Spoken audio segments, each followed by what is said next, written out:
So ಎಲ್ಲರೂ join ಆಗಿ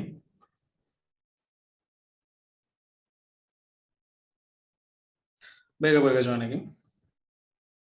so ಎಲ್ರಿಗೂ ಗುಡ್ ಈವ್ನಿಂಗ್.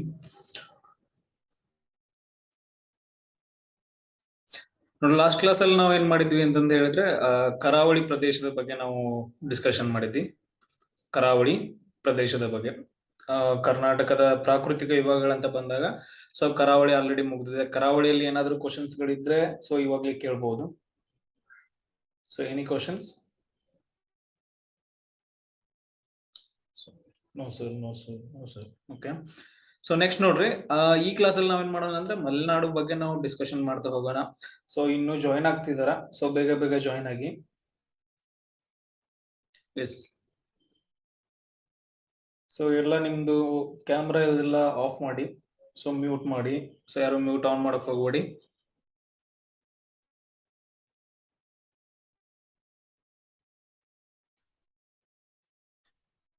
ಎಸ್ ನೋಡ್ರಿ, ನಾವು ಮಲೆನಾಡು ಅಂತಂದ ಹೇಳಿದ್ರೆ ಸಿಂಪಲ್ ಆಗಿ ನಾವೇನ್ ಹೇಳ್ತೀವಿ ಅಂತಂದ ಹೇಳಿದ್ರೆ ವೆಸ್ಟರ್ನ್ ಘಾಟ್ಸ್ ಗಳು ಏನಿದಾವಲ್ಲ, ಸೊ ಈ ಏರಿಯಾವನ್ನ ನಾವೇನಂತ ಕರಿತೀವಿ, ಮಲೆನಾಡು ಅಂತ ಕರಿತೀವಿ. ಸೊ ನಾವು ಸಿಂಪಲ್ ಆಗಿ ಏನಂತ ಕರಿತೀವಿ, ವೆಸ್ಟರ್ನ್ ಘಾಟ್ಸ್ ಗಳು ಇರೋ ಏರಿಯಾವನ್ನ ನಾವು ಮಲೆನಾಡು ಅಂತ ಕರಿತೀವಿ. ನಾವು ಅದ್ರ ಬಗ್ಗೆ ಇವತ್ತು ನಾವು ಸ್ಟಡಿ ಮಾಡ್ತಾ ಹೋಗೋಣ.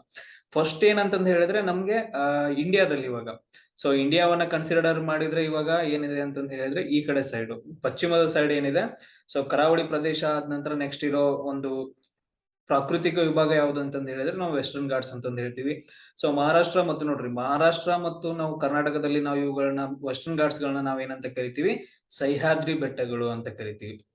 ಸೊ ಓನ್ಲಿ ಕರ್ನಾಟಕ ಅಂತ ಬಂದಾಗ ನಾವುಗಳನ್ನ ಏನಂತ ಕರಿತೀವಿ, ನಾವು ಮಲೆನಾಡು ಅಂತ ಕರಿತೀವಿ. ಯಾಕಂತಂದ ಹೇಳಿದ್ರೆ ಸೊ ವೆಸ್ಟರ್ನ್ ಘಾಟ್ಸ್ ಗಳಿಂದ ಅತಿ ಹೆಚ್ಚಾಗಿ ಮಳೆ ಆಗೋದ್ರಿಂದ ಏನಾಗುತ್ತೆ ಅಲ್ಲಿ, ಸೊ ಅದನ್ನು ಮಳೆಯಾಗುವ ಪ್ರದೇಶವನ್ನ ನಾವು ಸಿಂಪಲ್ ಆಗಿ ಮಲೆನಾಡು ಅಂತ ಕರಿತೀವಿ. ಸೊ ಅವುಗಳದ್ದು ಹೆಂಗ್ ಫಾರ್ಮೇಶನ್ ಆಯ್ತು ಅನ್ನೋದು ತುಂಬಾ ಇಂಪಾರ್ಟೆಂಟ್ ಅಲ್ಲ.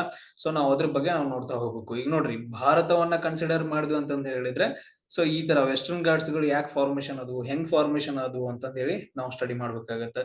ಸೊ ಎನಿವನ್ ಹೆಂಗ್ ಫಾರ್ಮೇಶನ್ ಅದು ಅಂತಂದ ಹೇಳಿ, ಸೊ ಯಾರಾದ್ರೂ ಸೊ ಬೇಗ ಬೇಗ ಮೆಸೇಜ್ ಹಾಕಿ.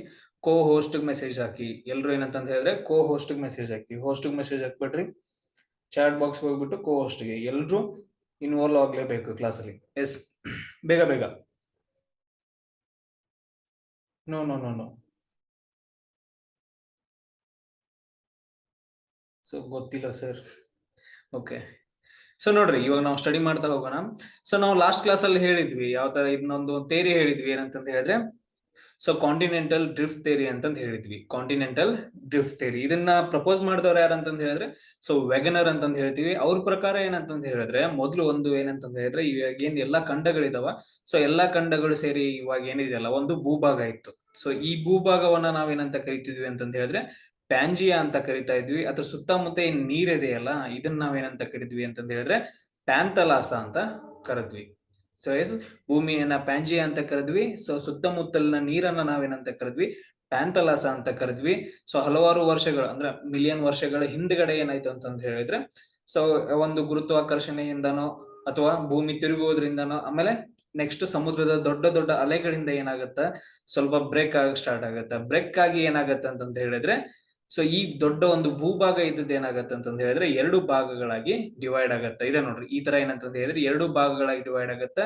ಸೊ ಇಲ್ಲಿ ನಡುವೆ ಒಂದ್ ಏನಂತಂದ ಹೇಳಿದ್ರೆ ಸಮುದ್ರ ಕ್ರಿಯೇಟ್ ಆಗತ್ತೆ. ಈ ಸಮುದ್ರ ಏನಪ್ಪಾ ಅಂತಂದ ಹೇಳಿದ್ರೆ ತಥೀಸ್ ಸಮುದ್ರ ಅಂತ ಕರಿತೀವಿ. ತಥೀಸ್ ಸಮುದ್ರ. ನಾವು ಅದ್ರಲ್ಲಿ ನಾವು ಡೀಟೇಲ್ ಆಗಿ ಸ್ಟಡಿ ಮಾಡ್ತೀವಿ. ತಥೀಸ್ ಸಮುದ್ರದ ಅವಶೇಷ ಭಾಗ ಯಾವುದು ಅಂತಂದ ಹೇಳಿದ್ರೆ ಇವಾಗ ನಾವು ಮೆಡಿಟರೇನಿಯನ್ ಸಮುದ್ರ ಅಂತಂದ ಹೇಳ್ತೀವಿ. ಈ ಭಾಗದಲ್ಲಿ ಬರುತ್ತೆ, ಯುರೋಪ್ ಹತ್ರ ಬರುತ್ತೆ. ಮೆಡಿಟರೇನಿಯನ್ ಸಮುದ್ರ ಏನಂತಂದ ಹೇಳಿದ್ರೆ ತಥೀಸ್ ಸಮುದ್ರದ ಉಳಿದಿರುವ ಅವಶೇಷದ ಭಾಗ ಅಂತಂದ ಹೇಳ್ತೀವಿ.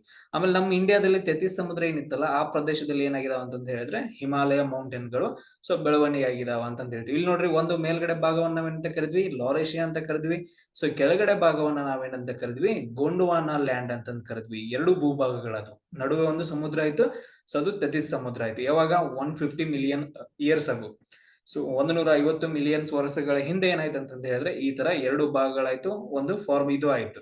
ಸೊ ಸಮುದ್ರ ಫಾರ್ಮೇಶನ್ ಆಯ್ತು. ಇಲ್ಲಿ ನೋಡ್ರಿ, ಈ ತರ ತಥೀಸ್ ಸಮುದ್ರ ಫಾರ್ಮೇಶನ್ ಆಯ್ತು. ಸೊ ಇದಾದ ನಂತರ ಮತ್ತೆ ಹಲವಾರು ವರ್ಷಗಳಾದ ನಂತರ ಏನಾಗುತ್ತೆ ಅಂತಂದ ಹೇಳಿದ್ರೆ ಸೊ ನೆಕ್ಸ್ಟ್ ಏನಾಗತ್ತ, ಎರಡು ಭಾಗಗಳಾದ ನಂತರ ಮತ್ತೆ ಅದೇ ಶಕ್ತಿಯಿಂದ, ಯಾವ ಶಕ್ತಿ ಅವುಗಳನ್ನ ಕಾಂಟಿನೆಂಟ್ ಅನ್ನ ಬ್ರೇಕ್ ಮಾಡಿತ್ತಲ್ಲ ಅದೇ ಶಕ್ತಿಗಳಿಂದ ಏನಾಗತ್ತೆ ಅಂತ ಹೇಳಿದ್ರೆ ಬೇರೆ ಬೇರೆ ಖಂಡಗಳಾಗಿ ಏನಾಗ್ತದೆ ಅಂತ ಹೇಳಿದ್ರೆ ಬ್ರೇಕ್ ಆಗಕ್ ಸ್ಟಾರ್ಟ್ ಆಗತ್ತೆ. ಈ ತರ ನೋಡ್ರಿ. ಸೊ ಈ ತರ ಏನಂತ ಹೇಳಿದ್ರೆ ಇದು ಆಫ್ರಿಕಾ, ಸೊ ಇದು ಏನಂತ ಹೇಳಿದ್ರೆ ಸೌತ್ ಅಮೆರಿಕಾ, ಇದು ಸೌತ್ ಅಮೆರಿಕಾ.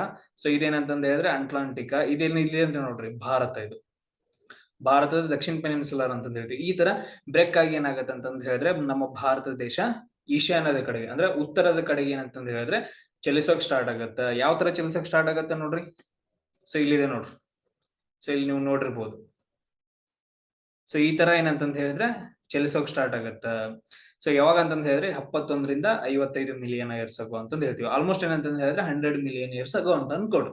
ಸೊ ಈ ತರ ಬ್ರೇಕ್ ಆಗಿ ಏನಾಗತ್ತೆ ಅಂತಂದ ಹೇಳಿದ್ರೆ ಇಲ್ಲಿ ನೋಡ್ರಿ, ಈ ತರ ಬ್ರೇಕ್ ಆಗತ್ತ. ಗೊಂಡ್ವಾನಾ ಲ್ಯಾಂಡ್ ನಿಂದ ಬ್ರೇಕ್ ಆಗಿ ಏನಾಗತ್ತೆ ಅಂತಂದ ಹೇಳಿದ್ರೆ ಈ ತರ ಚಲಿಸೋಕ್ ಸ್ಟಾರ್ಟ್ ಆಗತ್ತ. ಚಲಿಸೋಕ್ ಸ್ಟಾರ್ಟ್ ಆಗುವಾಗ ಪ್ಲೇಟ್ ಗಳು ಏನಾಗ್ತಾವ ಅಂತಂದ ಹೇಳಿದ್ರೆ ಹಿಂದ ಮುಂದ ಏನಂತಂದ ಹೇಳಿದ್ರೆ ಚಲಿಸೋಕ್ ಸ್ಟಾರ್ಟ್ ಆದಾಗ ಪ್ರೆಷರ್ ಬಿಲ್ಟ್ ಆಗತ್ತಾ. ಎಸ್, ಪ್ರೆಷರ್ ಬಿಲ್ಟ್ ಆಗತ್ತ. ಸೊ ಆಮೇಲೆ ಅರ್ಥಕ್ವೇಕ್ ಉಂಟಾಗತ್ತ. ಸೊ ಅರ್ಥಕ್ವೇಕ್ ಉಂಟಾಗಿ ಏನಾಗತ್ತೆ ಅಂತಂದ ಹೇಳಿದ್ರೆ ಪ್ಲೇಟ್ಸ್ ಗಳಲ್ಲಿ ಬಿರುಕುಗಳು ಉಂಟಾಗ್ತಾವ. ಕರೆಕ್ಟ್. ಈ ತರ ಬಿರುಕುಗಳು ಉಂಟಾಗಿ ಏನಾಗ್ತಾವ ಅಂತಂದ ಹೇಳಿದ್ರೆ ಫಾಲ್ಟ್ಸ್ ಗಳು ಉಂಟಾಗ್ತಾವ. ಈ ತರ ಒಂದು ಭೂಮಿ ಇರೋದ್ರಿಂದ ಸೊ ಈ ತರ ನಮ್ದು ಏನಂತಂದ ಹೇಳಿದ್ರೆ ಭಾರತ ದೇಶ ಅನ್ಕೊಡ್ರಿ, ಇದು ಕೆಳಗಡೆ ಭಾಗ. So peninsular India. ಸೊ ಈ ತರ ಚಲಿಸುವಾಗ ನಮ್ಮ ಮೇಲ್ಗಡೆ ಚಲಿಸುವಾಗ ಇಲ್ಲಿ ಏನಾಗತ್ತೆ ಅಂತಂದ ಹೇಳಿದ್ರೆ ಸಣ್ಣ ಏನಂತಂದ ಹೇಳಿದ್ರೆ ಬ್ರೇಕ್ಸ್ ಗಳು ಉಂಟಾಗಿ ಏನಾಗತ್ತೆ ಅಂತಂದ ಹೇಳಿದ್ರೆ ಅದು ಸ್ಲೋಪ್ ಗಳಾಗಿ ಫಾಲ್ಟ್ ಗಳು ಉಂಟಾಗ್ತಾವ. ಒಂದ್ ಭಾಗ ಮೇಲ್ಗಡೆ ಹೋಗುತ್ತೆ, ಇನ್ನೊಂದ್ ಭಾಗ ಕೆಳಗಡೆ, ಇನ್ನೊಂದ್ ಭಾಗ ಮೇಲ್ಗಡೆ.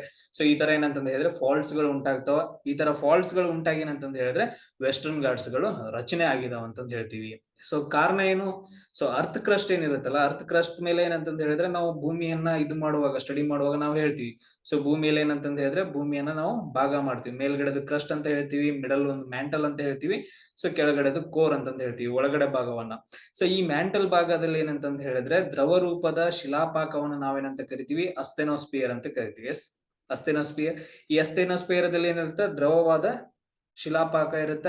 ಈ ಶಿಲಾಪಾಕದ ಮೇಲೆ ಏನಂತಂದ ಹೇಳಿದ್ರೆ ಈ ಲಿಥೋಸ್ಪಿಯರ್ ಏನಾಗಿರುತ್ತೆ, ತೇಲ್ತಾ ಇರುತ್ತೆ. ಈ ತರ ತೇಲುವಾಗ ಏನಂತಂದ ಹೇಳಿದ್ರೆ ಬ್ರೇಕ್ ಗಳು ಉಂಟಾಗಿ ಸೊ ಟೆಕ್ಟಾನಿಕ್ ಆಕ್ಟಿವಿಟಿ ನಡೆಯುತ್ತೆ ಅಂತಂದ ಹೇಳ್ತೀವಿ. ಸೇಮ್ ಇದೇ ತರ ಏನಂತಂದ ಹೇಳಿದ್ರೆ ಕಾಂಟಿನೆಂಟ್ಸ್ ಕೂಡ ಡ್ರಿಫ್ಟ್ ಆಗೋಕ್ ಸ್ಟಾರ್ಟ್ ಆಗ್ತಾವ.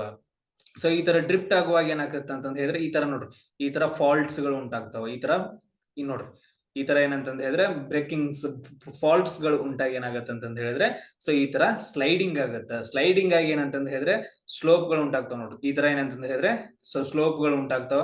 ಸೊ ಇವುಗಳಿಗೆ ನಾವೇನಂತ ಕರಿತೀವಿ ಅಂತಂದ ಹೇಳಿದ್ರೆ ಫಾಲ್ಟ್ಸ್ ಗಳಂತ ಕರಿತೀವಿ. ಈ ತರ ಏನಂತಂದ ಹೇಳಿದ್ರೆ ನಮ್ಮ ಭಾರತ ದೇಶದ ವೆಸ್ಟರ್ನ್ ಘಾಟ್ಸ್ ಗಳು ಕೂಡ ಸೊ ಫಾಲ್ಟಿಂಗ್ ಆಕ್ಷನ್ ಇಂದ ಏನಾಗಿದಾವ್, ನಿರ್ಮಾಣ ಆಗಿದಾವ್. ಈ ತರ ನೋಡ್ರಿ. ಸೊ ಇಲ್ಲಿ ಮೇಲ್ಗಡೆ ಭಾಗ ಏನೈತಲ್ಲ, ಸೊ ಇದು ಎತ್ತರದ ಭಾಗ. ನೆಕ್ಸ್ಟ್ ಫಾಲ್ಟ್ ಆಗಿ ಈ ತರ ಅಂದ್ರೆ ಕಂಟಿನ್ಯೂಸ್ ಆಗಿ ಟೆಕ್ಟಾನಿಕ್ ಪ್ಲೇಟ್ ಆಕ್ಟಿವಿಟಿಯಿಂದ ಆಮೇಲೆ ಕಾಂಟಿನೆಂಟಲ್ ಡ್ರಿಫ್ಟ್ ಇಂದ ಸೊ ಈ ತರ ಏನಂತಂದ ಹೇಳಿದ್ರೆ ಭೂಭಾಗ ಸ್ಲೋಪ್ ಆಗುತ್ತ. ಈ ತರ ಸ್ಲೋಪ್ ಆಗಿ ಏನಂತಂದ ಹೇಳಿದ್ರೆ ಈ ಎತ್ತರದ ಭಾಗವನ್ನ ನಾವೇನಂತ ಕರಿತೀವಿ, ವೆಸ್ಟರ್ನ್ ಘಾಟ್ಸ್ ಗಳಂತ ಕರಿತೀವಿ. ಈ ಕಡೆ ಪೂರ್ವದ ಕಡೆಗೆ ಏನಂತ ಹೇಳಿದ್ರೆ ಇಳಿಜಾರ ಐತ. ಸೊ ಇದೇನಂತಂದ ಹೇಳಿದ್ರೆ ಮೇನ್ ಕಾನ್ಸೆಪ್ಟ್, ವೆಸ್ಟರ್ನ್ ಘಾಟ್ಸ್ ಗಳು ಹೆಂಗ್ ಫಾರ್ಮೇಶನ್ ಆದ್ವು ಅಂತಂದ ಹೇಳಿ. ಸೊ ನಾವು ಮೇಲ್ಗಡೆ ಸ್ಯಾಟಲೈಟ್ಸ್ ಇಂದ ನೋಡಿದ್ರೆ ನಮ್ದು ಯಾವ ತರ ಕಾಣಿಸುತ್ತೆ ಅಂತಂದ ಹೇಳಿದ್ರೆ ಈ ತರ ಸ್ಲೋಪ್ ಕಾಣಿಸುತ್ತೆ. ಇವುಗಳು ಎತ್ತರವಾದ ಭಾಗವನ್ನ ನಾವೇನಂತ ಕರಿತೀವಿ, ಸೊ ವೆಸ್ಟರ್ನ್ ಘಾಟ್ಸ್ ಗಳು ಪರ್ವತಗಳು ಅಂತ ಕರಿತೀವಿ. ಈ ತರ ಏನಂತಂದ ಹೇಳಿದ್ರೆ ಈ ತರ ಇದೆ ಅದು. ಸೊ ಈ ತರ ಏನಂತಂದ ಹೇಳಿದ್ರೆ ಸ್ಲೋಪ್ ಆಗಿ ಫಾಲ್ಟಿಂಗ್ ಆಕ್ಷನ್ ಇಂದ ಏನಂತಂದ ಹೇಳಿದ್ರೆ ವೆಸ್ಟರ್ನ್ ಘಾಟ್ಸ್ ಗಳು ನಿರ್ಮಾಣ ಆಗಿದಾವ.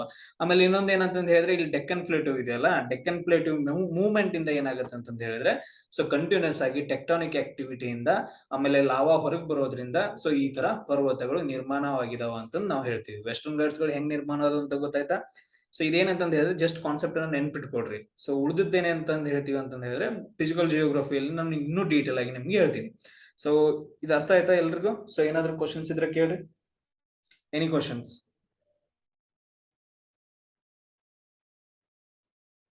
So this is which theory sir? Gaurav. So ಇದ್ ನೋಡಿ, ಇದನ್ನ ನಾವು ಯಾವ ಥಿಯರಿ ಅಂತಂದ್ ಹೇಳ್ತೀವಿ ಅಂತಂದ ಹೇಳಿದ್ರೆ ಕಾಂಟಿನೆಂಟಲ್ ಡ್ರಿಫ್ಟ್ ಥಿಯರಿ ಅಂತಂದ್ ಹೇಳ್ತೀವಿ. ಏನಂತ ಹೇಳ್ತೀವಿ? Continental drift theory. ಮತ್ತು ಇನ್ನೊಂದು ಪ್ಲೇಟ್ಸ್ ಗಳ ಮೂವ್ಮೆಂಟ್ ಅನ್ನ ನಾವೇನಂತ ಕರಿತೀವಿ ಅಂದ್ರೆ ಟೆಕ್ಟಾನಿಕ್ ಥಿಯರಿ ಅಂತಂದ್ ಹೇಳ್ತೀವಿ. ಅವುಗಳನ್ನ ನಾವು ಒಂದೊಂದಾಗಿ ಪ್ಲೇಟ್ ಟೆಕ್ಟಾನಿಕ್ ಥಿಯರಿ ಅಂತಂದ್ ಹೇಳ್ತೀವಿ. ಸೊ ಅವುಗಳನ್ನ ಒಂದೊಂದಾಗಿ ಡಿಸ್ಕಷನ್ ಮಾಡೋಣ ಫಿಸಿಕಲ್ ಜಿಯೋಗ್ರಫಿ. ಸೊ ಇವಾಗ ವೆಸ್ಟರ್ನ್ ಘಾಟ್ಸ್ ಗಳು ಹೆಂಗ್ ರಚನೆ ಅದು ಅನ್ನೋದು ನಿಮ್ಗೆ ಅರ್ಥ ಆಯ್ತಾ ಎಲ್ರಿಗೂ? ಸೊ ಮೆಸೇಜ್ ಹಾಕಿ. Yes sir, yes sir, yes sir. Okay done.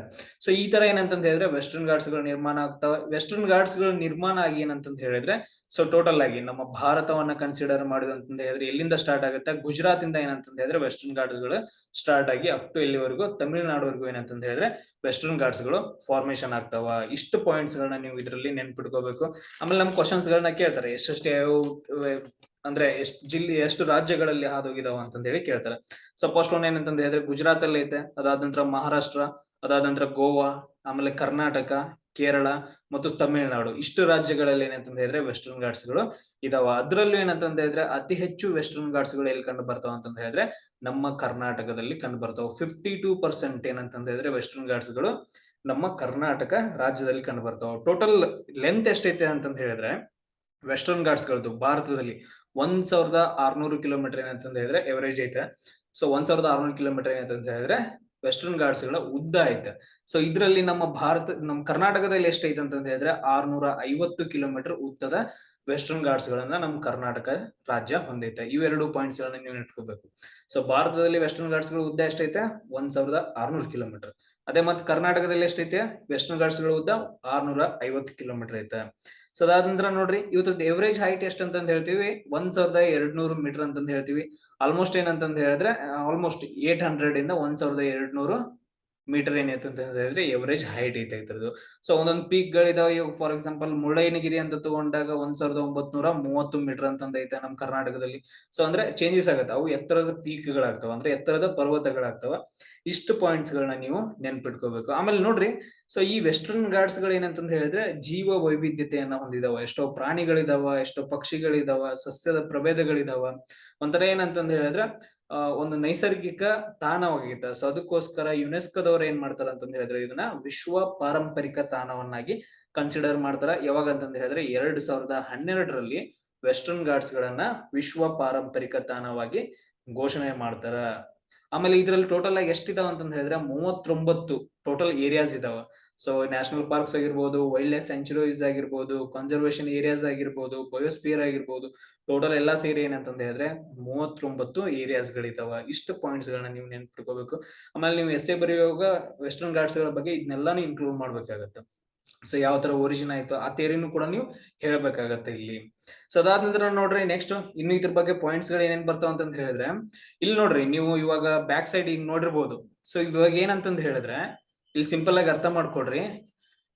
So Wegener ಅವರು ಅಂದ್ರೆ ಕಾಂಟಿನೆಂಟಲ್ ಡ್ರಿಫ್ಟ್ ಥಿಯರಿ ಪ್ರಕಾರ ಅದಾದ ನಂತರ ನೆಕ್ಸ್ಟ್ ಯುನೆಸ್ಕೋದವ್ರು ಏನ್ ಹೇಳ್ತಾರ ಅಂತಂತ ಹೇಳಿದ್ರೆ ನಮ್ಮ ವೆಸ್ಟರ್ನ್ ಘಾಟ್ಸ್ ಗಳು ಏನಿದಾವಲ್ಲ, ನಮ್ಮ ಭಾರತದಲ್ಲಿ ವೆಸ್ಟರ್ನ್ ಘಾಟ್ಸ್ ಗಳು ಏನಿದಾವಲ್ಲ ಇವು ಸೊ ಹಿಮಾಲಯ ಪರ್ವತಗಳಿಗಿಂತ ಹಳೆಯದ್ದು ಅಂತಂದ್ ಹೇಳ್ತಾರೆ. ಅಂದ್ರೆ ಇದು ಹಿಮಾಲಯದ ಅನ್ನ ಯಾರಂತಂತ ಹೇಳಿದ್ರೆ ನಾವು ವೆಸ್ಟರ್ನ್ ಘಾಟ್ಸ್ ಗಳು ಅಂತಂದ್ ಹೇಳ್ತೀವಿ. ಸೊ ಓಲ್ಡರ್ ದ್ಯಾನ್ ಹಿಮಾಲಯಸ್ ಅಂತಂದ್ ಹೇಳ್ತೀವಿ. ಅಂದ್ರೆ ಏನಂತಂದ್ರೆ ವೆಸ್ಟರ್ನ್ ಘಾಟ್ಸ್ ಗಳು ಹಿಮಾಲಯಗಳಿಗಿಂತ ಮುಂಚೆನೆ ಏನಂತಂದ ಹೇಳಿದ್ರೆ ಫಾರ್ಮೇಶನ್ ಆಗಿದಾವ, ಹುಟ್ಟಿದಾವ ಅಂತಂದ್ ಹೇಳ್ತೀವಿ. ಯಾಕಂತಂದ್ ನೋಡ್ರಿ ಈ ಟೈಮ್ ಅಲ್ಲಿ ಏನಂತಂದ್ರೆ ಈ ತರ ಏನಂತಂದ ಹೇಳಿದ್ರೆ ಮೇಲ್ಗಡೆ ಮೂವ್ ಆಗುವಾಗ ಸೊ ಇನ್ನು ಯುರೇಷಿಯನ್ ಪ್ಲೇಟ್ ಇಲ್ಲಿದೆ. ಸೊ ಇನ್ನು ಏನಂತಂದ್ರೆ ಇಂಡಿಯನ್ ಪ್ಲೇಟ್ ಸಬ್ ಕಾಂಟಿನೆಂಟ್ ಇಲ್ಲಿದೆ. ಸೊ ಇವಾಗ್ಲೇ ಏನಂತಂದ ಹೇಳಿದ್ರೆ ವೆಸ್ಟರ್ನ್ ಘಾಟ್ಸ್ ಗಳು ನಿರ್ಮಾಣ ಕಾರ್ಯ ಸ್ಟಾರ್ಟ್ ಆಗಿತ್ತು ಇಲ್ಲಿ.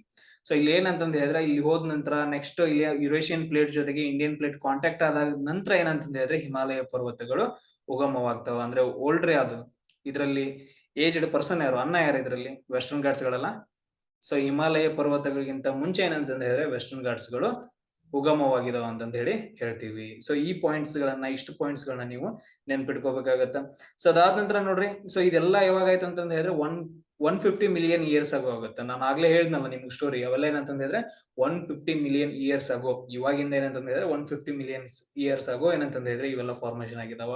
ಸೊ ಟೋಟಲ್ ಆಗಿ ನಮ್ದು ವೆಸ್ಟರ್ನ್ ಘಾಟ್ಸ್ ಗಳ ಏರಿಯಾ ಎಷ್ಟು ಬರುತ್ತೆ ಅಂತಂದ ಹೇಳಿದ್ರೆ 1,60,000 ಸ್ಕ್ವೇರ್ ಕಿಲೋಮೀಟರ್ ಅಂತಂದ ಹೇಳ್ತೀವಿ. ತುಂಬಾ ಇಂಪಾರ್ಟೆಂಟ್ ಆಗತ್ತೆ. ಸೊ ಎಷ್ಟಂತಂದ ಹೇಳಿದ್ರೆ ಟೋಟಲ್ ಆಗಿ 1,60,000 ಸ್ಕ್ವೇರ್ ಕಿಲೋಮೀಟರ್ ಏನಂತಂದ ಹೇಳಿದ್ರೆ ನಮ್ಮ ಭಾರತದಲ್ಲಿ ವೆಸ್ಟರ್ನ್ ಘಾಟ್ಸ್ ಗಳದ ಏರಿಯಾ ಆಯ್ತಾ. ಆಮೇಲೆ ನೆಕ್ಸ್ಟ್ ನೋಡ್ರಿ ಸೊ ಇಷ್ಟು ಪಾಯಿಂಟ್ಸ್ ಗಳನ್ನ ಏನಂತಂದ ಹೇಳಿದ್ರೆ ನೀವು ಇದ್ರಲ್ಲಿ ನೆನ್ಪಿಟ್ಕೋಬೇಕು. ಇಷ್ಟೆಲ್ಲ ಪಾಯಿಂಟ್ಸ್ ಗಳು ಅರ್ಥ ಆಯ್ತಾ? ಸೊ ಏನಾದ್ರು ಕ್ವಶನ್ಸ್ ಗಳಿದಾವ? ಸೊ ಅಂದ್ರೆ ನಾವು ಫಾಲ್ಟ್ಸ್ ಗಳಿಂದ ಏನಾಗತ್ತೆ ಅಂತಂದ ಹೇಳಿದ್ರೆ ಇಲ್ಲಿ ಸೊ ಬಿರುಕುಗಳು ಉಂಟಾಗ್ತಾವ, ಪ್ಲೇಟ್ಗಳ ಮೂವ್ಮೆಂಟ್ಸ್ ಗಳಿಂದ ಬಿರುಕುಗಳು ಉಂಟಾಗ್ತಾವ. ಬಿರುಕುಗಳು ಉಂಟಾಗಿ ಏನಾಗುತ್ತೆ ಅಂತ ಹೇಳಿದ್ರೆ ಮತ್ತೆ ಅವು ಮೂವ್ಮೆಂಟ್ ಆಗೋದ್ರಿಂದ ಏನಾಗುತ್ತೆ, ಅಳ್ಳುಗಾಡಿ ಏನಂತ ಹೇಳಿದ್ರೆ ಒಂದ್ ಭಾಗ ಕೆಳಗಡೆ ಹೋಗುತ್ತೆ, ಭಾಗ ಮೇಲ್ಗಡೆ ಹೋಗುತ್ತೆ. ಸೊ ಈ ತರ ಏನಂತಂದ ಹೇಳಿದ್ರೆ ಕಂಟಿನ್ಯೂಸ್ ಆಗಿ ನಮ್ಮ ಭಾರತದಲ್ಲಿ ಏನಂತಂದ ಹೇಳಿದ್ರೆ ಕಂಟಿನ್ಯೂಸ್ ಆಗಿ ಸ್ಲೋಪ್ ಗಳು ರೆಡಿ ಆಗಿದಾವೆ. ಈ ತರ ಅಂದ್ರೆ ಪೂರ್ವಕ್ಕೆ ಇಳಿಜಾರಾಗಿ ಏನಂತಂದ ಹೇಳಿದ್ರೆ ಸೊ ಪಶ್ಚಿಮಕ್ಕೆ ಎತ್ತರದ ಪ್ರದೇಶ ಉಂಟಾಗಿದೆ. ಆ ಪ್ರದೇಶವನ್ನ ನಾವು ಏನಂತ ಕರಿತೀವಿ, ವೆಸ್ಟರ್ನ್ ಘಾಟ್ಸ್ ಗಳಂತ ನಾವು ಕರಿತೀವಿ. ಇದು ತುಂಬಾ ಇಂಪಾರ್ಟೆಂಟ್ ಆಗುತ್ತೆ. ಎಸ್, ಅರ್ಥ ಆಯ್ತಾ ಎಲ್ರಿಗೂ? ಎಸ್ ಎಸ್, ಎಲ್ರಿಗೂ ಅರ್ಥ ಆಯ್ತಾ?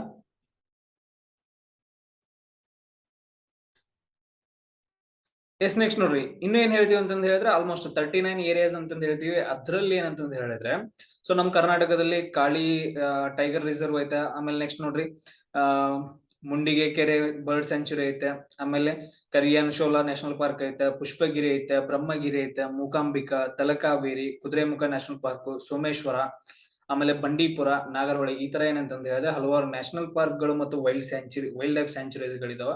ಸೊ ಈಗ ಆಲ್ರೆಡಿ ನಾವ್ ಏನಂತಂದ ಹೇಳಿದ್ರೆ ಮೂಕಾಂಬಿಕಾ ಮತ್ತು ಇನ್ನೊಂದ್ ಯಾವ್ದು ಸೋಮೇಶ್ವರ ನ್ಯಾಷನಲ್ ಪಾರ್ಕ್ಸ್ ಗಳ ಬಗ್ಗೆ ನಾವು ಆಲ್ರೆಡಿ ಡಿಸ್ಕಷನ್ ಮಾಡಿದೀವಿ. ಆಮೇಲೆ ಕಾಳಿ ಟೈಗರ್ ರಿಸರ್ವ್ ಬಗ್ಗೆ ನಾವು ಡಿಸ್ಕಷನ್ ಮಾಡಿದೀವಿ. Vamshi national park, so Dandeli national park ಎಲ್ಲ ಇವೆಲ್ಲ ಏನಂತಂದ ಹೇಳಿದ್ರೆ ನಾವು ಆಲ್ರೆಡಿ ಡಿಸ್ಕಷನ್ ಮಾಡಿದೀವಿ. ಎಸ್, ಕಂಟಿನ್ಯೂಷನ್ ಹೋಗೋದು ನೋಡಿ.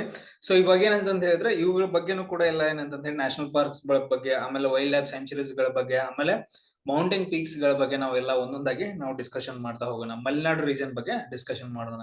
ಫಸ್ಟ್ ಏನಂತಂದ ಹೇಳಿದ್ರೆ ವೆಸ್ಟರ್ನ್ ಘಾಟ್ಸ್ ಅಂತ ಹೆಂಗ್ ಫಾರ್ಮೇಶನ್ ಆದವು ಅಂತ ನಿಮ್ಗೆ ಗೊತ್ತಾಯ್ತು ನೋಡ್ರಿ. ಪಶ್ಚಿಮ ಘಟ್ಟಗಳನ್ನ ನಾವು ಏನಂತ ಕರಿತೀವಿ, ಮಹಾರಾಷ್ಟ್ರ ಮತ್ತು ಕರ್ನಾಟಕದಲ್ಲಿ ಸಹ್ಯಾದ್ರಿ ಬೆಟ್ಟಗಳು ಅಂತ ಕರಿತೀವಿ.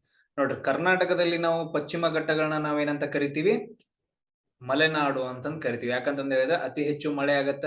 ಸೊ ಯಾಕೆ ಅತಿ ಹೆಚ್ಚು ಮಳೆ ಆಗತ್ತ ನೋಡ್ರಿ, ಯಾಕಂತಂದ ಹೇಳಿದ್ರೆ ಸೊ ಅರಬ್ಬಿ ಸಮುದ್ರದಿಂದ ಬರುವ ಏನಂತಂದ ಹೇಳಿದ್ರೆ ಮಾನ್ಸೂನ್ ಮಾರುತಗಳನ್ನ ತಡೆಗಟ್ಟಿ ಏನಂತಂದ ಹೇಳಿದ್ರೆ ಅತಿ ಹೆಚ್ಚು ಮಳೆ ಆಗತ್ತ. ರೀಸನ್ ಇದನ್ನ ಹೇಳ್ತೀವಿ. ಆಮೇಲೆ ಸರಾಸರಿ ಎತ್ತರ ಎಷ್ಟೈತೆ ಅಂತಂದ ಹೇಳಿದ್ರೆ 900 ಇಂದ 1500 ಮೀಟರ್ ಏನಂತಂದ ಹೇಳಿದ್ರೆ ಸೊ ಇವುಗಳದ ಎತ್ತರ ಐತೆ. ಎವರೇಜ್ ಎತ್ತರ ಅಂತಂದ್ ಕೇಳಿದ್ರೆ, ಸರಾಸರಿ ಎತ್ತರ ಅಂತಂದ ಹೇಳಿದ್ರೆ 1200 ಮೀಟರ್ ಅಂತಂದ್ ಹೇಳ್ತೀವಿ. ಸೊ ಇವೆರಡು ಒಂದೇ, ಸೊ ಕನ್ಫ್ಯೂಸ್ ಆಗಕ್ ಹೋಗ್ಬೇಡ್ರಿ. ಆಮೇಲೆ ಇಲ್ಲೊಂದು ನಾವ್ ಹೇಳಿದ್ವಿ ಆಗ್ಲೇ ಏನಂತಂದ್ ಹೇಳಿದ್ವಿ, ಸೊ ಈ ತರ ಫಾಲ್ಟ್ಸ್ ಗಳಿಂದ ಏನಂತಂದ್ ಹೇಳಿದ್ರೆ ವೆಸ್ಟರ್ನ್ ಘಾಟ್ಸ್ ಗಳು ನಿರ್ಮಾಣ ಆಗಿದಾವ. ಅದಕ್ಕೋಸ್ಕರ ಏನಂತಂದ್ ಹೇಳಿದ್ರೆ ಸೊ ಈ ಕಡೆ ಏನಂತಂದ್ ಹೇಳಿದ್ರೆ ಪೂರ್ವದ ಕಡೆಗೆ ಇಳಿಜಾರನ್ನ ಹೊಂದೈತೆ ಅಂತಂದ್ ಹೇಳಿದ್ವಿ. ಕರೆಕ್ಟಾ? ಸೊ ಎಲ್ರಿಗೂ ಅರ್ಥ ಆಗ್ತಿದ್ಯಾ? ಸೊ ಪೂರ್ವದ ಕಡೆಗೆ ಏನಂತ ಹೇಳಿದ್ರೆ ಇಳಿಜಾರನ್ನ ಹೊಂದಿರುತ್ತೆ. ಇವಾಗ ನೋಡಿರ್ಬೋದು, ಈ ಒಂದು ಸ್ಯಾಟಲೈಟ್ಸ್ ಮ್ಯಾಪ್ ಅಲ್ಲೂ ಕೂಡ ನೀವು ಏನಂತಂದಿದ್ರೆ ಇದನ್ನ ನೋಡಬಹುದು. ಸೊ ಅದಾದ ನಂತರ ನೋಡ್ರಿ ನೆಕ್ಸ್ಟ್, ಎಸ್ ಅದೇ ಹೇಳಿದ್ವಿ, ಪಶ್ಚಿಮದ ಕಡೆಗೆ ಏನಂತ ಹೇಳಿದ್ರೆ ಎತ್ತರದ ಪ್ರದೇಶವನ್ನ ಹೊಂದಿ, ಪೂರ್ವದ ಕಡೆಗೆ ಏನಂತ ಹೇಳಿದ್ರೆ ಇಳಿಜಾರನ್ನ ಹೊಂದೈತೆ. ಆಮೇಲೆ ವೆಸ್ಟರ್ನ್ ಘಾಟ್ಸ್ ಗಳಲ್ಲಿ ಅತಿ ಹೆಚ್ಚು ಮಳೆ ಆಗೋದ್ರಿಂದ ಸದಾಕಾಲ ಮಳೆ ಆಗಿರೋದ್ರಿಂದ, ತೇವ ಪೂರಿತ ಪ್ರದೇಶ ಆಗಿರೋದ್ರಿಂದ ಅಲ್ಲಿ ಏನಂತ ಹೇಳಿದ್ರೆ ಎಂತ ಕಾಡುಗಳು ಬೆಳಿತಾವ, ಯಾವಾಗ್ಲೂ ನಿತ್ಯವಾಗಿ, ಅಂದ್ರೆ ನಿತ್ಯ ಹರಿದ್ವರ್ಣ ಕಾಡುಗಳು ಅಂತಂದ ಹೇಳ್ತೀವಿ. ಯಾವಾಗ್ಲೂ ಹಸಿರಾಗಿರುವ ಕಾಡುಗಳನ್ನ ನಾವೇನಂತ ಕರಿತೀವಿ, ನಿತ್ಯ ಹರಿದ್ವರ್ಣ ಕಾಡುಗಳಂತ ಹೇಳ್ತೀವಿ. ಇಷ್ಟೆಲ್ರಿಗೂ ಅರ್ಥ ಆಯ್ತಾ? So any questions?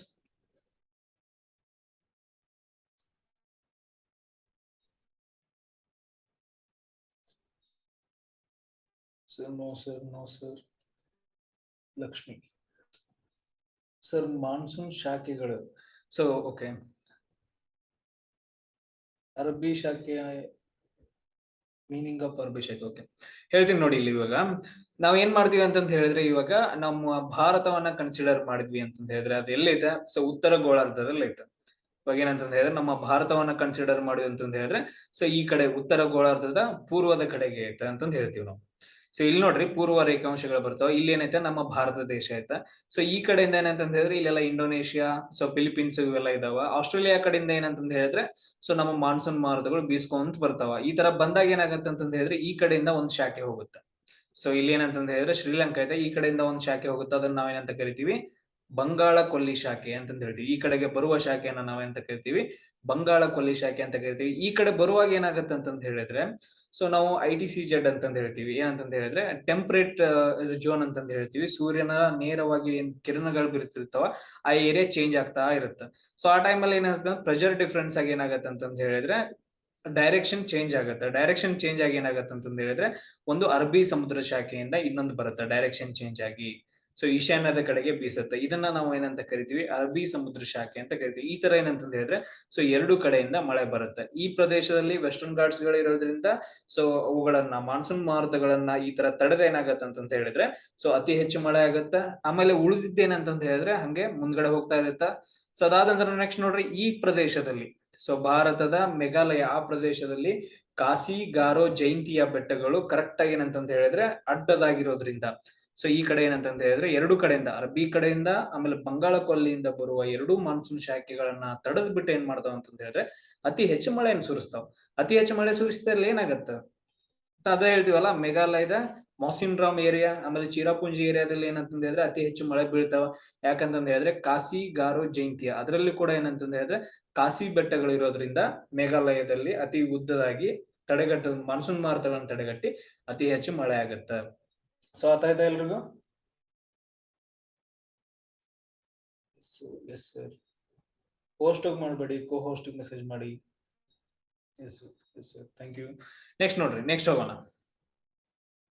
ಸೊ ಇದೇನಂತಂದ್ರೆ ಹೇಳಿದ್ರೆ ನಾವು ಮಾನ್ಸೂನ್ ಇದ್ರ ಬಗ್ಗೆ ಹೇಳ್ತಾ ಇದ್ವಿ, ಮಲೆನಾಡು ಬಗ್ಗೆ ಹೇಳ್ತಾ ಇದ್ವಿ. ಇಲ್ಲಿ ನೋಡ್ರಿ ನಾವು ಅದೇ ಹೇಳಿದ್ವಲ್ಲ, ಈ ಪ್ರದೇಶದಲ್ಲಿ ಏನಂತಂತ ಹೇಳಿದ್ರೆ ಮಲೆನಾಡು ವೆಸ್ಟರ್ನ್ ಘಾಟ್ಸ್ ಗಳು ಇರೋದ್ರಿಂದ ಅರಬ್ಬಿ ಸಮುದ್ರದಿಂದ ಬರುವ ಮಾನ್ಸೂನ್ ಮಾರುತಗಳನ್ನ, ನೈಋತ್ಯ ಮಾನ್ಸೂನ್ ಮಾರುತಗಳನ್ನ ತಡೆಗಟ್ಟಿ ಏನಂತಂದ ಹೇಳಿದ್ರೆ ಅತಿ ಹೆಚ್ಚು ಮಳೆಯನ್ನ ಸುರಿಸ್ತಾವ. ಅದ್ರಲ್ಲೂ ಏನಂತಂದ ಹೇಳಿದ್ರೆ ಕೇರಳದಲ್ಲೂ ಬರ್ತಾವ ಎಲ್ಲಾ ಕಡೆ.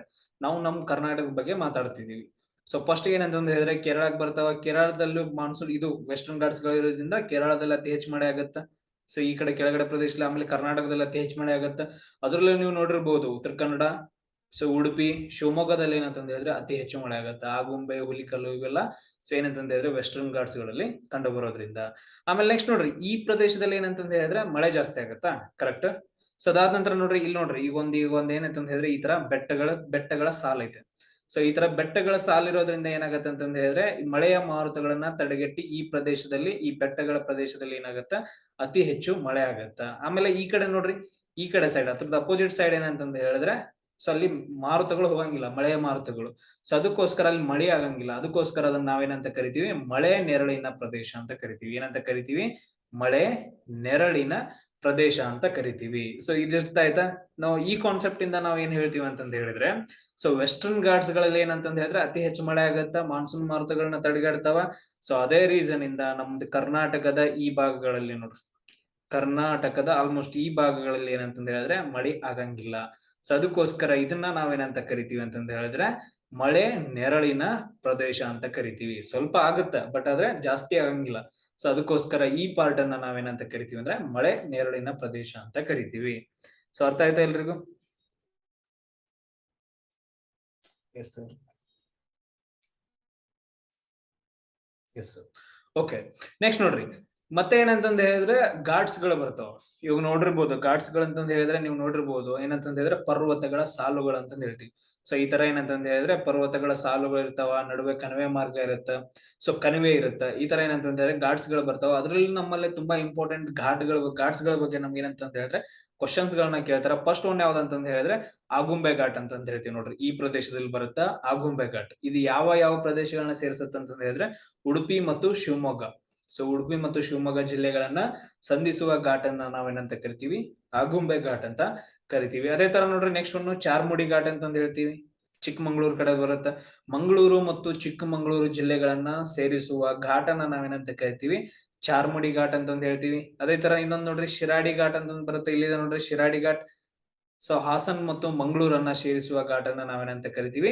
ಶಿರಾಡಿ ಘಾಟ್ ಅಂತಂದ ಹೇಳ್ತೀವಿ. ನೆಕ್ಸ್ಟ್ ಇನ್ನೊಂದು ಶಿವಮೊಗ್ಗ ಘಾಟ್, ಶಿವಮೊಗ್ಗ ಮತ್ತು ಕುಂದಾಪುರನ್ನ ಸೇರಿಸೋದು ಏನಂತಂದ ಹೇಳಿದ್ರೆ ಹುಲಿಕಲ್ ಘಾಟ್ ಅಂತಂದ ಹೇಳ್ತೀವಿ. ಈ ಪ್ರದೇಶದಲ್ಲಿ ಏನಂತಂದ ಹೇಳಿದ್ರೆ ಹುಲಿಕಲ್ ಘಾಟ್ ಬರುತ್ತೆ.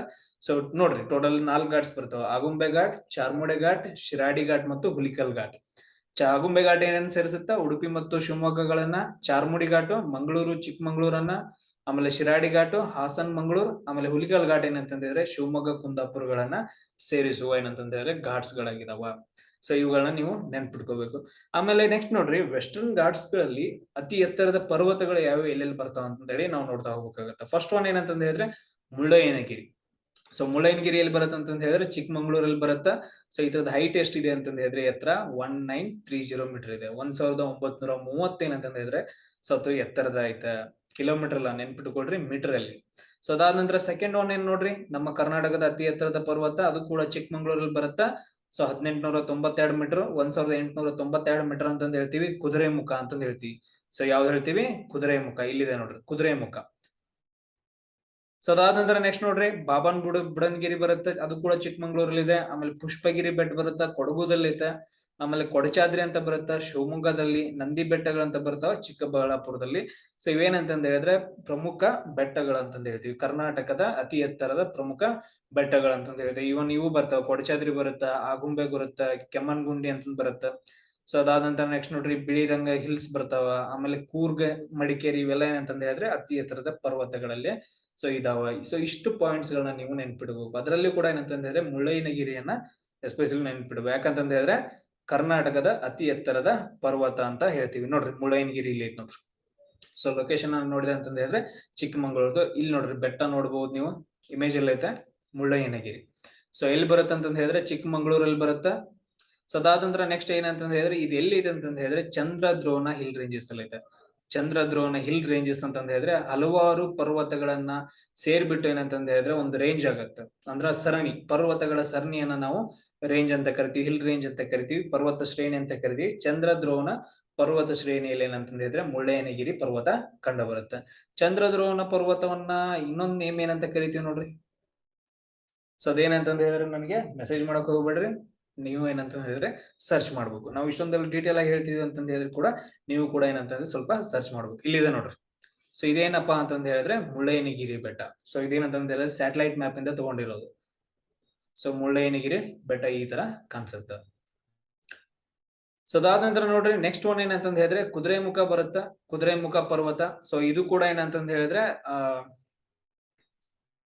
ಚಿಕ್ಕಮಂಗ್ಳೂರಲ್ಲೇ ಕಂಡು ಬರುತ್ತಾ. ಇದು ಎಲ್ಲಿ ಕಂಡು ಬರುತ್ತೆ ಅಂತ ಹೇಳಿದ್ರೆ ಇದು ಪರ್ಟಿಕ್ಯುಲರ್ ಆಗಿ ನೋಡಿದ್ರೆ ಎಲ್ಲಿ ಕಂಡು ಬರುತ್ತೆ ಅಂತ ಹೇಳಿದ್ರೆ ಕುದುರೆಮುಖ ನ್ಯಾಷನಲ್ ಪಾರ್ಕ್ ಅಲ್ಲಿ ಏನಂತಂದ ಹೇಳಿದ್ರೆ ಕುದುರೆಮುಖ ಪರ್ವತ ಕಂಡು ಬರುತ್ತೆ. ಸೊ ಕರ್ನಾಟಕದ 2ನೇ ಅತಿ ದೊಡ್ಡ ಪರ್ವತ ಯಾವ್ದಪ್ಪ ಅಂತ ಹೇಳಿದ್ರೆ ಕುದುರೆಮುಖ ಪರ್ವತ ಅಂತಂದ ಹೇಳ್ತೀವಿ. ಇದು ಎಲ್ಲಿ ಕಂಡು ಬರುತ್ತಾ? ಕುದುರೆಮುಖ ನ್ಯಾಷನಲ್ ಪಾರ್ಕ್ ಅಲ್ಲಿ ಕಂಡು ಬರುತ್ತ. ಸೊ ಅದ್ರ ಬಗ್ಗೆ ನಾವ್ ಏನಂತಂದ ಹೇಳಿದ್ರೆ ಸ್ಟಡಿ ಮಾಡ್ಬೇಕಾಗತ್ತೆ. ಆಮೇಲೆ ನೋಡ್ರಿ ಇನ್ನೊಂದ್ ಏನೇನ್ ತುಂಬಾ ಇಂಪಾರ್ಟೆಂಟ್ ಅಂತಂದ ಹೇಳಿದ್ರೆ ಲೋಕಲ್ ಆಗಿ ಅಲ್ಲಿ ಜನ, ಲೋಕಲ್ ಹಳ್ಳಿ ಜನ ಏನಂತ ಕರೀತಾರೆ ಕುದುರೆಮುಖ ಪರ್ವತನ ಏನಂತ ಕರೀತಾರೆ ಅಂದ್ರೆ ಸಂಸೆ ಪರ್ವತ ಅಂತ ಕರೀತಾರೆ. ತುಂಬಾ ಇಂಪಾರ್ಟೆಂಟ್ ಆಗತ್ತ. ಲೋಕಲ್ ಆಗಿ ಕುದುರೆಮುಖ ಪರ್ವತವನ್ನ ಅಲ್ಲಿ ಜನ ಏನಂತ ಕರೀತಾರೆ ಅಂದ್ರೆ ಸಂಸೆ ಪರ್ವತ ಅಂತ ಕರೀತಾರ. ಸೊ ಇಷ್ಟು ಪಾಯಿಂಟ್ಸ್ ಗಳೆಲ್ಲ ಅರ್ಥ ಆಯ್ತಲ್ಲ. So any questions?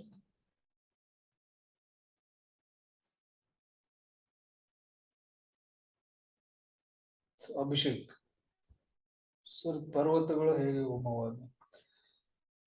ಎಸ್ ನೋಡ್ರಿ, ಇವಾಗ ನಾವು ಫಾಲ್ಟಿಂಗ್ ಆಕ್ಷನ್ ಇಂದ ಏನಂತಂದ ಹೇಳಿದ್ರೆ ಇವಾಗ ನಾವು ವೆಸ್ಟರ್ನ್ ಘಾಟ್ಸ್ ಗಳ ಬಗ್ಗೆ ಅಧ್ಯಯನ ಮಾಡ್ತಾ ಇರೋದ್ರಿಂದ ಫಾಲ್ಟಿಂಗ್ ಆಕ್ಷನ್ ಇಂದ ಅಂದ್ರೆ ಬಿರುಕು ಬಿದ್ಬಿಟ್ಟು ಸೊ ಕೆಲವು ಭಾಗಗಳು ಮೇಲಕ್ಕೆ ಎದ್ದು ಕೆಲವು ಭಾಗಗಳು ಕೆಳಗಡೆ ಬರೋದ್ರಿಂದ ಸೊ ಈ ತರ ಏನಂತಂತ ಹೇಳಿದ್ರೆ ಕೆಲವೊಂದು ಪರ್ವತಗಳು ಹೋಮವಾಗ್ತಾವ. ಆಮೇಲೆ ಇನ್ನೊಂದು ಕೆಲವು ಪರ್ವತಗಳು ಏನಂತಂದ ಹೇಳಿದ್ರೆ ಜ್ವಾಲಾಮುಖಿಗಳಿಂದ ಲಾವಾ ಹೊರಗೆ ಬರೋದ್ರಿಂದ ಆಗ್ತಾವ. ಆಮೇಲೆ ಪ್ಲೇಟ್ ಟೆಕ್ಟಾನಿಕ್ ಥಿಯರಿಯಿಂದ ಅಂತ ಹೇಳ್ತೀವಿ. ಇಂಡಿಯನ್ ಪ್ಲೇಟ್, ಯುರೇಷಿಯನ್ ಪ್ಲೇಟ್ ಎರಡು ಸೇರೋದ್ರಿಂದ ಏನಾಗುತ್ತೆ ಸೊ ಈ ತರ ಹಿಮಾಲಯ ಪರ್ವತಗಳು ಸೊ ಉದಯವಾಗಿದಾವ.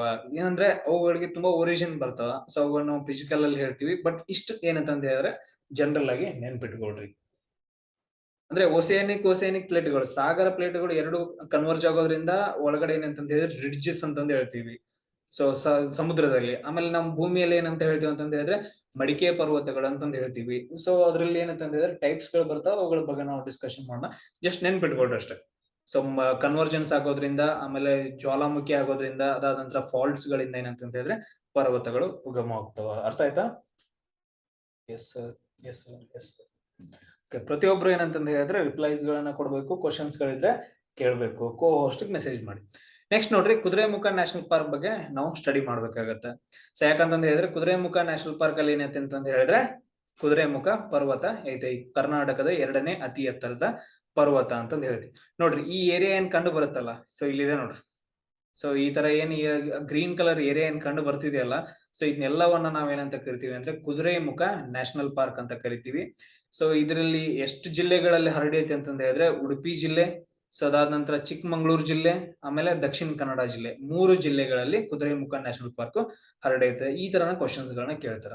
ನೋಡ್ರಿ ಉಡುಪಿ ಜಿಲ್ಲೆ, ಚಿಕ್ಕಮಂಗ್ಳೂರು, ಆಮೇಲೆ ಕೆಳಗಡೆ ದಕ್ಷಿಣ ಕನ್ನಡ, ಈ 3 ಜಿಲ್ಲೆಗಳಲ್ಲಿ ಏನಂತಂದ ಹೇಳಿದ್ರೆ ಈ ತರ ಕುದುರೆಮುಖ ನ್ಯಾಷನಲ್ ಪಾರ್ಕ್ ಹರಡೈತೆ, Kudremukh National park.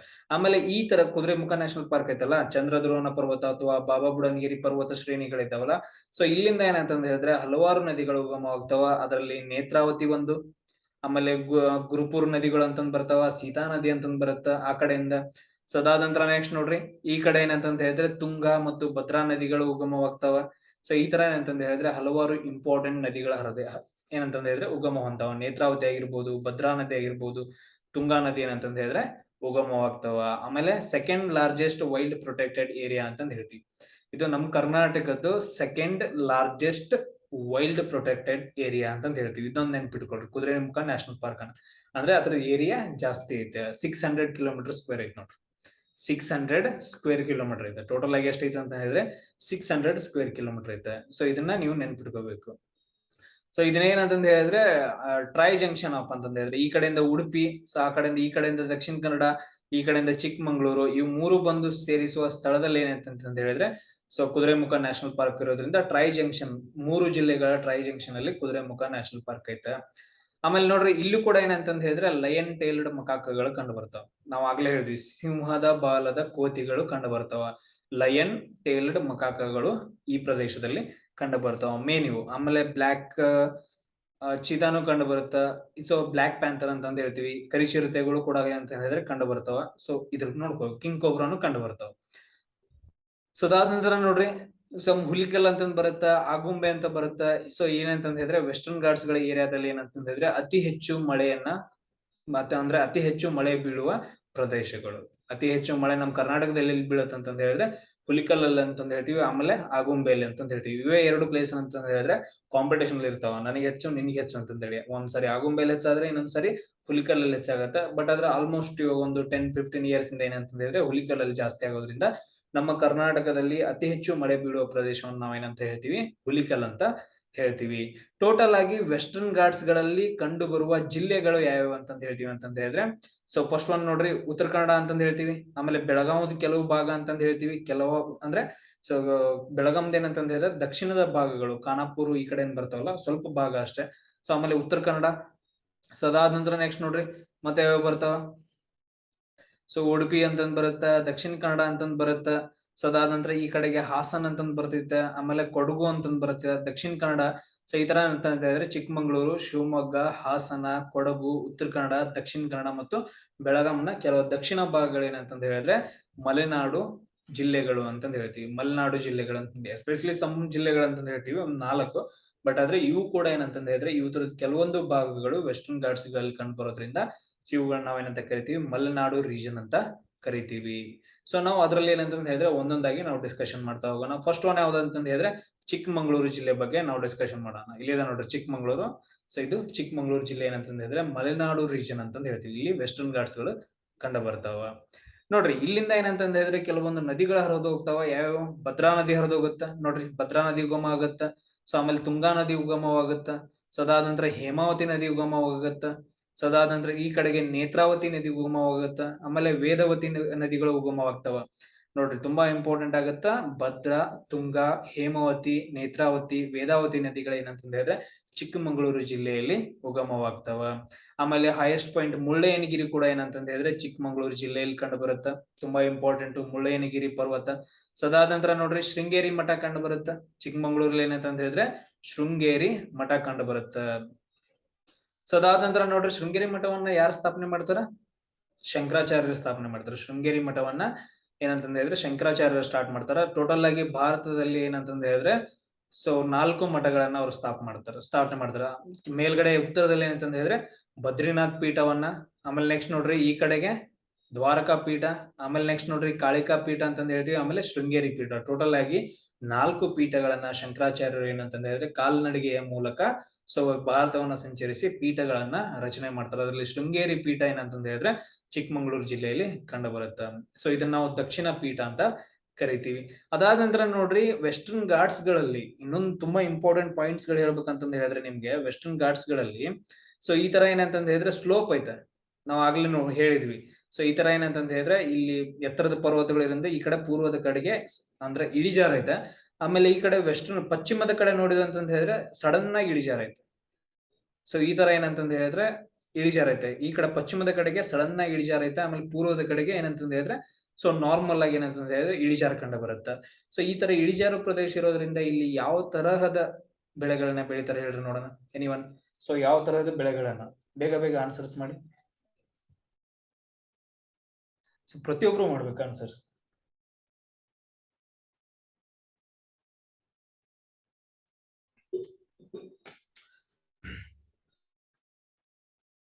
S, very good. So very good Radha, Shweta, Vinayak, Abhishek, Tej Bahadur, Florence, very good very good. So ನಾನು ಲಾಸ್ಟ್ ಕ್ಲಾಸ್ ಅಲ್ಲಿ ಹೇಳಿದ್ದೆ ಕರಾವಳಿ ಹೇಳುವಾಗ. ಎಸ್ ನೋಡ್ರಿ, ಈ ತರ ಸ್ಲೋಪ್ ಏರಿಯಾಸ್ ಗಳು ಕಂಡು ಬಂದಾಗ ಏನಂತ ಹೇಳಿದ್ರೆ ಸೊ ಇಲ್ಲಿ ತೋಟಗಾರಿಕೆ ಬೆಳೆಗಳನ್ನ ಜಾಸ್ತಿ ಬೆಳಿತಾರ. ತೋಟಗಾರಿಕೆ ಬೆಳೆಗಳನ್ನ ಏನ್ ಮಾಡ್ತಾರ ಅಂತಂದ ಹೇಳಿದ್ರೆ ಜಾಸ್ತಿ ಬೆಳಿತಾರ. ಅದರಲ್ಲೂ ಕೂಡ ಏನಂತಂದ ಹೇಳಿದ್ರೆ ಚಿಕ್ಕಮಂಗ್ಳೂರು ಅಂತ ಬಂದಾಗ ಕಾಫಿ ಕಲ್ಟಿವೇಶನ್, ಕಾಫಿ ಬೆಳೆಯನ್ನ ಏನಂತಂದ ಹೇಳಿದ್ರೆ ಅತಿ ಹೆಚ್ಚಾಗಿ ಬೆಳಿತಾರ. ಇದು ತುಂಬಾ ಇಂಪಾರ್ಟೆಂಟ್ ಆಗತ್ತೆ. ಸೊ ಅದರಲ್ಲೂ ಕೂಡ ಏನಂತಂದ ಹೇಳಿದ್ರೆ ಎರಡು ಪ್ರಕಾರದ ಬರ್ತಾವ. ಎರಡು ಪ್ರಕಾರದ ಕಾಫಿ ಬೆಳೆಗಳನ್ನ ಚಿಕ್ಕಮಂಗ್ಳೂರಲ್ಲಿ ಜಾಸ್ತಿ ಬೆಳಿತಾರ. ಒಂದ್ ಯಾವ್ದಂತಂದ ಹೇಳಿದ್ರೆ ಅರೇಬಿಕಾ ಅಂತಂದ ಹೇಳ್ತೀವಿ. ಎಸ್, ಕೇಳಿದಿರಾ? So arabica coffee. ಆಮೇಲೆ ಇನ್ನೊಂದ್ ಏನಂತಂದ ಹೇಳಿದ್ರೆ ರುಬುಸ್ಟಾ ಅಂತಂದ ಹೇಳ್ತೀವಿ. ರೋಬೋಸ್ಟಾ ಅಥವಾ ರುಬುಸ್ಟಾ ಅಂತಂದ ಹೇಳ್ತೀವಿ. ಎರಡು ತರಹದ ಕಾಫಿಗಳನ್ನ ಏನ್ ಮಾಡ್ತಾರ ಅಂತಂದ ಹೇಳಿದ್ರೆ ಚಿಕ್ಕಮಂಗ್ಳೂರಲ್ಲಿ ಅತಿ ಹೆಚ್ಚು ಬೆಳಿತಾರ. ಇವಾಗ ಏನಂತಂದ ಹೇಳಿದ್ರೆ ಸೊ ನಮ್ ಕರ್ನಾಟಕದಲ್ಲಿ ಅತಿ ಹೆಚ್ಚು ಕಾಫಿಯನ್ನ ಎಲ್ಲಿ ಬೆಳಿತಾರ ಅಂತಂದ ಹೇಳಿದ್ರೆ ಚಿಕ್ಕಮಂಗ್ಳೂರು ಮತ್ತು ಕೊಡಗು ಅಂತಂದ ಹೇಳ್ತೀವಿ. ಕಾಂಪಿಟೇಷನ್ ಅದಾವ ಚಿಕ್ಕಮಂಗ್ಳೂರು ಮತ್ತು ಕೊಡಗು. ಸೊ ಒಂದೊಂದು ವರ್ಷ ಏನಂತಂದ ಹೇಳಿದ್ರೆ ಚೇಂಜಸ್ ಆಗ್ತಾ ಹೋಗ್ತಾವ. ಚಿಕ್ಕಮಂಗ್ಳೂರು, ಕೊಡಗು. ಇವಾಗ ರೀಸೆಂಟ್ ಆಗಿರೋದು ಕೊಡಗು ಐತೆ, ಸೆಕೆಂಡ್ ಪ್ಲೇಸ್ ಅಲ್ಲಿ ಚಿಕ್ಕಮಂಗ್ಳೂರು ಐತೆ, ನೆನ್ಪಿಟ್ಕೊಳ್ರಿ. ಅದಾದ ನಂತರ ಭಾರತದಲ್ಲಿ ಅತಿ ಹೆಚ್ಚು ಕಾಫಿ ಎಲ್ಲಿ ಬೆಳಿತಾರ ಅಂತಂದ ಹೇಳಿದ್ರೆ ನಮ್ ಕರ್ನಾಟಕದಲ್ಲಿ ಬೆಳಿತಾರ. ಭಾರತದಲ್ಲಿ ಅತಿ ಹೆಚ್ಚು ಕಾಫಿಯನ್ನ ಎಲ್ಲಿ ಬೆಳಿತಾರ ಅಂತಂದ ಹೇಳಿದ್ರೆ ನಮ್ ಕರ್ನಾಟಕದಲ್ಲಿ ಬೆಳಿತಾರ. ಅದೇ ತರ ನೋಡ್ರಿ ಚಹಾ ಅಂತಂದ್ ಬರುತ್ತೆ, ಇದು ಕೂಡ ತೋಟಗಾರಿಕೆ ಬೆಳೆ. ಚಹಾವನ್ನ ಅತಿ ಹೆಚ್ಚು ಎಲ್ಲಿ ಬೆಳಿತಾರ ಅಂತಂದ ಹೇಳಿದ್ರೆ ಅಸ್ಸಾಂ ಅಲ್ಲಿ ಬೆಳಿತಾರ. ನಮ್ಮ ಭಾರತದಲ್ಲಿ ಅಸ್ಸಾಂ ಅಲ್ಲಿ ಏನಂತಂದ ಹೇಳಿದ್ರೆ ಅತಿ ಹೆಚ್ಚು ಚಹಾವನ್ನ ಬೆಳಿತಾರ. ಆಮೇಲೆ ವರ್ಲ್ಡ್ ಅಲ್ಲಿ ಅಂತ ಬಂದಾಗ ಚೀನಾ ಅಂತಂದ ಹೇಳ್ತೀವಿ. ಕಾಫಿ ಅಂತ ಬಂದಾಗ ವರ್ಲ್ಡ್ ಅಲ್ಲಿ ಯಾವ್ದು ಬೆಳಿತಾರ? ಬೇಗ ಬೇಗ ಮೆಸೇಜ್ ಹಾಕಿ. ಕಾಫಿಯನ್ನ ವರ್ಲ್ಡ್ ಅಲ್ಲಿ ಅತಿ ಹೆಚ್ಚು ಯಾರು ಬೆಳಿತಾರ? ಕೋ ಹೋಸ್ಟ್ ಹಾಕಿ. So very good Ajit. So ಹೊಸ ನೇಮು, ವೆರಿ ಗುಡ್. ಬ್ರೆಜಿಲ್ ಅಲ್ಲಿ ಏನಂತಂದ ಹೇಳಿದ್ರೆ ಅತಿ ಹೆಚ್ಚು ಕಾಫಿಯನ್ನ ಬೆಳಿತಾರ, ನೆನ್ಪಿಟ್ಕೊಳ್ರಿ. ಸೊ ಟೋಟಲ್ ಆಗಿ ಎರಡು ತರದ್ ಬರ್ತಾವ, ಅರೇಬಿಕಾ ಮತ್ತು ರೋಬೋಸ್ಟಾ ಅಂತಂದ ಹೇಳ್ತೀವಿ. ಸೊ ಅದಾದ ನಂತರ ನೋಡ್ರಿ ಚಿಕ್ಕಮಂಗ್ಳೂರ್ ಬಗ್ಗೆ ಮತ್ತೆ ಪಾಯಿಂಟ್ಸ್ ಗಳು ನಾವ್ ಆಗ್ಲೇ ಹೇಳಿದ್ವಿ. ಸೊ ಹಿಲ್ ಸ್ಟೇಷನ್ ಗಳಂತಂದ ಹೇಳಿದ್ವಿ. ಯಾವ ಅಂತಂದ ಹೇಳಿದ್ರೆ ನೋಡ್ರಿ ಬಾಬಾ ಬುಡನ್ಗಿರಿ ಹಿಲ್ ಸ್ಟೇಷನ್ ಗಳು ಬರ್ತಾವ. ಅದ್ರಲ್ಲಿ ಏನಂತ ಹೇಳಿದ್ರೆ ಮುಳ್ಳಯ್ಯನಗಿರಿ ಅತಿ ಎತ್ತರದ ಪರ್ವತ ಆಗತ್ತ. ಇದೇನಂತ ನೋಡ್ರಿ, ಇಲ್ಲಿದೆ ನೋಡ್ರಿ. ಸೊ ಈ ತರ ಏನಂತ ಹೇಳಿದ್ರೆ ಇದು ಕುದುರೆಮುಖ ನ್ಯಾಷನಲ್ ಪಾರ್ಕ್. ಇದು ನಾವ್ ಆಗ್ಲೇ ಹೇಳಿದ್ವಲ್ಲ, ಇದು ಕುದುರೆಮುಖ ನ್ಯಾಷನಲ್ ಪಾರ್ಕ್. ಈ ತರ ಕುದುರೆಮುಖ ನ್ಯಾಷನಲ್ ಪಾರ್ಕ್ ಅಲ್ಲಿ ಏನಂತ ಹೇಳಿದ್ರೆ ಸೊ ಪರ್ವತ ಕಂಡು ಬರುತ್ತಾ, ಅದೇ ಯಾವ್ದಂತ ಹೇಳಿದ್ರೆ ಕುದುರೆಮುಖ ಪರ್ವತ ಅಂತಂದ ಹೇಳ್ತೀವಿ. ಆಮೇಲೆ ಬಾಬಾ ಬುಡನ್ಗಿರಿಯನ್ನ ನಾವ್ ಏನಂತ ಕರಿತೀವಿ ಅಂತಂದ ಹೇಳಿದ್ರೆ ಇನ್ನೊಂದು ಹೆಸರು ಇದೆ, ಅದಕ್ಕೆ ದತ್ತಪೀಠ ಅಂತ ಕರಿತೀವಿ. ಸೊ ಅಲ್ಲಿ ಏನಂತಂದ ಹೇಳಿದ್ರೆ ಗುಡಿನೂ ಕೂಡ ಐತೆ, ನೆನ್ಪಿಟ್ಕೊಳ್ರಿ, ದತ್ತಪೀಠ ಅಂತ ಕರಿತೀವಿ. ಸೊ ಆಮೇಲೆ ಇನ್ನೊಂದು ಬರುತ್ತೆ ದೇವಿರಮ್ಮ ಪೀಠ ಅಂತಂದ ಹೇಳ್ತೀವಿ. ಸಾರಿ, ದೇವಿರಮ್ಮ ಬೆಟ್ಟಗಳಂತಂದ ಹೇಳ್ತೀವಿ. ಸೊ ಇಷ್ಟೇನಂತಂದ್ರೆ ಎರಡು ನೆನ್ಪಿಡ್ರು, ಬಾಬಾ ಬುಡನ್ಗಿರಿ, ಮುಳ್ಳಯ್ಯನಗಿರಿ, ಅದಾದ ನಂತರ ಕುದುರೆಮುಖ ಅಂತಂದ ಹೇಳ್ತೀವಿ. ಸೊ ಅದ್ರ ಮುಂಚೆ ನೋಡ್ರಿ ಇಲ್ಲೇ ಪಾಯಿಂಟ್ಸ್ ಗಳನ್ನ ಹೇಳ್ತೀನಿ. ಸೊ ನಾವು ಆಲ್ರೆಡಿ ಲಾಸ್ಟ್ ಕ್ಲಾಸ್ ಅಲ್ಲಿ ಡಿಸ್ಕಷನ್ ಮಾಡಿದ್ವಿ Someshwara wildlife sanctuary. So ಕುದುರೆಮುಖದ ಮೇಲ್ಗಡೆ ಏನಂತಂದ ಹೇಳಿದ್ರೆ ಸೋಮೇಶ್ವರ ವೈಲ್ಡ್ ಲೈಫ್ ಸೆಂಚುರಿ ಐತೆ. ಸೊ ಇದೆಲ್ಲಿ ಕಂಡು ಬರುತ್ತೆ? ಉಡುಪಿ ಒಳಗಡೆ ಕಂಡು ಬರುತ್ತೆ. ಇನ್ನೂ ಒಂದ್ ಸ್ವಲ್ಪ ಮುಂದೆ ಹೋದ್ರೆ ಏನ್ ಬರುತ್ತೆ? ಸೊ ಈ ಕಡೆ side Mookambika wild life century ಬರುತ್ತೆ. ಮೂಕಾಂಬಿಕಾ ವೈಲ್ಡ್ ಲೈಫ್ ಸೆಂಚುರಿ ನೀವೇನಂತಂದ ಹೇಳಿದ್ರೆ ಅಲ್ಲೇ ಒಂದ್ ಸ್ವಲ್ಪ ಡಯಾಗ್ರಾಮ್ ಅನ್ನ ಹಾಕೋಬೇಕು. ಆಮೇಲೆ ಈ ಕಡೆ ನೋಡ್ರಿ, so Bhadra wild life century ಬರುತ್ತೆ. ಇಲ್ಲಿ ನೋಡ್ರಿ, Bhadra wild life sanctuary.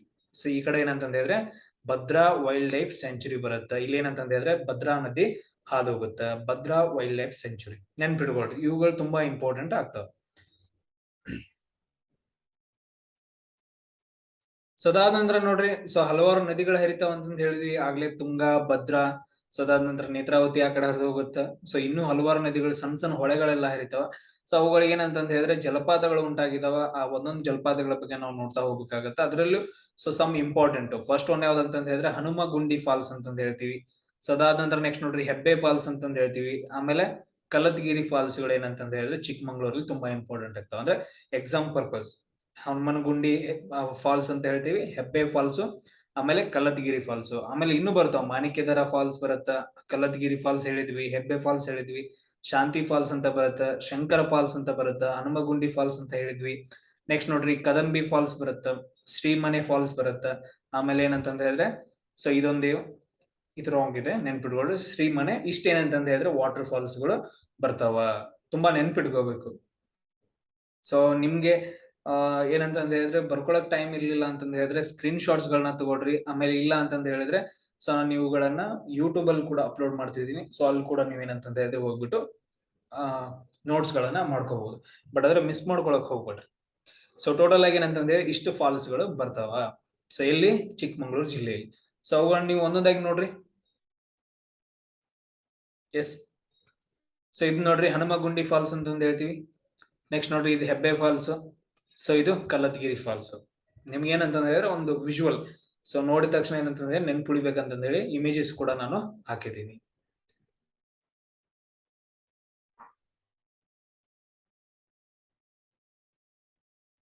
So ಇದು ಎಷ್ಟಂತ ಇಷ್ಟೇನಪ್ಪಾ ಅಂತಂತ ಹೇಳಿದ್ರೆ ನೆಕ್ಸ್ಟ್ ನೋಡ್ರಿ.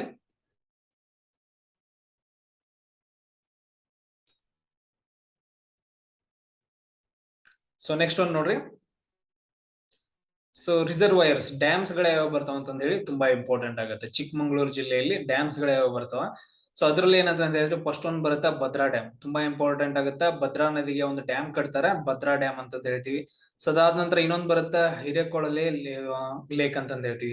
ಹಿರೇಕೊಳಲೆ ಸರೋವರ ಅಂತಂದ ಹೇಳ್ತೀವಿ. ಅದಾದ ನಂತರ ನೆಕ್ಸ್ಟ್ ಅಯ್ಯನ್ ಕೆರೆ ಸರೋವರ ಅಂತಂದ ಹೇಳ್ತೀವಿ. ಇನ್ನೊಂದ್ ಯಾವ್ದಪ್ಪ ಅಂತಂದ ಹೇಳಿದ್ರೆ ಅಯ್ಯನ್ ಕೆರೆ ಸರೋವರ ಅಂತಂದ ಹೇಳ್ತೀವಿ. ಸೊ ಅದರಲ್ಲಿ ಫಸ್ಟ್ ಒಂದ್ ಏನಂತಂದ ಹೇಳಿದ್ರೆ ಭದ್ರಾ ಡ್ಯಾಮ್ ತುಂಬಾ ಇಂಪಾರ್ಟೆಂಟ್ ಆಗುತ್ತೆ. ಸೊ ಚಿಕ್ಕಮಂಗ್ಳೂರಲ್ಲಿ ಭದ್ರಾ ಡ್ಯಾಮ್ ತುಂಬಾ ಇಂಪಾರ್ಟೆಂಟ್ ಆಗುತ್ತೆ. ಸೊ ಅದಾದ ನಂತರ ನೋಡ್ರಿ, ಸೊ ಇಮೇಜ್ ನೋಡ್ರಿ, ಭದ್ರಾ ಡ್ಯಾಮ್, ಆಮೇಲೆ ಅಯ್ಯನ್ ಕೆರೆ ಲೇಕ್, ಆಮೇಲೆ ಹಿರೇಕೊಳಲೆ ಲೇಕ್ ಅಂತಂದ ಹೇಳ್ತೀವಿ. ಸೊ ಚಿಕ್ಕಮಂಗ್ಳೂರಲ್ಲಿ ಕಂಡು ಬರುವು.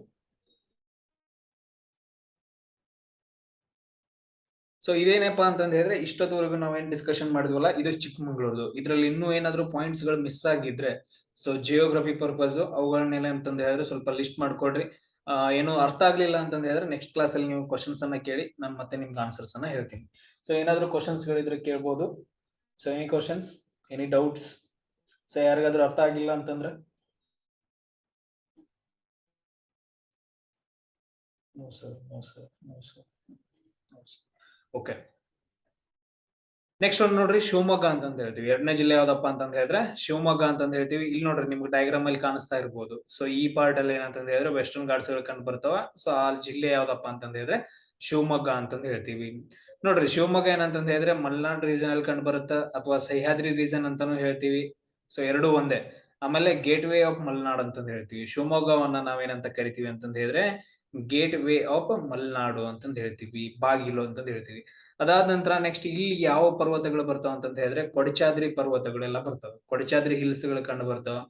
ಆಮೇಲೆ ಇಲ್ಲಿಂದ ಏನಂತಂತ ಹೇಳಿದ್ರೆ ಸೊ ಗಂಗಾವತಿ, ಶರಾವತಿ ನದಿಗಳೆಲ್ಲ ಇರ್ತಾವ. ಕಾಳಿ ಎಲ್ಲ ಗಂಗಾವತಿ, ಶರಾವತಿ, ಆಮೇಲೆ ತಡದಿ, ಈ ತರ ನದಿಗಳು ಏನಂತ ಹೇಳಿದ್ರೆ ಸೊ ಇಲ್ಲಿಂದ ಹರಿತಾವ. ಅದಾದ ನಂತರ ನೆಕ್ಸ್ಟ್ ನೋಡ್ರಿ, ಇವನ್ ತುಂಗಭದ್ರಾ ನದಿ ಕೂಡ ಈ ಕಡೆಯಿಂದ ಹರಿಯುತ್ತೆ. ಸೊ ತುಂಗಾ ಮತ್ತು ಭದ್ರಾ ನದಿಗಳು ಕೂಡ ಹರಿತಾವ ಶಿವಮೊಗ್ಗದಿಂದ.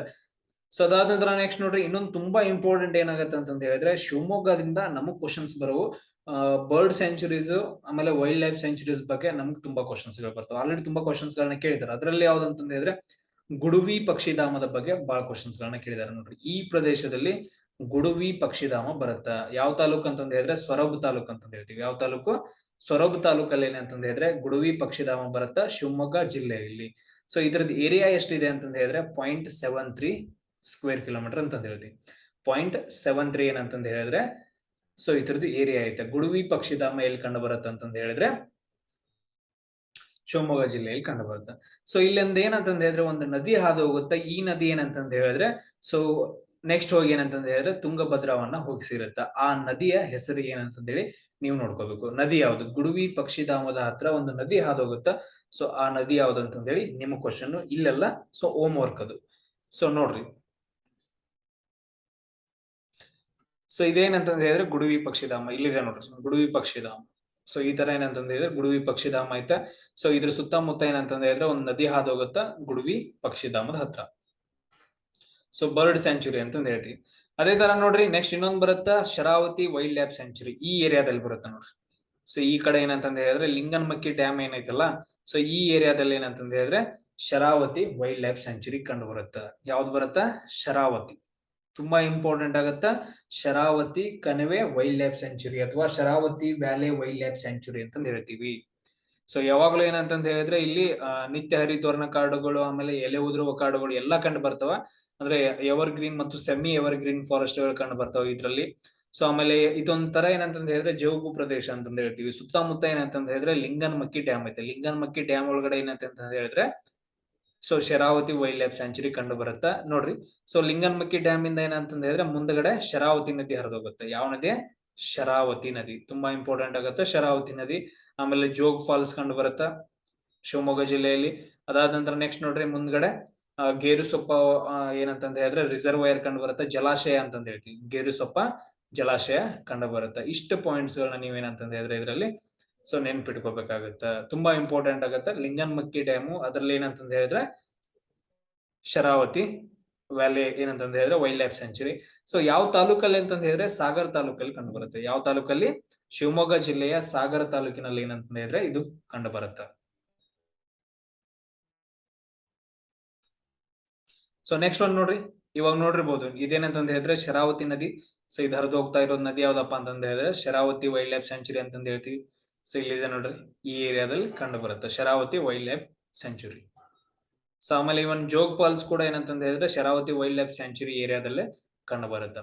ಸೊ ನೋಡ್ರಿ ಫಸ್ಟ್ ಒನ್ ಗುಡುವಿ, ಅದಾದ ನಂತರ ಶರಾವತಿ. ಇವಾಗ ನೋಡ್ರಿ ಸೆಕೆಂಡ್ ನೆಕ್ಸ್ಟ್ ಒನ್ ಯಾವ್ದು ಅಂತಂದ ಹೇಳಿದ್ರೆ ಶೆಟ್ಟಿಹಳ್ಳಿ ಅಂತಂದ ಹೇಳ್ತೀವಿ. ಶೆಟ್ಟಿಹಳ್ಳಿ ವೈಲ್ಡ್ ಲೈಫ್ ಸ್ಯಾಂಚುರಿ ತುಂಬಾ ಇಂಪಾರ್ಟೆಂಟ್ ಆಗುತ್ತೆ. ಶೆಟ್ಟಿಹಳ್ಳಿ ವೈಲ್ಡ್ ಲೈಫ್ ಸ್ಯಾಂಚುರಿ ಇದು ಕೂಡ ಏನಂತಂದ ಹೇಳಿದ್ರೆ ಶಿವಮೊಗ್ಗ ಜಿಲ್ಲೆಯಲ್ಲೇ ಕಂಡು ಬರುತ್ತೆ. ಶಿವಮೊಗ್ಗ ಸಿಟಿ ಏರಿಯಾದಿಂದ ಸ್ವಲ್ಪ ದೂರ ಆಗತ್ತೆ, ಶಿವಮೊಗ್ಗ ಜಿಲ್ಲೆಯಲ್ಲಿ ಕಂಡು ಬರುತ್ತೆ. ಇದರಲ್ಲಿ ಡ್ರೈ ಡೆಸಿಡ್ಯೂಯಸ್ ಮತ್ತು ಸೆಮಿ ಎವರ್ ಗ್ರೀನ್ ಕಂಡು ಬರ್ತಾವ. ನೋಡ್ರಿ ಡ್ರೈ ಡೆಸಿಡ್ಯೂಯಸ್ ಮತ್ತು ಸೆಮಿ ಎವರ್ ಗ್ರೀನ್ ಅಂತಂದ ಹೇಳಿದ್ರೆ ಸೊ ಎಲೆ ಉದುರುವ ಕಾಡುಗಳು ಮತ್ತು ಅರ್ಧ ಅಂತಂದ ಹೇಳಿದ್ರೆ ನಿತ್ಯ ಹರಿದ್ವರ್ಣ ಕಾಡುಗಳು. ಸೊ ಈ ಕಡೆ ನಿತ್ಯ ಹರಿದ್ವರ್ಣ ಕಾಡುಗಳಲ್ಲ, ಈ ಕಡೆ ಎಲೆ ಉದುರುವ ಕಾಡುಗಳಲ್ಲ ಅಂತಂದ ಹೇಳ್ತೀವಿ. ಸೆಮಿ ಎವರ್ ಗ್ರೀನ್ ಫಾರೆಸ್ಟ್ ಏನಂತಂದ ಹೇಳಿದ್ರೆ ಕಂಡು ಬರುತ್ತೆ. ಸಿಂಪಲ್ ಆಗಿ ನೆನ್ಪಿಟ್ಕೊಳ್ರಿ, ಎಲೆ ಉದುರುವ ಕಾಡುಗಳು ಮತ್ತು ನಿತ್ಯ ಹರಿದ್ವರ್ಣ ಕಾಡುಗಳು ಈ ಏರಿಯಾದಲ್ಲಿ ಕಂಡು ಬರ್ತಾವ.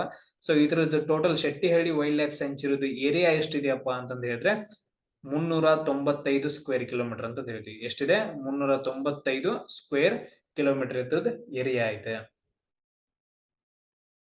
ಸೊ ಅದಾದ ನಂತರ ನೆಕ್ಸ್ಟ್ ಏನಪ್ಪಾ ಅಂತಂದ ಹೇಳಿದ್ರೆ ಇಲ್ಲಿ ರೀಸೆಂಟ್ಲಿ ಏನಂತಂದ ಹೇಳಿದ್ರೆ ಫೈರ್ ಬೆಂಕಿ ಹಚ್ಕೊಂಡಿರೋದ್ರಿಂದ ಆಲ್ಮೋಸ್ಟ್ ಇದ್ರದ್ದು ಎಲ್ಲ ಏರಿಯಾ ಏನಂತಂದ ಹೇಳಿದ್ರೆ ಸುಟ್ಟು ಹೋಗೈತೆ. ಎಲ್ಲ ಏನಂತಂದ ಹೇಳಿದ್ರೆ ಡಿಸ್ಟ್ರಾಯ್ ಆಗೈತೆ. ಸೊ ಇದೊಂದು ಪಾಯಿಂಟ್ ಅನ್ನ ನೀವು ನೆನ್ಪಿಟ್ಕೊಳ್ರಿ. ಸೊ ಇಲ್ಲಿ ಏನಂತಂದ ಹೇಳಿದ್ರೆ ಟೈಗರ್ಸ್ ಗಳು ಕಂಡು ಬರ್ತಾವ. ಆಲ್ಮೋಸ್ಟ್ ಏನಂತಂದ ಹೇಳಿದ್ರೆ ಶೆಟ್ಟಿಹಳ್ಳಿ ವೈಲ್ಡ್ ಲೈಫ್ ಸ್ಯಾಂಚುರಿ ತುಂಬಾ ಇಂಪಾರ್ಟೆಂಟ್ ಆಗೈತೆ. ಸೊ ಅದಾದ ನಂತರ ನೋಡ್ರಿ ಈ ಏರಿಯಾವನ್ನ ನಾವೇನಂತ ಕರಿತೀವಿ? ಶೆಟ್ಟಿಹಳ್ಳಿ ವೈಲ್ಡ್ ಲೈಫ್ ಸ್ಯಾಂಚುರಿ ಅನ್ನ ಕರಿತೀವಿ. ನೆನ್ಪಿಟ್ಕೊಳ್ರಿ, ಇದು ಎಲ್ಲಿ ಕಂಡು ಬರುತ್ತಾ? ಶಿವಮೊಗ್ಗ ಜಿಲ್ಲೆಯಲ್ಲಿ ಕಂಡು ಬರುತ್ತಾ. ಸೊ ಅದಾದ ನಂತರ ನೆಕ್ಸ್ಟ್ ನೋಡ್ರಿ ಇನ್ನೊಂದು ತುಂಬಾ ಇಂಪಾರ್ಟೆಂಟ್ ಆಗುತ್ತಾ. ಸೊ ಇಲ್ಲಿ ಈ ಏರಿಯಾದಲ್ಲಿ ಕಂಡು ಬರುತ್ತೆ Bhadra wild life sanctuary. So ಇದು ಕೂಡ ಏನಂತಂದ ಹೇಳಿದ್ರೆ ಶಿವಮೊಗ್ಗ ಬಾರ್ಡರ್ ಅಲ್ಲೇ ಕಂಡು ಬರೋದ್ರಿಂದ ಸೊ ಇದನ್ನು ಕೂಡ ನಾವು ಸ್ಟಡಿ ಮಾಡ್ಬೇಕಾಗತ್ತೆ. ಭದ್ರಾ ವೈಲ್ಡ್ ಲೈಫ್ ಸ್ಯಾಂಚುರಿ ಏನಂತಂದ ಹೇಳಿದ್ರೆ ಭದ್ರಾ ಡ್ಯಾಮ್ ಆಯ್ತಾ. So Bhadra wild life sanctuary ಇದನ್ನ ಸೊ 1951ರಲ್ಲಿ ಏನಂತಂದ್ರೆ ಇದನ್ನ ವೈಲ್ಡ್ ಲೈಫ್ ಸ್ಯಾಂಚುರಿ ಆಗಿ ಏನ್ ಮಾಡ್ತಾರ ಅಂತಂದ ಹೇಳಿದ್ರೆ ಸೊ ನಾಮಕರಣ ಮಾಡ್ತಾರ. ಇದ್ರ ಟೋಟಲ್ ಏರಿಯಾ ಎಷ್ಟಿದೆ ಅಂತಂದ ಹೇಳಿದ್ರೆ 252 ಸ್ಕ್ವೇರ್ ಕಿಲೋಮೀಟರ್ ಐತೆ. ಸೊ ಅದಾದ ನಂತರ ನೆಕ್ಸ್ಟ್ ನೋಡ್ರಿ 1972ರಲ್ಲಿ ಏನ್ ಮಾಡ್ತಾರ ಅಂತಂದ ಹೇಳಿದ್ರೆ ಒಂದು ಫಾರೆಸ್ಟ್ ಅನ್ನ ಆಡ್ ಮಾಡ್ತಾರೆ ಇದಕ್ಕೆ. ಸೊ ಭದ್ರಾ ವೈಲ್ಡ್ ಲೈಫ್ ಸ್ಯಾಂಚುರಿಗೆ ಒಂದು ಫಾರೆಸ್ಟ್ ಅನ್ನ ಆಡ್ ಮಾಡ್ತಾರ. ಅದು ಫಾರೆಸ್ಟ್ ಯಾವ್ದಂತಂದ ಹೇಳಿದ್ರೆ ಲಕ್ಕವಳ್ಳಿ ಫಾರೆಸ್ಟ್ ಏರಿಯಾ ಅಂತ ಹೇಳ್ತೀವಿ. ಲಕ್ಕವಳ್ಳಿ ಅರಣ್ಯ ಪ್ರದೇಶವನ್ನ 1972ರಲ್ಲಿ ಭದ್ರಾ ವೈಲ್ಡ್ ಲೈಫ್ ಸ್ಯಾಂಚುರಿಗೆ ಆಡ್ ಮಾಡ್ತಾರ. ಸೊ ಅವಾಗ ಅದ್ರದ್ದು ಏರಿಯಾ ಏನಾಗತ್ತೆ ಅಂತಂದ ಹೇಳಿದ್ರೆ 252ರಿಂದ 492 ಸ್ಕ್ವೇರ್ ಕಿಲೋಮೀಟರ್ ಏನಂತಂದ ಹೇಳಿದ್ರೆ ಅದ್ರದ್ದು ಏರಿಯಾ ಜಾಸ್ತಿ ಆಗತ್ತೆ ಭದ್ರಾ ವೈಲ್ಡ್ ಲೈಫ್ ಸ್ಯಾಂಚುರಿ. ಯಾವಾಗ? 1972ರಲ್ಲಿ. ಇಷ್ಟು ಪಾಯಿಂಟ್ಸ್ ಅನ್ನು ನೀವು ಇದರಲ್ಲಿ ನೆನ್ಪಿಟ್ಕೋಬೇಕಾಗತ್ತ. ಸೊ ಇಲ್ಲಿದೆ ನೋಡ್ರಿ ಅದ್ರ photos Bhadra wild life sanctuaries. So ಯಾವ ಪ್ರಾಣಿಗಳು, ಆನೆಗಳೆಲ್ಲ ಕಂಡು ಬರ್ತಾವ ಭದ್ರಾ ವೈಲ್ಡ್ ಲೈಫ್ ಸ್ಯಾಂಚುರಿಯಲ್ಲಿ. ಭದ್ರಾ ನದಿ ಇದು ನೆನ್ಪಿಟ್ಕೊಳ್ರಿ. ಯಾವ ನದಿಗಳು ಅಂತಾನು ತುಂಬಾ ನೆನ್ಪಿಟ್ಕೋಬೇಕಾಗತ್ತೆ. ಸೊ ಇಲ್ಲಿಂದ ಹರಿದು ಗೊತ್ತಾ ನೋಡ್ರಿ.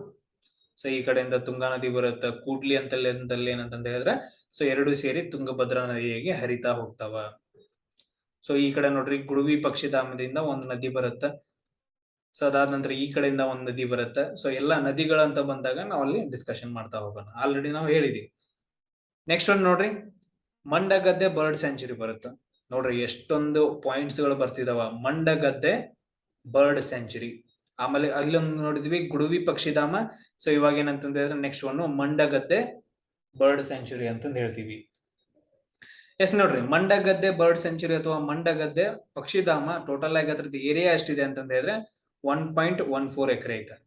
ಎಷ್ಟೈತೆ ಅಂತಂದ ಹೇಳಿದ್ರೆ 1.2 ಎಕರೆ ಅಂತ ಅನ್ಕೊಳ್ರಿ. ಟೋಟಲ್ ಆಗಿ ಏನಂತ ಹೇಳಿದ್ರೆ 1.2 ಎಕರೆ. ಸೊ ಅದ್ರ ಲ್ಯಾಂಡ್ ಐತೆ. ಸೊ ಅದಾದ ನಂತರ ಏನಂತ ಹೇಳಿದ್ರೆ 30 kilometres from Shivamogga city. Shivamogga ಸಿಟಿಯಿಂದ ಏನಂತ ಹೇಳಿದ್ರೆ 30 ಕಿಲೋಮೀಟರ್ ದೂರ ಐತೆ ಮಂಡಗದ್ದೆ ಪಕ್ಷಿಧಾಮ. ಇದ್ ನೆನ್ಪಿಟ್ಕೊಳ್ರಿ, ತುಂಬಾ ಇಂಪಾರ್ಟೆಂಟ್. ತುಂಗಾ ನದಿ ಹರಿದೋಗಿತ್ತೆ ನೋಡ್ರಿ. ತುಂಗಾ ನದಿ ಏನಂತಂದ ಹೇಳಿದ್ರೆ ಹರಿದೋಗಿ ಒಂದು ದ್ವೀಪವನ್ನ ಏನಂತಂದ ಹೇಳಿದ್ರೆ ನಿರ್ಮಾಣ ಮಾಡುತ್ತೆ. ತುಂಗಾ ನದಿ ದ್ವೀಪ ಅಂತಂದ ಹೇಳ್ತೀವಿ. ಮಂಡಗದ್ದೆ ಪಕ್ಷಿಧಾಮ ಯಾವ ರಿವರ್ ಅಂತ ಹೇಳ್ತೀವಿ? ತುಂಗಾ ನದಿ.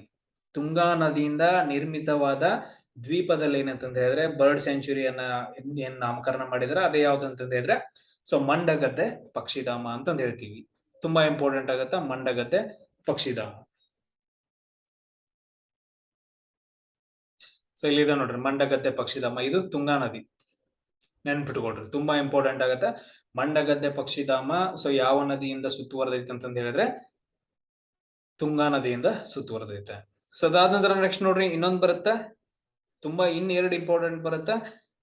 ಫಸ್ಟ್ ಒನ್ ಯಾವ್ದು ನೋಡ್ತಾ ಇರೋಣ, ಸಕ್ಕರೆ ಬೈಲು ಎಲಿಫೆಂಟ್ ಕ್ಯಾಂಪ್ ಅಂತ ಹೇಳ್ತೀವಿ. ಇಲ್ಲಿದೆ ನೋಡ್ರಿ. ಸೊ ಇದು ಕೂಡ ಏನಂತಂದ ಹೇಳಿದ್ರೆ ತುಂಗಾ ನದಿ ದಡದಲ್ಲೇ ಬರುತ್ತೆ. ಸಕ್ಕರೆ ಬೈಲು ಎಲಿಫೆಂಟ್ ಕ್ಯಾಂಪ್ ತುಂಬಾ ಇಂಪಾರ್ಟೆಂಟ್ ಆಗುತ್ತೆ. Sakrebailu elephant camp. So ಇದ್ರದ್ದು ಏರಿಯಾ ಎಷ್ಟಿದೆ ಅಂತ ಹೇಳಿದ್ರೆ 14 ಕಿಲೋಮೀಟರ್ ಇದೆ. 14 kilometre from the Shivamogga city. Shivamogga ಸಿಟಿಯಿಂದ ಏನಂತಂದ ಹೇಳಿದ್ರೆ ಸೊ 14 ಕಿಲೋಮೀಟರ್ ಆಗುತ್ತೆ. ಇಲ್ಲಿ ಏನ್ ಮಾಡ್ತಾರ ಅಂತಂದ ಹೇಳಿದ್ರೆ ಆನೆಗಳಿಗೆ ಟ್ರೈನಿಂಗ್ ಮಾಡ್ತಾರ. ಸೊ ಆನೆಗಳಿಗೆ ಏನ್ ಮಾಡ್ತಾರ ಅಂತಂದ ಹೇಳಿದ್ರೆ ಟ್ರೈನಿಂಗ್ ಮಾಡ್ತಾರ. ನೀವು ಆಲ್ರೆಡಿ ಹಿಂದ್ಗಡೆ ಸ್ಲೈಡ್ ಅಲ್ಲಿ ನೋಡಿರ್ಬೋದು. ಸೊ ಈ ಏರಿಯಾ ನೋಡ್ರಿ, ಈ ಏರಿಯಾ ಇದೆಯಲ್ಲ, ಸೊ ಈ ಏರಿಯಾವನ್ನ ನಾವೇನಂತ ಕರಿತೀವಿ ಅಂತಂದ ಹೇಳಿದ್ರೆ ಸಕ್ಕರೆ ಬೈಲು ಎಲಿಫೆಂಟ್ ಕ್ಯಾಂಪ್ ಅಂತ ಹೇಳ್ತೀವಿ. ತುಂಬಾ ಇಂಪಾರ್ಟೆಂಟ್ ಆಗುತ್ತೆ ಇಲ್ಲಿ.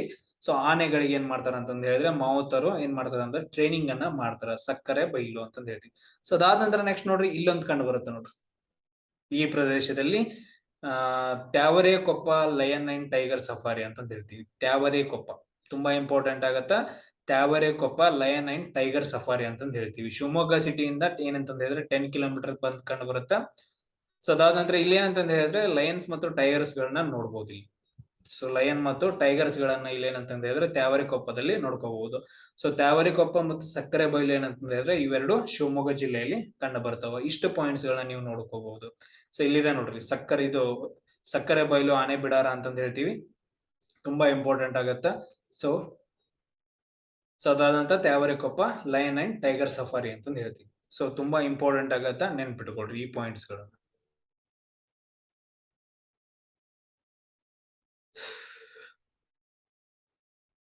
ಸೊ ಅದಾದ ನಂತರ ನೆಕ್ಸ್ಟ್ ನೋಡ್ರಿ ಸಮ್ ನದಿಗಳು ಕಂಡು ಬರ್ತಾವ ಶಿವಮೊಗ್ಗ ಜಿಲ್ಲೆಯಿಂದ ಹಾದು ಹೋಗುವುದು. ಸೊ ತುಂಗಾ ಮತ್ತು ಭದ್ರಾ ನದಿಗಳು ಏನಂತಂದ ಹೇಳಿದ್ರೆ ವರಾಹ ಮೌಂಟೇನ್ಸ್ ಗಳ ಹತ್ರ ಏನಂತಂದ ಹೇಳಿದ್ರೆ ಈ ಕಡೆ ಸೊ ಕುದುರೆ ನ್ಯಾಷನಲ್ ಪಾರ್ಕ್ಸ್ ಹತ್ರ ಉದಯ ಯಾವಾಗ ಏನಂತಂದ ಹೇಳಿದ್ರೆ ಹರಿತಾ ಹೋಗ್ತಾವ. ಸೊ ಈ ತರ. ಆಮೇಲೆ ಶಿವಮೊಗ್ಗ ಜಿಲ್ಲೆಯ ಕೂಡ್ಲಿ ಎಂಬಲ್ಲಿ ಏನ್ ಮಾಡ್ತಾವ ಅಂತಂದ ಹೇಳಿದ್ರೆ ಇವೆರಡು ಮೀಟ್ ಆಗಿ ತುಂಗಭದ್ರಾ ನದಿಯಾಗಿ ಹರಿತಾವ. ತುಂಬಾ ಇಂಪಾರ್ಟೆಂಟ್ ಆಗ್ತಾವ ತುಂಗಾ ಮತ್ತು ಭದ್ರಾ ನದಿಗಳು ಶಿವಮೊಗ್ಗ ಜಿಲ್ಲೆಯಲ್ಲಿ ಹರಿತಾವ. ಆಮೇಲೆ ಇನ್ನೊಂದು ತುಂಬಾ ಇಂಪಾರ್ಟೆಂಟ್ ಶರಾವತಿ ನದಿ ಎಲ್ಲಿ ಹರಿಯುತ್ತೆ, ಎಲ್ಲಿ ಉದ್ಗಮ ಹೋಗುತ್ತಾ? ಅಂಬೂ ತೀರ್ಥದಲ್ಲಿ. ಸೊ ಅಂಬೂ ತೀರ್ಥದಲ್ಲಿ ಏನಂತಂದ ಹೇಳಿದ್ರೆ ಸೊ ಶರಾವತಿ ನದಿ ಉಗಮ ಹೋಗುತ್ತ. ಆಮೇಲೆ ಅದಕ್ಕೊಂದು ಏನ್ ಕಟ್ತಾರ ಅಂತಂದ ಹೇಳಿದ್ರೆ ಡ್ಯಾಮ್ ಕಟ್ತಾರ, ಲಿಂಗನಮಕ್ಕಿ ಡ್ಯಾಮ್ ಅಂತ ಹೇಳ್ತೀವಿ. ಆಮೇಲೆ ನೆಕ್ಸ್ಟ್ ನೋಡ್ರಿ ವರದಾ ಮೂಲ ಐತೆ. ವರದಾ ನದಿ ಒರಿಜಿನೇಟ್ ಆಗತ್ತ, ನಾವ್ ಆಗ್ಲೇ ಹೇಳಿದ್ವಿ ವರದಾ ನದಿ.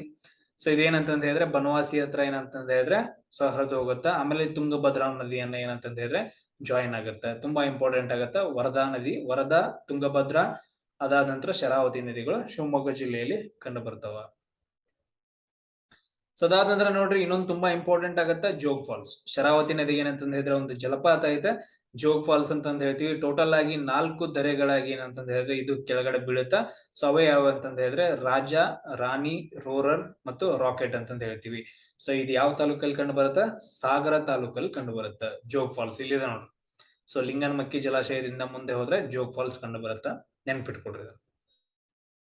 ಸೊ ಅದಾದ ನಂತರ ಇನ್ನೊಂದು ಬರುತ್ತೆ ಕುಂಚಿಕಲ್ ಫಾಲ್ಸ್. ಇಲ್ಲಿದೆ ನೋಡ್ರಿ ಕುಂಚಿಕಲ್ ಫಾಲ್ಸ್ ಅಂತಂದ ಹೇಳ್ತೀವಿ. ಸೊ ಇದ್ರದ್ದು ಹೈಟ್ ಎಷ್ಟಿದೆ ಅಂತಂದ ಹೇಳಿದ್ರೆ 455 ಅಂತಂದ ಹೇಳ್ತೀವಿ. ಸೊ ತುಂಬಾ ಇಂಪಾರ್ಟೆಂಟ್ ಆಗತ್ತ. ಮಸ್ತಿ ಕಟ್ಟೆ ಹತ್ರ ನಿಯರ್ ಅಂತ ಬರುತ್ತೆ. ಇದು ಯಾವ ನದಿಗಿದೆ ಅಂತಂದ ಹೇಳಿದ್ರೆ ವರಾಹಿ ನದಿಗಿದೆ. ಯಾವ ನದಿಗಿದೆ? ವರಾಹಿ ನದಿಗೆ ಕುಂಚಿಕಲ್ ಫಾಲ್ಸ್ ಐತೆ. ಆಮೇಲೆ ಶರಾವತಿ ನದಿಗೆ ಜೋಗ್ ಫಾಲ್ಸ್ ಕಂಡು ಬರುತ್ತೆ, ನೆನ್ಪಿಟ್ಕೊಡ್ರಿ, ತುಂಬಾ ಇಂಪಾರ್ಟೆಂಟ್ ಆಗ್ತಾವ. ಸೊ ಇಲ್ಲಿದೆ ನೋಡ್ರಿ, ಇಲ್ಲಿ ಏನಂತಂದ ಹೇಳಿದ್ರೆ ತುಂಗಾ ನದಿ ಹೋಗುತ್ತಾ. ಸೊ ಇಲ್ಲಿ ಭದ್ರಾ ಡ್ಯಾಮ್ ಐತೆ. ಅದಾದ ನಂತರ ಈ ಕಡೆಯಿಂದ ಹೋದ್ರೆ ಏನಂತಂದ ಹೇಳಿದ್ರೆ ಭದ್ರಾ ನದಿ ಎರಡು ಸೇರ್ತಾವ ಇಲ್ಲಿ ಕೂಡ್ಲಿ ಎಂಬಲ್ಲಿ. ಸೊ ಇಲ್ಲಿಂದ ಏನಾಗ್ತಾವ ಅಂತಂದ ಹೇಳಿದ್ರೆ ತುಂಗಭದ್ರಾ ನದಿಯಾಗಿ ಹರಿತಾವ. ಇಷ್ಟು ಪಾಯಿಂಟ್ಸ್ ಗಳನ್ನ ನೀವು ನೆನ್ಪಿಟ್ಕೋಬೇಕು. ಸೊ ಏನಾದ್ರು ಕ್ವಶನ್ಸ್ ಇದೆಯಾ? ಎಲ್ಲ ಅರ್ಥ ಆಗ್ತಾ ಇದೆಯಲ್ಲ? Yes sir, yes sir, yes sir, yes sir. Sir ಎಲ್ಲ ಪಾಯಿಂಟ್ಸ್ ಗಳು ಇಂಪಾರ್ಟೆಂಟ್ ರಾಕೇಶ್. Very good. ಎಲ್ಲ ಪ್ರತಿಯೊಂದು ಪಾಯಿಂಟ್ಸ್ ಗಳು ಇಂಪಾರ್ಟೆಂಟ್ ಆಗ್ತಾವ. ಇನ್ನು ಎಷ್ಟೋ ಪಾಯಿಂಟ್ಸ್ ಗಳು ಮಿಸ್ ಆಗಿರ್ತಾವ. ಆ ಪಾಯಿಂಟ್ಸ್ ಗಳನ್ನ ನೀವು ಕಲೆಕ್ಟ್ ಮಾಡ್ಕೋಬೇಕು. ಸೊ ಇವನ್ ನೆಕ್ಸ್ಟ್ ಕ್ಲಾಸ್ ಅಲ್ಲಿ ಇವನ್ ಅದರ್ ಕ್ಲಾಸಸ್ ಗಳಲ್ಲೂ ಕೂಡ ಆಡ್ ಮಾಡ್ತಾ ಹೋಗ್ತೀನಿ. Don't worry. ಸೊ ಪ್ರತಿಯೊಂದು ನೆನಪಾಗ್ತಾವ. Don't worry. ಎಲ್ಲಾ ವಿಡಿಯೋಸ್ ಗಳನ್ನ ನೀವೇನಂತ ಹೇಳಿದ್ರೆ ಸೊ ಇವನ್ ಯೂಟ್ಯೂಬ್ ಅಲ್ಲಿ ನೀವು ನೋಡಬಹುದು. ಸೊ ಅರ್ಥ ಆಗದೆ ಇರೋದು. ಆಮೇಲೆ ನೆಕ್ಸ್ಟ್ ನನ್ನ ಕ್ಲಾಸ್ ಅಲ್ಲಿ ಪ್ರತಿಯೊಂದನ್ನು ಏನಂತ ಹೇಳಿದ್ರೆ ರಿಪೀಟ್ ಮಾಡ್ತಾ ಹೋಗ್ತೀನಿ. ತುಂಬಾ ರಿಪಿಟೇಷನ್ ಆಗುತ್ತೆ. Don't worry. ಅದ್ರ ಬಗ್ಗೆ ಟೆನ್ಷನ್ ತಗೋಬೇಡ್ರಿ. ತುಂಬಾ ರಿಪಿಟೇಷನ್ ಆಗುತ್ತೆ. ಅವಾಗ ನಿಮ್ಗೆ ಈಸಿಯಾಗಿ ಗೊತ್ತಾಗುತ್ತೆ. ನೋಡ್ರಿ ಜೋಗ್ ಫಾಲ್ಸ್ ಬಗ್ಗೆ ನೋಡ್ರಿ, ಕುಂಚಕಲ್ ಫಾಲ್ಸ್ ಬಗ್ಗೆ ನೋಡಿದ್ರಿ. ಇಲ್ಲಿದೆ ನೋಡ್ರಿ ಜೋಗ್ ಫಾಲ್ಸ್ ಇಲ್ಲಿದೆ. ಸೊ ರಾಜ, ರಾಣಿ, ರೋರರ್, ರಾಕೆಟ್ ಅಂತ ಹೇಳ್ತೀವಿ. 4 ದರೆಗಳಾಗಿ ಕೆಳಗಡೆ ಬೀಳುತ್ತಾ. ಆಮೇಲೆ ಇದೊಂದು ಏನಂತ ಹೇಳಿದ್ರೆ ಕುಂಚಿಕಲ್ ಫಾಲ್ಸ್ ಅಂತ ಹೇಳ್ತೀವಿ, ವರಾಹಿ ನದಿ. ಸೊ ಏನಾದ್ರೂ ಕ್ವಶನ್ಸ್ ಗಳಿದ್ರೆ, ಡೌಟ್ಸ್ ಗಳಿದ್ರೆ ಬೇಗ ಮೆಸೇಜ್ ಹಾಕಿ.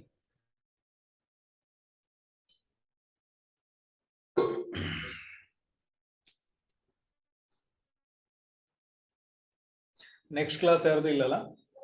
ನೆಕ್ಸ್ಟ್ ಕ್ಲಾಸ್ ಎನಿ ಕ್ಲಾಸ್ ಇದಾವ? No sir, no sir, no sir. Okay, continuation ಮಾಡ್ಬೋದಲ್ಲ? ನೀವು ಇಲ್ಲ ಅಂದ್ರೂ ಮಾಡ್ತೀನಿ ನಾನು. ಅಂದ್ರೆ ಈ ಟಾಪಿಕ್ ಕಂಪ್ಲೀಟ್ ಆಗ್ಬೇಕು ಇವತ್ತಿನ ಕ್ಲಾಸಲ್ಲಿ. ಮಾಡ್ಬೋದಾ?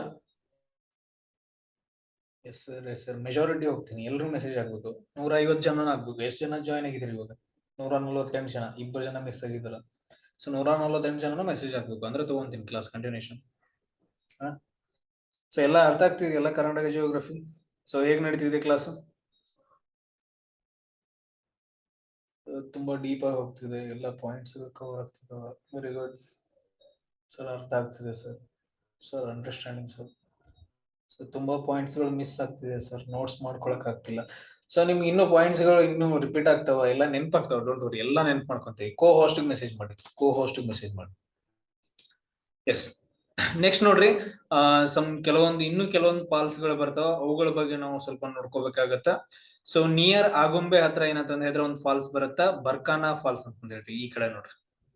ಸೊ ಇಲ್ಲಿ ಸೀತಾ ನದಿ ಹರಿದು ಹೋಗುತ್ತಾ. ಇಲ್ಲಿ ಏನಂತಂದ ಹೇಳಿದ್ರೆ ಬರ್ಕಾನಾ ಫಾಲ್ಸ್ ಬರುತ್ತಾ. ಸೀತಾ ನದಿಗೆ ಏನಂತಂದ ಹೇಳಿದ್ರೆ ಆಗುಂಬೆ ಹತ್ರ ಬರ್ಕಾನಾ ಫಾಲ್ಸ್ ಐತ. ತುಂಬಾ ಇಂಪಾರ್ಟೆಂಟ್ ಆಗತ್ತ. ಸೀತಾ ನದಿ ಉಡುಪಿ ಜಿಲ್ಲೆ ಒಳಗಡೆ ಹರಿಯುತ್ತ. ಬರ್ಕಾನಾ ಫಾಲ್ಸ್ ಐತ. ಅದಕ್ಕೆ ನೆನ್ಪಿಟ್ರು. ಅದಾದ ನಂತರ ನೆಕ್ಸ್ಟ್ ಇನ್ನೊಂದು ದಬ್ಬೆ ಫಾಲ್ಸ್ ಅಂತ ಬರುತ್ತೆ. ಇಲ್ಲಿದೆ ನೋಡ್ರಿ ದಬ್ಬೆ ಫಾಲ್ಸ್. ಲಿಂಗನಮಕ್ಕಿ ಡ್ಯಾಮ್ ಹತ್ರ ಬರುತ್ತಾ.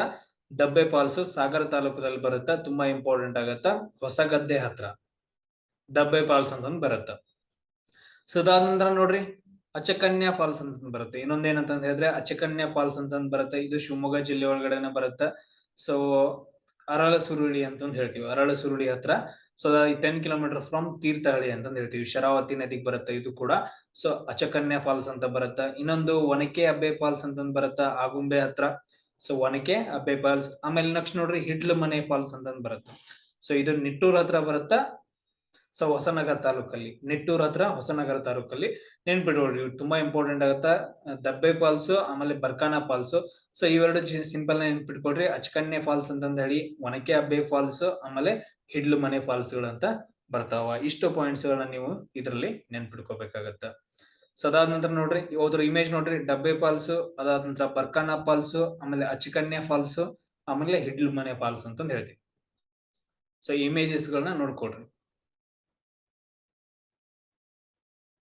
ಸೊ ಅದಾದ ನಂತರ ನೆಕ್ಸ್ಟ್ ಕೆಲವೊಂದು ಏನಂತಂದ ಹೇಳಿದ್ರೆ ಇಂಪಾರ್ಟೆಂಟ್. ಸೊ ಡ್ಯಾಮ್ಸ್ ಗಳು ಮತ್ತು ಜಲಾಶಯಗಳು ಕಂಡು ಬರ್ತಾವ. ಅದ್ರಲ್ಲಿ ಫಸ್ಟ್ ಒನ್ ಯಾವ್ದಂತ ಹೇಳಿದ್ರೆ ಲಿಂಗನಮಕ್ಕಿ ಡ್ಯಾಮ್ ಅಂತ ಹೇಳ್ತೀವಿ. ಇಲ್ಲಿ ನೋಡ್ರಿ ಶರಾವತಿ ನದಿ ಕಟ್ಟಿದಾರ ಲಿಂಗನಮಕ್ಕಿ ಡ್ಯಾಮ್. ಈ ಏರಿಯಾದಲ್ಲಿ ಏನ್ ಕಂಡು ಬರ್ತಿದೆಯಲ್ಲ ಇದೆಲ್ಲ ಏನಂತಂದ ಹೇಳಿದ್ರೆ ಲಿಂಗನಮಕ್ಕಿ ಡ್ಯಾಮ್ ಅಂತ ಹೇಳ್ತೀವಿ. ಕರ್ನಾಟಕದ ಅತಿ ದೊಡ್ಡ ಡ್ಯಾಮ್ ಅಂತ ಹೇಳ್ತೀವಿ. ಬಿಗ್ಗೆಸ್ಟ್ ಡ್ಯಾಮ್ ಇನ್ ಕರ್ನಾಟಕ. ಅತಿ ದೊಡ್ಡ ಡ್ಯಾಮ್ ಯಾವ್ದಂತಂದ್ರೆ ಹೇಳಿದ್ರೆ ಕರ್ನಾಟಕದ ಲಿಂಗನಮಕ್ಕಿ ಡ್ಯಾಮ್ ಅಂತ ಹೇಳ್ತೀವಿ. ಇದು ಯಾವ ನದಿಗೆ ಐತೆ? ಶರಾವತಿ ನದಿಗೆ ಐತೆ. ಯಾವ ತಾಲೂಕದಲ್ಲಿ ಐತೆ? ಸಾಗರ ತಾಲೂಕದಲ್ಲಿ ಐತೆ. 6 kilometre from Jog falls. So Jog falls ಇಂದ ಏನಂತಂದ ಹೇಳಿದ್ರೆ 6 ಕಿಲೋಮೀಟರ್ ಐತೆ. ಆಮೇಲೆ ಈ ರಿಸರ್ವಾಯರ್ ಅಂತಂದ ಹೇಳಿದ್ರೆ Mahatma Gandhi hydro electric project ಐತೆ. So Mahatma Gandhi hydro electric project ಅನ್ನ ಏನ್ ಮಾಡಿದಾರೆ ಅಂತ ಹೇಳಿದ್ರೆ ಇಲ್ಲಿ ಅಳವಡಿಸಿದಾರ. ಸೊ ಲಿಂಗನಮಕ್ಕಿ ಡ್ಯಾಮ್ಗೆ. ಸೊ ಅದಾದ ನಂತರ 2 ಪವರ್ ಜನರೇಟಿಂಗ್ ಯೂನಿಟ್ಸ್ ಗಳಿದಾವ. 2 ಯೂನಿಟ್ಸ್ ಗಳಿದಾವ. ಅದಾದ ನಂತರ ಒಂದೊಂದು ಯೂನಿಟ್ ಇಂದ ಏನ್ ಮಾಡ್ತಾರ ಅಂತ ಹೇಳಿದ್ರೆ 27.5 ಮೆಗಾವ್ಯಾಟ್ ಏನ್ ಮಾಡ್ತಾರ ಅಂತ ಹೇಳಿದ್ರೆ ಸೊ ವಿದ್ಯುತ್ ಅನ್ನ ಪ್ರೊಡ್ಯೂಸ್ ಮಾಡ್ತಾರ. ಇಷ್ಟೊಂದೇನ್ ಇಂಪಾರ್ಟೆಂಟ್ ಆಗಲ್ಲ. ಜಸ್ಟ್ ನೆನ್ಪಿಟ್ಕೊಡ್ರಿ ಅಷ್ಟೇ. ಸೊ 27.5 ಮೆಗಾವ್ಯಾಟ್ ಅನ್ನ ಅಂತ ಎರಡು ಪವರ್ ಜನರೇಟಿಂಗ್ ಏನಂತ ಹೇಳಿದ್ರೆ ಯೂನಿಟ್ಸ್ ಗಳಿದಾವ ಯಾವ್ದಕ್ಕೆ, ಲಿಂಗನಮಕ್ಕಿ ಡ್ಯಾಮ್ಗೆ. ಇದನ್ನ ನಾವೇನಂತ ಕರಿತೀವಿ, ಕರ್ನಾಟಕದ ಅತಿ ದೊಡ್ಡ ಡ್ಯಾಮ್ ಅಂತ ಕರಿತೀವಿ.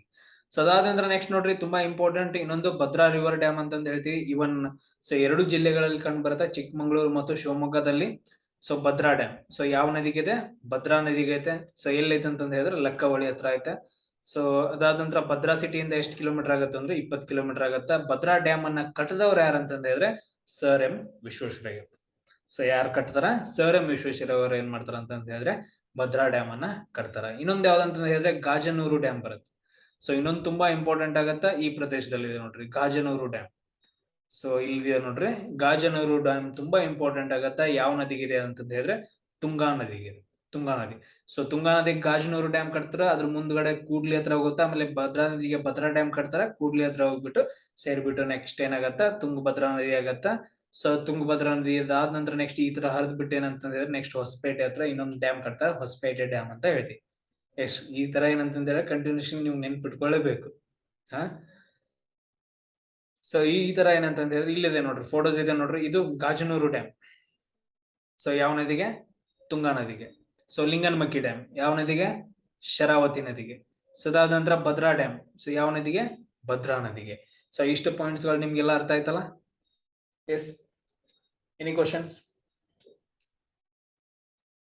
No sir, no sir, no sir. Yes, very good. So ಅದಾದ ನಂತರ ನೆಕ್ಸ್ಟ್ ಜಿಲ್ಲೆಯನ್ನ ನಾವು ನೋಡ್ತಾ ಹೋಗೋಣ, ಕೊಡಗು ಜಿಲ್ಲೆ ಅಂತ ಹೇಳ್ತೀವಿ. ಇದು ಕೂಡ ಏನಂತ ಹೇಳಿದ್ರೆ ಮಲ್ನಾಡ್ ರೀಸನ್ ಅಲ್ಲಿ ಬರುತ್ತಾ. ಸೊ ಕೊಡಗು ಜಿಲ್ಲೆ ವೆಸ್ಟರ್ನ್ ಘಾಟ್ಸ್ ಗಳು ಕಂಡು ಬರ್ತಾವ ಇಲ್ಲೂ ಕೂಡ.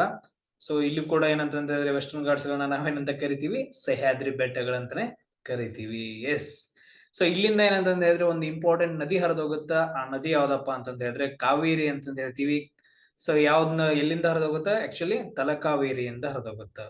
ಸೊ ತಲಕಾವೇರಿ ಅನ್ನೋ ವೆಸ್ಟರ್ನ್ ಘಾಟ್ಸ್ ಗಳಿಂದ ಏನಂತಂದ ಹೇಳಿದ್ರೆ ಸೊ ಕಾವೇರಿ ನದಿ ಉಗಮವಾಗುತ್ತೆ. ಅದ್ರ ಜೊತೆಗೆ ನೋಡ್ರಿ ಇನ್ನು ಕೆಲವು ಹಲವಾರು ನದಿಗಳು ಉಗಮವಾಗ್ತಾವ ಕೊಡಗು ಜಿಲ್ಲೆಯಲ್ಲಿ. ಕಾವೇರಿ ನದಿ ಪಯಸ್ವಿನಿ ಅಂತಂದ ಹರಿದು ಹೋಗುತ್ತಾ, ಆಮೇಲೆ ಹಾರಂಗಿ ನದಿ ಹರಿಯುತ್ತ, ಆಮೇಲೆ ಲಕ್ಷ್ಮಣ ತೀರ್ಥ ಹರಿಯುತ್ತ, ಆಮೇಲೆ ಬರ್ಪೋಳೆ ನದಿ ಹರಿಯುತ್ತ, ಆಮೇಲೆ ಕುಮಾರಧಾರ. ಇಷ್ಟು ನದಿಗಳೇನಂತಂದ ಹೇಳಿದ್ರೆ ಇಲ್ಲಿಂದ ಹರಿತಾವ ನೋಡ್ರಿ. ಇನ್ನೊಂದ್ಸರಿ ಹೇಳ್ತೀನಿ, ಕಾವೇರಿ, ಪಯಸ್ವಿನಿ, ಹಾರಂಗಿ, ಲಕ್ಷ್ಮಣ ತೀರ್ಥ, ಬರಪೋಳಿ ಮತ್ತು ಕುಮಾರಧಾರ. ಸೊ ಇಷ್ಟು ನದಿಗಳೇನಂತಂದ ಹೇಳಿದ್ರೆ ಸೊ ಕೊಡಗು ಜಿಲ್ಲೆಯಿಂದ ಹರಿದು ಹೋಗ್ತಾವ. ಸೊ ಇದೇನಂತಂದ್ರೆ ಟೋಟಲ್ ಆಗಿ ಕೊಡಗು ಜಿಲ್ಲೆ. ಇದು ಮಡಿಕೇರಿ. ಸೊ ಇಲ್ಲಿ ಏನಂತ ಹೇಳಿದ್ರೆ ಬ್ರಹ್ಮಗಿರಿ ವೈಲ್ಡ್ ಲೈಫ್ ಸ್ಯಾಂಚುರಿ ಬರುತ್ತೆ, ಅದನ್ನ ನಾವು ಹೇಳ್ತಾ ಹೋಗ್ತೀವಿ. ಇಲ್ಲಿ ರಾಜೀವ್ ಗಾಂಧಿ ನ್ಯಾಷನಲ್ ಪಾರ್ಕ್ ಬರುತ್ತೆ, ನಾಗರಹೊಳೆ ನ್ಯಾಷನಲ್ ಪಾರ್ಕ್ ಅಂತ ಹೇಳ್ತೀವಿ. ಇದು ವಿರಾಜಪೇಟೆ, ಸೊ ಇದು ಸೋಮವಾರಪೇಟೆ. ಸೊ ಎಲ್ಲಾನು ಏನಂತ ಹೇಳಿದ್ರೆ ಸ್ವಲ್ಪ ನೆನ್ಪಿಟ್ಕೋಬೇಕು.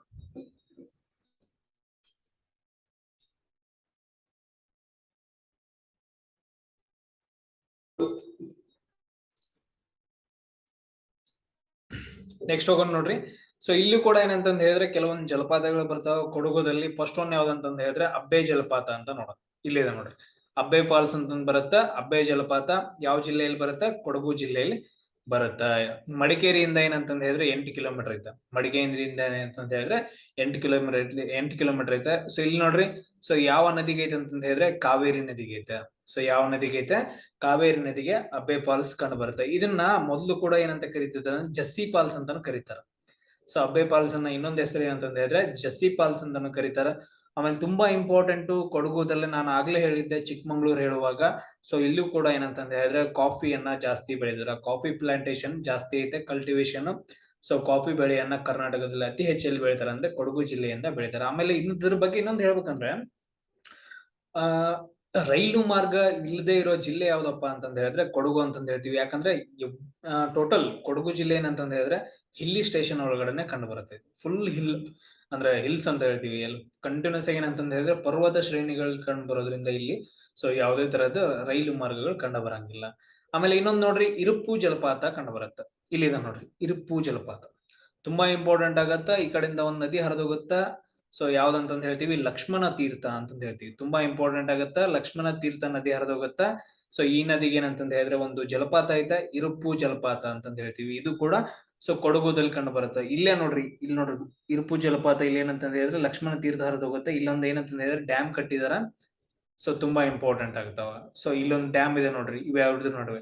ಸೊ ಇಲ್ಲೊಂದ್ ನದಿ ಹರಿದೋಗುತ್ತಾ, ಲಕ್ಷ್ಮಣ ತೀರ್ಥ ಅಂತಂದ ಹೇಳ್ತೀವಿ. ಸೊ ಅಬ್ಬೆ ಜಲಪಾತ, ಆಮೇಲೆ ಇರುಪು ಜಲಪಾತ. ಅಬ್ಬೆ ಜಲಪಾತ ಯಾವ ನದಿಗೆ, ಸಿಂಪಲ್ ಆಗಿ ನೋಡ್ರಿ ಕಾವೇರಿ ನದಿಗೆ. ಆಮೇಲೆ ಇರುಪು ಜಲಪಾತ ಯಾವ ನದಿಗೆ? ಲಕ್ಷ್ಮಣ ತೀರ್ಥ ನದಿಗೆ. ಎರಡು ಕೊಡಗು ಜಿಲ್ಲೆಯಲ್ಲಿ ಕಂಡು ಬರ್ತವೆ. ಅದಾದ ನಂತರ ಇಲ್ಲಿ ಏನಂತಂದ ಹೇಳಿದ್ರೆ ಎರಡು ಏನಂತಂತ ಹೇಳಿದ್ರೆ ಪ್ರೊಟೆಕ್ಟೆಡ್ ಏರಿಯಾಸ್ ಅಂತ ಹೇಳ್ತೀವಿ, ಕನ್ಸರ್ವೇಟಿವ್ ಏರಿಯಾಸ್. ಫಸ್ಟ್ ಒನ್ ಯಾವ್ದಂತ ಹೇಳಿದ್ರೆ ನಾಗರಹೊಳೆ ನ್ಯಾಷನಲ್ ಪಾರ್ಕ್ ಅಂತ ಹೇಳ್ತೀವಿ, ಅಥವಾ ನಾಗರಹೊಳೆ ಟೈಗರ್ ರಿಸರ್ವ್ ಅಂತಾನು ಹೇಳ್ತೀವಿ. ಇಲ್ಲಿದೆ ನೋಡ್ರಿ. ಸೊ ಈ ಏರಿಯಾದ ಏನಿದೆಯಲ್ಲ, ಈ ಏರಿಯಾದಲ್ಲಿ ಇದು, ಸೊ ಇದೇನಪ್ಪಾ ಅಂತಂದ ಹೇಳಿದ್ರೆ ಸೊ ನಾಗರಹೊಳೆ ನ್ಯಾಷನಲ್ ಪಾರ್ಕ್. ಇವನ್ ಕೊಡಗುದಲ್ಲೇ ಕಂಡು ಬರುತ್ತಾ, ಆಮೇಲೆ ಕೆಳಗಡೆನೂ ಕಂಡು ಬರುತ್ತಾ. ಅದು ಯಾವ ಜಿಲ್ಲೆಯಲ್ಲಿ ಅಂತ ನಾವು ನೆಕ್ಸ್ಟ್ ನೋಡೋಣ.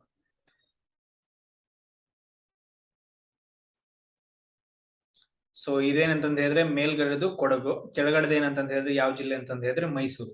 ಸೊ ಎರಡು ಜಿಲ್ಲೆಗಳಲ್ಲಿ ಕಂಡು ಬರುತ್ತಾ ನಾಗರಹೊಳೆ ನ್ಯಾಷನಲ್ ಪಾರ್ಕ್. ಇದನ್ನ ಏನಂತ ಕರೀತಾರೆ ಅಂದ್ರೆ ರಾಜೀವ್ ಗಾಂಧಿ ನ್ಯಾಷನಲ್ ಪಾರ್ಕ್ ಅಂತಾನು ಕರೀತಾರೆ. ಏನಂತ ಕರೀತಾರೆ? ರಾಜೀವ್ ಗಾಂಧಿ ನ್ಯಾಷನಲ್ ಪಾರ್ಕ್ ಅಂತಾನು ಕರೀತಾರ. ತುಂಬಾ ಇಂಪಾರ್ಟೆಂಟ್ ಆಗುತ್ತೆ. ಆಮೇಲೆ ನೆಕ್ಸ್ಟ್ ನೋಡ್ರಿ, ನಾಗರಹೊಳೆ ಟೈಗರ್ ರಿಸರ್ವ್ ಏನಿದೆಯಲ್ಲ, ಇದು 37ನೇ ಟೈಗರ್ ರಿಸರ್ವ್.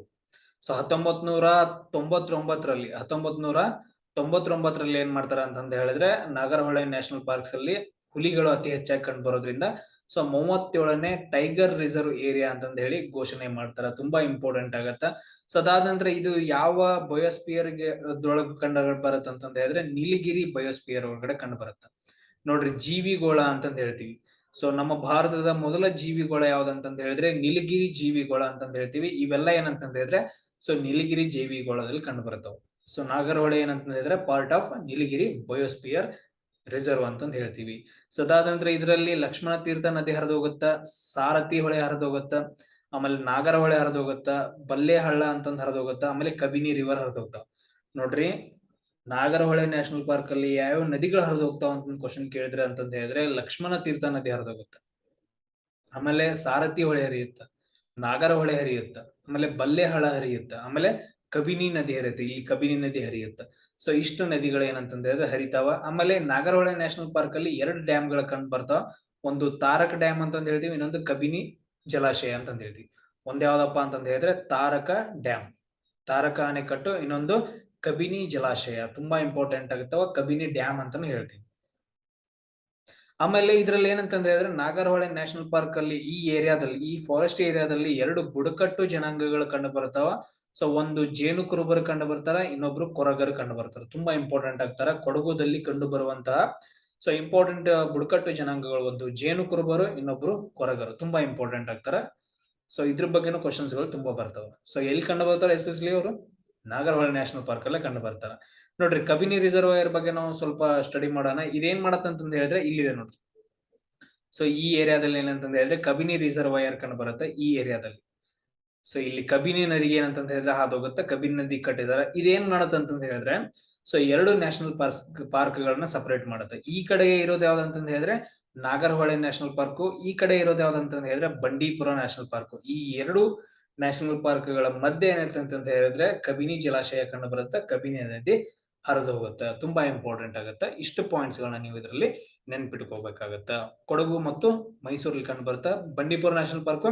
ಸೊ ಮೈಸೂರಲ್ಲಿ ಮತ್ತೆ ಅದರ ಯಾವ ಜಿಲ್ಲೆಗಳಲ್ಲಿ ಕಂಡು ಬರುತ್ತಾ, ಸೊ ಆಮೇಲೆ ನಾವು ಡಿಸ್ಕಷನ್ ಮಾಡ್ತಾ ಹೋಗೋಣ. ನೋಡ್ರಿ, ಇಲ್ಲಿದೆ ನೋಡ್ರಿ ಕಬಿನಿ ರಿಸರ್ವಾಯರ್ ಅಂತಂದ ಹೇಳ್ತೀವಿ. ಇದು ನಾಗರಹೊಳೆ ನ್ಯಾಷನಲ್ ಪಾರ್ಕ್. ಇಲ್ಲಿದೆ ನೋಡ್ರಿ ನಾಗರಹೊಳೆ ನ್ಯಾಷನಲ್ ಪಾರ್ಕ್. ಯಾವ ನದಿಗಳು ಇಂಪಾರ್ಟೆಂಟ್ ಆಗ್ತಾವ ಅವುಗಳನ್ನ ನೆನ್ಪಿಟ್ಕೋಬೇಕಾಗತ್ತ. ನೆಕ್ಸ್ಟ್ ನೋಡ್ರಿ, ಕೊಡಗು ಅಂತ ಬಂದಾಗ ಇನ್ನೊಂದು ತುಂಬಾ ಇಂಪಾರ್ಟೆಂಟ್ ಆಗತ್ತ. So Tibetan Buddhist golden temple ಬರುತ್ತಾ ಬೈಲ್ಕುಪ್ಪೆ ಒಳಗಡೆ. ಬೈಲ್ಕುಪ್ಪೆ ಒಳಗಡೆ ಏನಂತಂದ ಹೇಳಿದ್ರೆ ತುಂಬಾ ಇಂಪಾರ್ಟೆಂಟ್ ಒಂದು ಸೊ ಬುದ್ಧಿಸ್ಟ್ ಗೋಲ್ಡನ್ ಟೆಂಪಲ್ ಬರುತ್ತಾ. ಇಲ್ಲಿದೆ ನೋಡ್ರಿ, ಬುದ್ಧಿಸ್ಟ್ ಅಂದ್ರೆ ಸೊ ಬುದ್ಧನಿಗೆ ಸಂಬಂಧಪಟ್ಟಿದ್ದು ಬೈಲ್ಕುಪ್ಪೆ ಒಳಗಡೆ. ಇವನ್ ಚೀನಾದಿಂದ ಎಲ್ಲಾ ಕಡೆಯಿಂದ ಏನಂತಂದ ಹೇಳಿದ್ರೆ ಸೊ ಬೌದ್ಧ ಧರ್ಮದವ್ರು ಬಂದ್ ಏನ್ ಮಾಡ್ತಾರ ಅಂದ್ರೆ ವಿಸಿಟ್ ಕೊಡ್ತಾರ. ತುಂಬಾ ಇಂಪಾರ್ಟೆಂಟ್ ಕೊಡಗು ಜಿಲ್ಲೆ ಒಳಗಡೆ ಕಂಡು ಬರುತ್ತೆ. ಸೊ ಅದಾದ ನಂತರ ನೆಕ್ಸ್ಟ್ ಇಲ್ಲಿ ನೋಡ್ರಿ ಸಮ್ ಇಂಪಾರ್ಟೆಂಟ್ ಏನಂತಂದ ಹೇಳಿದ್ರೆ ವೈಲ್ಡ್ ಲೈಫ್ ಸೆಂಚುರೀಸ್ ಗಳು ಕಂಡು ಬರ್ತಾವ. ಸೊ ಅವುಗಳನ್ನ ನಾವು ನೋಡ್ತಾ ಹೋಗೋಣ. ಫಸ್ಟ್ ಒನ್ ಏನಂತಂದ ಹೇಳಿದ್ರೆ ಪುಷ್ಪಗಿರಿ ವೈಲ್ಡ್ ಲೈಫ್ ಸೆಂಚುರಿ ಬರುತ್ತೆ. ಇಲ್ಲಿ ಸೋಮವಾರಪೇಟೆ ಒಳಗಡೆ ಪುಷ್ಪಗಿರಿ ವೈಲ್ಡ್ ಲೈಫ್ ಸೆಂಚುರಿ ಬರುತ್ತೆ. ಸೊ ಅದರಲ್ಲಿ ಕೂಡ ಪುಷ್ಪಗಿರಿ ಬರ್ಡ್ ಸೆಂಚುರಿನೂ ಐತೆ. ತುಂಬಾ ಇಂಪಾರ್ಟೆಂಟ್ ಆಗತ್ತ. Important bird century Pushpagiri bird century ಅಂತಂದ ಹೇಳ್ತೀವಿ. ಯಾವ ತಾಲೂಕಲ್ಲಿ ಕಂಡು ಬರುತ್ತಾ? ಸೋಮವಾರಪೇಟೆ ತಾಲೂಕಲ್ಲಿ ಕಂಡು ಬರುತ್ತಾ. ಸಿಂಪಲ್ ಲೈನ್ ಪ್ರಕೊಡ್ರಿ, ಕೊಡಗು ಜಿಲ್ಲೆಯಲ್ಲಿ ಕಂಡು ಬರುತ್ತಾ. ಸೊ ಅದೇ ತರ ನೋಡ್ರಿ, ಈ ಪ್ರದೇಶದಲ್ಲಿ ಅಂದ್ರೆ ಇದು ಕಾವೇರಿ ನದಿ ಹರಿದು ಹೋಗುತ್ತಲ್ಲ, ಈ ಪ್ರದೇಶದಲ್ಲಿ so Talakaveri wild life century ಕಂಡು ಬರುತ್ತೆ. ತಲಕಾವೇರಿ ವನ್ಯಜೀವಿ ಧಾಮ ಅಂತ ಹೇಳ್ತೀವಿ. ವೈಲ್ಡ್ ಲೈಫ್ ಸೆಂಚುರಿ ಅಂತ ಹೇಳಿದ್ರೆ ವನ್ಯಜೀವಿ ಧಾಮ. ಸೊ ಅದನ್ನ 1987ರಲ್ಲಿ ವನ್ಯಜೀವಿ ಧಾಮ ಅಂತ ಘೋಷಣೆ ಮಾಡ್ತಾರ, ತಲಕಾವೇರಿ ವೈಲ್ಡ್ ಲೈಫ್ ಸೆಂಚುರಿ ಅಂತ ಹೇಳ್ತೀವಿ. ಅದೇ ತರ ಅದ್ರ ಕೆಳಗಡೆ ನೋಡ್ರಿ, ಇಲ್ಲಿದೆ ನೋಡ್ರಿ, ಬ್ರಹ್ಮಗಿರಿ ವೈಲ್ಡ್ ಲೈಫ್ ಸೆಂಚುರಿ ಅಂತ ಹೇಳ್ತೀವಿ. ಇದು ಕೂಡ ಕೊಡಗು ಜಿಲ್ಲೆಯಲ್ಲಿ ಕಂಡು ಬರ್ತಾವ. Pushpagiri wild life century, Talakaveri wild life century, ಅದಾದ ನಂತರ ಬ್ರಹ್ಮಗಿರಿ ವೈಲ್ಡ್ ಲೈಫ್ ಸೆಂಚುರಿಗಳು ಕೊಡಗು ಜಿಲ್ಲೆಯಲ್ಲಿ ಕಂಡು ಬರ್ತಾವ. ಸೊ ಇಲ್ಲಿದೆ ನೋಡ್ರಿ, ನೀವು ಫೋಟೋ ನೋಡ್ಬೋದು, ತಲಕಾವೇರಿ ವೈಲ್ಡ್ ಲೈಫ್ ಸೆಂಚುರಿ ಇದು. ಸೊ ಅದಾದ ನಂತರ ಇದೆ ನೋಡ್ರಿ Pushpagiri wild life sanctuary. So ನೋಡ್ರಿ ಫಾರೆಸ್ಟ್ ಏರಿಯಾಸ್ ಗಳು ನೋಡ್ಬೋದು. ಸೊ ಅದಾದ ನಂತರ ಇದೇನಂತ ಹೇಳಿದ್ರೆ ಬ್ರಹ್ಮಗಿರಿ ವೈಲ್ಡ್ ಲೈಫ್ ಸೆಂಚುರಿ ಅಂತ ಹೇಳ್ತೀವಿ. ಸೊ ಇಷ್ಟೆಲ್ಲರಿಗೂ ಅರ್ಥ ಆಯ್ತು ಅನ್ಕೊಂತೀನಿ ನೋಡ್ರಿ. ಸೊ ಎನಿ ಕ್ವಶನ್ಸ್, ಏನಾದ್ರು ಕ್ವಶನ್ಸ್ ಗಳಿದಾವ? Any questions? ಸೊ ಎಲ್ಲಾ ಪಾಯಿಂಟ್ಸ್ ಗಳನ್ನ ನೀವು ನೆನ್ಪಿಟ್ಕೋಬೇಕಾಗತ್ತೆ.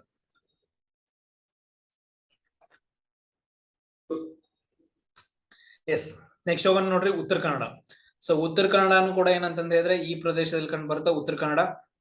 ಸೊ ಅದು ಕೂಡ ಏನಂತಂದ ಹೇಳಿದ್ರೆ ಸೊ ವೆಸ್ಟರ್ನ್ ಘಾಟ್ಸ್ ಗಳಲ್ಲಿ ಮಲೆನಾಡು ರೀಜನ್ ಅಲ್ಲಿ ಕಂಡು ಬರ್ತಾ. ಉತ್ತರ ಕನ್ನಡ ಬಗ್ಗೆ ನಾವು ಕರಾವಳಿ ಪ್ರದೇಶ ಅಂತಂದು ಏನ್ ನಾವು ಡಿಸ್ಕಷನ್ ಮಾಡ್ತಿದ್ವಲ್ಲ, ಅದ್ರಲ್ಲಿ ನಾವು ಆಲ್ರೆಡಿ ಎಲ್ಲಾ ಡಿಸ್ಕಷನ್ ಮಾಡಿದ್ವಿ. ಕಾಳಿ ನದಿ ಬಗ್ಗೆ, ಕೈಗಾ ಬಗ್ಗೆ, so Dandeli, Supa dam, so ಅದಾದ ನಂತರ ಕದ್ರಾ ಡ್ಯಾಮ್ಸ್ ಬಗ್ಗೆ ಆಗಿರ್ಬೋದು, ಗಂಗಾವಳಿ ನದಿ ಆಗಿರ್ಬೋದು, ಜಲಪಾತಗಳು. ಸೊ ಯಾವ ಜಲಪಾತಗಳು ಎಲ್ಲ ಏನಂತಂದ ಹೇಳಿದ್ರೆ ಕರಾವಳಿ ಇದ್ರಲ್ಲಿ ನಾವು ಹಿಂದಿನ ಕ್ಲಾಸ್ ಅಲ್ಲಿ ಮಾಡಿದೀವಿ. ಸೊ ಸೊ ಯೂಟ್ಯೂಬ್ ಅಲ್ಲಿ ನೀವು ನೋಡ್ಕೋಬಹುದು ಅದನ್ನ. ಸೊ ನೆನ್ಪಿಟ್ಕೊಡ್ರಿ, ಉತ್ತರ ಕನ್ನಡ ಜಿಲ್ಲೆಯಲ್ಲಿ ಅದ್ರ ಬಗ್ಗೆ ನಾವು ಡಿಸ್ಕಷನ್ ಮಾಡಿದ್ವಿ. ಅದಾದಂದ್ರೆ ಇವನ್ ದಕ್ಷಿಣ ಕನ್ನಡ ಬಗ್ಗೆನೂ ಕೂಡ ಏನಂತಂದ ಹೇಳಿದ್ರೆ ಕರಾವಳಿ ಪ್ರದೇಶ ಅಂತಂದ ಹೇಳಿ ನಾವು ಡಿಸ್ಕಷನ್ ಮಾಡಿದೀವಿ. ಸೊ ಅಂದ್ರೆ ತುಂಬಾ ಪಾಯಿಂಟ್ಸ್ ಗಳನ್ನ ಡಿಸ್ಕಷನ್ ಮಾಡಿರೋದ್ರಿಂದ ಇವಾಗ ರಿಪೀಟ್ ಮಾಡೋದ್ರಿಂದ ತುಂಬಾ ಟೈಮ್ ಹಿಡಿಯುತ್ತ. ಸೊ ಇದನ್ನ ನೀವೇನಂತಂದ ಹೇಳಿದ್ರೆ ನೆನ್ಪಿಟ್ಕೋಬೇಕಾಗತ್ತ. ಸೊ ಕರಾವಳಿ ಕಲ್ಲಿ ಏನಂತಂದ ಹೇಳಿದ್ರೆ ದಕ್ಷಿಣ ಕನ್ನಡ ಮತ್ತು ಉತ್ತರ ಕನ್ನಡ ಬಗ್ಗೆ ನಾವು ಆಲ್ರೆಡಿ ಡಿಸ್ಕಷನ್ ಕರಾವಳಿ ಪ್ರದೇಶದಲ್ಲಿ ಮಾಡಿದ್ವಿ. ಸೊ ಅದಾದ ನಂತರ ನೆಕ್ಸ್ಟ್ ಒಂದು ನೋಡ್ರಿ, ಹಾಸನ ಬರುತ್ತೆ, ತುಂಬಾ ಇಂಪಾರ್ಟೆಂಟ್. ಹಾಸನ ಜಿಲ್ಲೆ. ಸೊ ಹಾಸನ ಜಿಲ್ಲೆ ಕಂಡು ಬರುತ್ತೆ. ಹಾಸನ ಜಿಲ್ಲೆ ಏನಂತಂದ್ರೆ ಸಮ್ ಪಾರ್ಟ್ ವೆಸ್ಟರ್ನ್ ಘಾಟ್ಸ್ ಗಳಲ್ಲಿ ಕಂಡು ಬರೋದ್ರಿಂದ ಇದ್ರ ಬಗ್ಗೆ ನಾವು ನೋಡ್ಕೋಬೇಕು.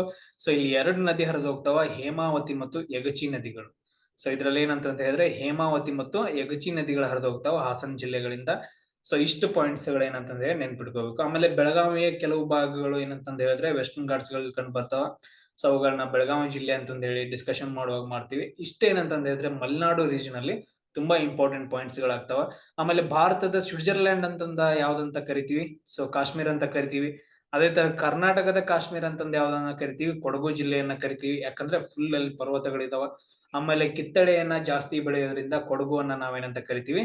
ಕಿತ್ತಳೆ ನಾಡು ಅಂತ ಕರಿತೀವಿ ಕೊಡಗುವನ್ನ. ಆಮೇಲೆ ಅತಿ ಹೆಚ್ಚು ಕಾಫಿಯನ್ನು ಉತ್ಪಾದಿಸುವ ರಾಜ್ಯ ಯಾವ್ದಂತಂದ ಹೇಳಿದ್ರೆ ನಾವು ಚಿಕ್ಕಮಂಗ್ಳೂರು ಮತ್ತು ಕೊಡಗು ಅಂತಂದ ಹೇಳ್ತೀವಿ. ಇವು ಎರಡರಲ್ಲೂ ಏನಂತಂದ ಹೇಳಿದ್ರೆ ಕಾಂಪಿಟೇಷನ್ ಇದೆ. ಸೊ ಸರ್ಚ್ ಮಾಡ್ಬೇಕಾಗತ್ತ. ಸೊ ಯಾವ ಟೈಮ್ ಅಲ್ಲಿ ಯಾವ್ದಿದೆ ಅಂತಂದ ಹೇಳಿದ್ರೆ ಕೊಡಗು ಮತ್ತು ಚಿಕ್ಕಮಂಗ್ಳೂರು ಅಂತ ಹೇಳ್ತೀವಿ. So times Chikmagalur, times Kodagu ಅಂತಂದ ಹೇಳ್ತೀವಿ. ಸೊ ಅದನ್ನು ಸ್ವಲ್ಪ ಸರ್ಚ್ ಮಾಡ್ಬೇಕಾಗತ್ತ, ಮಾಡ್ರಿ. ಸೊ ಅದಾದ ನಂತರ ನೆಕ್ಸ್ಟ್ ನೋಡ್ರಿ, ಭಾರತ ಅಂತ ಬಂದಾಗ ಇವಾಗ ವೆಸ್ಟರ್ನ್ ಘಾಟ್ಸ್ ಗಳು ಅಂತ ನಾವು ಡಿಸ್ಕಷನ್ ಮಾಡಿದ್ವಿ. ಸೊ ಯಾವ ತರ ಫಾರ್ಮೇಶನ್ ಆದವು ಅಂತ ನಿಮ್ಗೆ ಗೊತ್ತಾಯ್ತಾ? ಸೊ ಯಾವ ಜಿಲ್ಲೆಗಳಲ್ಲಿ ಇದಾವ ಅಂತ ಗೊತ್ತಾಯ್ತು ನಿಮ್ಗೆ ಕರ್ನಾಟಕದಲ್ಲಿ. ಆಮೇಲೆ ಯಾವ ರಾಜ್ಯಗಳಲ್ಲಿ ಕರ್ನಾಟಕ, ಮಹಾರಾಷ್ಟ್ರ, ಗೋವಾ, ಗುಜರಾತ್, ಮಹಾರಾಷ್ಟ್ರ, ಗೋವಾ, ಕರ್ನಾಟಕ, ಕೇರಳ ಮತ್ತು ತಮಿಳುನಾಡುಗಳಲ್ಲಿದಾವ. ಆಮೇಲೆ ಈ ಕಡೆಯಿಂದ ಏನಂತಂದ ಹೇಳಿದ್ರೆ ಈಸ್ಟರ್ನ್ ಘಾಟ್ಸ್ ಗಳು ಬರ್ತಾವ. ಸೊ ಇವುಗಳು ಬಂದ್ ಎಲ್ಲಿ ಮೀಟ್ ಆಗ್ತಾವ ಅಂತಂದ ಹೇಳಿದ್ರೆ ನೀಲಗಿರಿ ಬೆಟ್ಟಗಳಲ್ಲಿ ಮೀಟ್ ಆಗ್ತಾವ. ಪೂರ್ವ ಘಟ್ಟಗಳು ಮತ್ತು ಪಶ್ಚಿಮ ಘಟ್ಟಗಳು ಎರಡೂ ಬಂದು ಎಲ್ಲಿ ಸಂಧಿಸ್ತಾವ ಅಂತಂದ ಹೇಳಿದ್ರೆ ನೀಲಗಿರಿ ಬೆಟ್ಟಗಳಲ್ಲಿ ಸಂಧಿಸ್ತಾವ. ಇದೊಂದು ಪಾಯಿಂಟ್ ನೀವು ನೆನ್ಪಿಟ್ಕೋಬೇಕು. ಸೊ ಆಮೇಲೆ ಮೇಲ್ಗಡೆ ಏನಿದೆ ಅಂತಂತ ಹೇಳಿದ್ರೆ ಸೊ ಹಿಮಾಲಯ ಪರ್ವತಗಳು ಕಂಡು ಬರ್ತಾವ. ಇವು ಮಾನ್ಸೂನ್ ಮಾರುತಗಳನ್ನ ತಡೆದು ಅತಿ ಹೆಚ್ಚು ಮಳೆಯನ್ನ ಸುರಿಸ್ತಾವ. ತುಂಬಾ ಇಂಪಾರ್ಟೆಂಟ್ ಆಗತ್ತ. ಆಮೇಲೆ ನೆಕ್ಸ್ಟ್ ನೋಡ್ರಿ, ಸೊ ವಿಶ್ವದ ಅತಿ ಎತ್ತರದ ಪರ್ವತ ಏನಂತಂದ ಹೇಳಿದ್ರೆ ಮೌಂಟ್ ಎವರೆಸ್ಟ್ ಏನಂತಂದ ಹೇಳಿದ್ರೆ ನೇಪಾಳ ಬಾರ್ಡರ್ ಅಲ್ಲಿ ಕಂಡು ಬರುತ್ತಾ ಮೌಂಟ್ ಎವರೆಸ್ಟ್ ಅಂತ ಹೇಳ್ತೀವಿ. ಸೊ ಭಾರತದ ಅತಿ ಎತ್ತರದ ಪರ್ವತ ಯಾವ್ದು ಅಂತಂದ ಹೇಳಿದ್ರೆ K2 ಅಂತಂದ ಹೇಳ್ತೀವಿ. ಮೌಂಟ್ ಗಾಡ್ವಿನ್ ಆಸ್ಟಿನ್ ಅಂತಂದ ಹೇಳ್ತೀವಿ. ಸೊ ಇದೇನಂತಂದ ಹೇಳಿದ್ರೆ ಜಮ್ಮು ಕಾಶ್ಮೀರ ಮತ್ತು ಲಡಾಖ್ ರೀಜನ್ ಅಲ್ಲಿ ಕಂಡು ಬರುತ್ತೆ. ಸೊ ಮೌಂಟ್ ಎವರೆಸ್ಟ್ ಅನ್ನ ಏರ್ದವ್ರು ಮೊದಲಿಗರ ಯಾರಂತಂದ ಹೇಳಿದ್ರೆ ಎಡ್ಮಂಡ್ ಹಿಲ್ರಿ ಮತ್ತು ತೇನ್ಸೇನ್ ಅಂತಂದ ಹೇಳ್ತೀವಿ. ಸೊ ನೆನ್ಪಿಟ್ಕೊಳ್ರಿ. ಆಮೇಲೆ ಭಾರತದ ಮಹಿಳೆ ಯಾರಂತಂದ ಹೇಳಿದ್ರೆ ಮೌಂಟ್ ಎವರೆಸ್ಟ್ ಅನ್ನ ಏರ್ದವಳು ಸೊ ಬಚೇಂದ್ರಿ ಪಾಲ್ ಅಂತಂದ ಹೇಳ್ತೀವಿ. ಅದೇ ತರ ನೆಕ್ಸ್ಟ್ ನೋಡ್ರಿ, ವೆಸ್ಟರ್ನ್ ಘಾಟ್ಸ್ ಗಳಲ್ಲಿ ಅತಿ ಎತ್ತರದ ಪರ್ವತ ಯಾವ್ದು? ನಿಮ್ ಕ್ವಶನ್ ನೀವು ಏನಂತಂದ ಹೇಳಿದ್ರೆ ನೀವು ಕ್ವಶನ್ ನೀವು ಆನ್ಸರ್ ಮಾಡ್ಬೇಕು. ನೆಕ್ಸ್ಟ್ ಕ್ಲಾಸ್ ಅಲ್ಲಿ ನಾನು ಕೇಳ್ತೀನಿ. ಸೊ ವೆಸ್ಟರ್ನ್ ಘಾಟ್ಸ್ ಗಳಲ್ಲಿ ಕಂಡು ಬರುವ ಅತಿ ಎತ್ತರದ ಪರ್ವತ ಯಾವುದು? ಅದು ಯಾವ ಪರ್ವತ ಶ್ರೇಣಿಯಲ್ಲಿ ಕಂಡು ಬರುತ್ತೆ? ಇದು ಬೇಕು. ಯಾವ ಪರ್ವತ ಶ್ರೇಣಿಯಲ್ಲಿ ಕಂಡು ಬರುತ್ತಾ ಅದ್ರದ್ದು ಅತಿ ಎತ್ತರದ ಪರ್ವತ ಯಾವುದು, ಆಮೇಲೆ ಯಾವ ರಾಜ್ಯದಲ್ಲಿ ಕಂಡು ಬರುತ್ತೆ ವೆಸ್ಟರ್ನ್ ಘಾಟ್ಸ್ ಗಳಲ್ಲಿ. ಆಮೇಲೆ ನೋಡ್ರಿ ಇನ್ನೊಂದು ಪಾಯಿಂಟ್ಸ್ ಗಳನ್ನ ನಾನು ಗ್ಲಾನ್ಸ್ ಮಾಡ್ತೀನಿ. ಅತಿ ಹೆಚ್ಚು ಏನಂತಂದ್ರೆ ವೆಸ್ಟರ್ನ್ ಘಾಟ್ಸ್ ಗಳು ಕರ್ನಾಟಕದಲ್ಲಿ ಕಂಡು ಬರ್ತಾವ, 52% ಅಂತ ಹೇಳ್ತೀವಿ. ಸೊ ಕರ್ನಾಟಕ ಮತ್ತು ಮಹಾರಾಷ್ಟ್ರದಲ್ಲಿರುವ ವೆಸ್ಟರ್ನ್ ಘಾಟ್ಸ್ ಗಳನ್ನ ನಾವೇನಂತ ಕರಿತೀವಿ, ಸಹ್ಯಾದ್ರಿ ಬೆಟ್ಟಗಳು ಅಂತ ಕರಿತೀವಿ. ಇಷ್ಟೇನಪ್ಪಾ ಅಂತಂದ ಹೇಳಿದ್ರೆ ಮಲೆನಾಡು ರೀಜನ್ ಬಗ್ಗೆ. ಆಮೇಲೆ ಮಲೆನಾಡು ರೀಜನ್ ಎಲ್ಲಿ ಅಂತಂದ ಹೇಳಿದ್ರೆ ಆಲ್ಮೋಸ್ಟ್ ಎಲ್ಲಾ ತೋಟಗಾರಿಕೆ ಬೆಳೆಗಳನ್ನ ಬೆಳಿತೀವಿ. ಆಮೇಲೆ ಅತಿ ಹೆಚ್ಚು ಮಳೆ ಆಗತ್ತ. ಸೊ ಕಾಫಿ ಎಲ್ಲಾ ತೋಟಗಾರಿಕೆ, ಅಡಿಕೆ ಆಗಿರ್ಬೋದು, ತೆಂಗು ಆಗಿರ್ಬೋದು, ಕಾಫಿ ಆಗಿರ್ಬೋದು, ಚಹಾ ಆಗಿರ್ಬೋದು, ಕೆಲವೊಂದು ಏನಂತಂದ್ರೆ ಕೆಲವೊಂದು ರೀಜನ್ಸ್ ಗಳಲ್ಲಿ ಸೊ ಇವನ್ ಮಸಾಲೆ ಪದಾರ್ಥಗಳನ್ನ ಬೆಳಿತಾರೆ. ಇಷ್ಟು ಪಾಯಿಂಟ್ಸ್ ಗಳನ್ನ ನೀವೇನಂತಂದ ಹೇಳಿದ್ರೆ ಮಲೆನಾಡು ರೀಜನ್ ಅಲ್ಲಿ ನೆನ್ಪಿಟ್ಕೋಬೇಕಾಗತ್ತ. ನೆಕ್ಸ್ಟ್ ಕ್ಲಾಸ್ ಅಲ್ಲಿ ನಾವ್ ಏನ್ ಮಾಡೋಣ ಅಂತಂದ ಹೇಳಿದ್ರೆ ಮೈದಾನ ರೀಜನ್ ಹೋಗೋಣ. ಮೈದಾನ ಪ್ರದೇಶಗಳ ಬಗ್ಗೆ, ಕರ್ನಾಟಕದ ಮೈದಾನ ಪ್ರದೇಶ. ಸೊ ಇದ್ರಲ್ಲಿ ಮತ್ತೆ 2 ಭಾಗ ಮಾಡ್ತೀವಿ, ಉತ್ತರ ಮೈದಾನ ಮತ್ತು ದಕ್ಷಿಣ ಮೈದಾನ ಅಂತಂದ ಹೇಳ್ತೀವಿ. ಸೊ ಅದನ್ನ ನೆಕ್ಸ್ಟ್ ಕ್ಲಾಸ್ ಅಲ್ಲಿ ಡಿಸ್ಕಷನ್ ಮಾಡೋಣ. ಸೊ ಯಾರು ಮಿಸ್ ಮಾಡಕ್ ಹೋಗ್ಬೇಡ್ರಿ, 2 ಜನ ಮಿಸ್ ಮಾಡಿದಿರಿ. ಸೊ ಇವ್ 148 ಜನ ಅಷ್ಟೇ ಪ್ರೆಸೆಂಟ್ ಇದ್ರಿ, ಅವ್ರು ಇಬ್ರು ಹೇಳಿ. ಸೊ ಯಾರು ಕ್ಲಾಸ್ಗಳನ್ನ ಮಿಸ್ ಮಾಡಕ್ ಹೋಗ್ಬೇಡ್ರಿ, ತುಂಬಾ ಇಂಪಾರ್ಟೆಂಟ್ ಆಗುತ್ತೆ. ಆಮೇಲೆ ಇನ್ನೊಂದ್ ಏನಂತ ಹೇಳಿದ್ರೆ ತುಂಬಾ ಇಂಪಾರ್ಟೆಂಟ್ ಪಾಯಿಂಟ್ಸ್ ಗಳನ್ನ ನಾವು ಡಿಸ್ಕಷನ್ ಮಾಡೋಣ. ಸೆಂಟ್ ಮೇರಿಸ್ ದ್ವೀಪ ಅಂತಂದ್ ಬರುತ್ತೆ. ನಾವು ಲಾಸ್ಟ್ ಕ್ಲಾಸ್ ಅಲ್ಲಿ ಡಿಸ್ಕಷನ್ ಮಾಡಿದ್ವಿ, ಒಂದು ಪಾಯಿಂಟ್ಸ್ ಅನ್ನ ಬಿಟ್ವಿ. ಏನಂತಂದ ಹೇಳಿದ್ರೆ ಸೊ ಇದೇನಂತಂದ ಹೇಳಿದ್ರೆ ಮಡಗಾಸ್ಕರ್ ಇಂದ ಏನಂತಂದ ಹೇಳಿದ್ರೆ ನೀವು ನೋಡಿರ್ಬೋದು, ಈ ತರ ಏನಂತಂದ ಹೇಳಿದ್ರೆ ಆಫ್ರಿಕಾ ಇದೆ, ಇಲ್ಲಿ ಮಡಗಾಸ್ಕರ್ ಇದೆ. ಸೊ ಎಲ್ಲಾನು ಏನಂತಂದ ಹೇಳಿದ್ರೆ ಗೊಂಡ್ವಾನ ಪ್ಲೇಟ್ ಅಲ್ಲಿ ಇದ್ದಾಗ, ಗೊಂಡ್ವಾನ ಪ್ರದೇಶದಲ್ಲಿ ಇದ್ದಾಗ ಸಪರೇಟ್ ಆಗುವಾಗ ಏನಾಗತ್ತೆ ಅಂತಂದ ಹೇಳಿದ್ರೆ ಇಂಡಿಯಾ ಸಪರೇಟ್ ಆಗುವಾಗ ಇಲ್ಲಿ ಜ್ವಾಲಾಮುಖಿಗಳು ಉಂಟಾಗ್ತಿರ್ತಾವ. ಆಲ್ಮೋಸ್ಟ್ ಪ್ಲೇಟ್ ಟೆಕ್ಟಾನಿಕ್ ಆಕ್ಟಿವಿಟಿ ನಡ್ತಿರ್ತಾವ, ಸ್ಲೋ ಆಗಿ ಮೂವ್ಮೆಂಟ್ ಆಗ್ತಿರ್ತಾವ. ಸೊ ಬಿರುಕುಗಳು ಬಿಟ್ಟಾಗ ಏನಂತಂದ ಹೇಳಿದ್ರೆ ಒಳಗಡೆಯಿಂದ ಲಾವಾ ಹೊರಗಡೆ ಬರುತ್ತೆ. ಲಾವಾ ಹೊರಗಡೆ ಬಂದಾಗ ಸೊ ಕೆಲವೊಂದ್ ಏನಂತಂದ ಹೇಳಿದ್ರೆ ದ್ವೀಪಗಳು ಉಂಟಾಗಿದಾವ. ಈಗ ಉಡುಪಿ ಹತ್ರ ಏನಂತಂದ ಹೇಳಿದ್ರೆ ಸೆಂಟ್ ಮೇರಿಸ್ ದ್ವೀಪ ಅಂತ ಕಂಡು ಬರುತ್ತೆ. ಈ ಸೆಂಟ್ ಮೇರಿಸ್ ದ್ವೀಪ ಏನಂತಂದ ಹೇಳಿದ್ರೆ ಜ್ವಾಲಾಮುಖಿಯಿಂದ ಉಂಟಾಗಿರುವ ದ್ವೀಪವಾಗಿತ್ತು. ತುಂಬಾ ಇಂಪಾರ್ಟೆಂಟ್ ಆಗತ್ತ. ಸೆಂಟ್ ಮೇರಿಸ್ ದ್ವೀಪ ಏನಂತಂದ ಹೇಳಿದ್ರೆ ಸೊ ಜ್ವಾಲಾಮುಖಿಯಿಂದ ಉಂಟಾಗಿರುವ ದ್ವೀಪ ಆಗೈತೆ. ಸೊ ಆಮೇಲೆ ನೆಕ್ಸ್ಟ್ ನೋಡ್ರಿ, ಇಲ್ಲಿ ಏನಂತಂದ ಹೇಳಿದ್ರೆ ವೆಸ್ಟರ್ನ್ ಘಾಟ್ಸ್ ಗಳು ಏನಂತಂದ ಹೇಳಿದ್ರೆ ಅದ್ರದ್ದು ಎತ್ತರ ಹೈಟ್ ಜಾಸ್ತಿ ಇರೋದ್ರಿಂದ ಸೊ ಇಲ್ಲಿಂದ ಏನಂತಂದ ಹೇಳಿದ್ರೆ ಕೆಲವೊಂದು ನದಿಗಳ ಹರಿದ್ಬಿಟ್ಟು ಪಶ್ಚಿಮಕ್ಕೆ ಹರಿತಾವ, ಆಮೇಲೆ ಪೂರ್ವಕ್ಕೆ ಕೂಡ ಹರಿತಾವ. ಸೊ ಅದ್ರಲ್ಲಿ ಫಾರ್ ಎಕ್ಸಾಂಪಲ್ ಮೇಲ್ಗಡೆಯಿಂದ ಬಂದಾಗ ಗೋದಾವರಿ ನದಿನೂ ಆಗಿರ್ಬೋದು. ಗೋದಾವರಿ ನದಿ ತ್ರಯಂಬಕೇಶ್ವರದಲ್ಲಿ ಹುಟ್ಟುತ್ತಾ, ಆಮೇಲೆ ಮಹಾಬಲೇಶ್ವರದಲ್ಲಿ ಏನಂತಂದ ಹೇಳಿದ್ರೆ ಸೊ ಕೃಷ್ಣಾ ನದಿ ಹುಟ್ಟುತ್ತಾ. ಅದ್ರ ಉಪ ನದಿಗಳು ಎಲ್ಲಾನು ಏನಂತಂದ ಹೇಳಿದ್ರೆ ವೆಸ್ಟರ್ನ್ ಘಾಟ್ಸ್ ಅಲ್ಲಿ ಹುಡ್ತಾವ. ಮಲಪ್ರಭಾ ಆಗಿರ್ಬೋದು, ಘಟಪ್ರಭಾ ಆಗಿರ್ಬೋದು, ಸೊ ಅದಾದ ನಂತರ ಭೀಮಾ ಆಗಿರ್ಬೋದು, ಪಂಚಗಂಗಾ, ವೇದಗಂಗಾ, ದೂದಗಂಗಾ ಎಲ್ಲ ಏನಂತಂದ ಹೇಳಿದ್ರೆ ಸೊ ವೆಸ್ಟರ್ನ್ ಘಾಟ್ಸ್ ಗಳಲ್ಲಿ ಹುಡ್ತಾವ. ಇವನ್ ಕೊಯ್ನಾ ನದಿ ಕೂಡ ಏನಂತಂದ ಹೇಳಿದ್ರೆ ವೆಸ್ಟರ್ನ್ ಘಾಟ್ಸ್ ಅಲ್ಲಿ ಹುಟ್ಟುತ್ತ. ಆಮೇಲೆ ಕಾವೇರಿ ನದಿ ನೋಡ್ರಿ, ಕಾವೇರಿ ನದಿ ಉಪನದಿಗಳು ಕೂಡ ಏನಂತಂದ ಹೇಳಿದ್ರೆ ಸೊ ವೆಸ್ಟರ್ನ್ ಘಾಟ್ಸ್ ಗಳಲ್ಲಿ ಹುಟ್ಟತಾವ. ಇವುಗಳಿಗೆ ಏನಂತಂದ ಹೇಳಿದ್ರೆ ಆ ನದಿ ಒಳಚರಂಡಿ ಪ್ರದೇಶ ಅಥವಾ ನದಿ ಜಲಾನಯನ ಪ್ರದೇಶಗಳು ಅಂತ ನಾವು ಹೇಳ್ತೀವಿ. ಸೊ ಅವುಗಳ ಬಗ್ಗೆ ನಾವು ಡಿಸ್ಕಷನ್ ಮಾಡ್ತಾ ಹೋಗ್ತೀವಿ. ಸೊ ಇಲ್ಲಿ ನೋಡ್ರಿ ಇವಾಗ ಏನಂತಂದ ಹೇಳಿದ್ರೆ ಸೊ ಇಲ್ಲಿ ಏನಂತಂದ ಹೇಳಿದ್ರೆ ಕಡಿಮೆ ಪ್ರದೇಶ ಇರೋದ್ರಿಂದ ಇಲ್ಲಿಂದ ಏನಂತಂದ ಹೇಳಿದ್ರೆ ಪೂರ್ವಕ್ಕೆ. ಸೊ ಒಂದ್ ನಿಮಿಷ ರೀ, ಸೊ ಇದನ್ನ ಕ್ಲೀನ್ ಮಾಡೋಣ.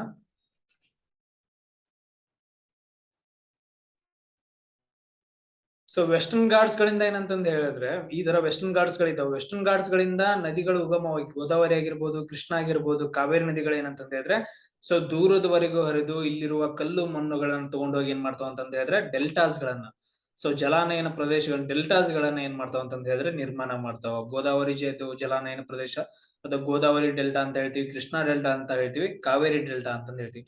ಬಟ್ ಆದ್ರೆ ಇಲ್ಲಿ ನೋಡ್ರಿ ವೆಸ್ಟರ್ನ್ ಘಾಟ್ಸ್ ಗಳಿಂದ ಪಶ್ಚಿಮಕ್ಕೆ ಹರಿತಾವ. ಬಟ್ ಆದ್ರೆ ಜಸ್ಟ್ ಏನಂತಂದ್ರೆ 70-80 ಕಿಲೋಮೀಟರ್ಸ್, 100-150 ಕಿಲೋಮೀಟರ್ಸ್ ಗಳ ಹರಿಯೋದ್ರಿಂದ ಇಲ್ಲಿ ಅಂತಂದ ಹೇಳಿದ್ರೆ ಆಮೇಲೆ ಪರ್ವತಗಳು ಇರೋದ್ರಿಂದ ಪರ್ವತಗಳನ್ನ ಕರ್ಕೊಂಡು ಹೋಗ್ತಾವ.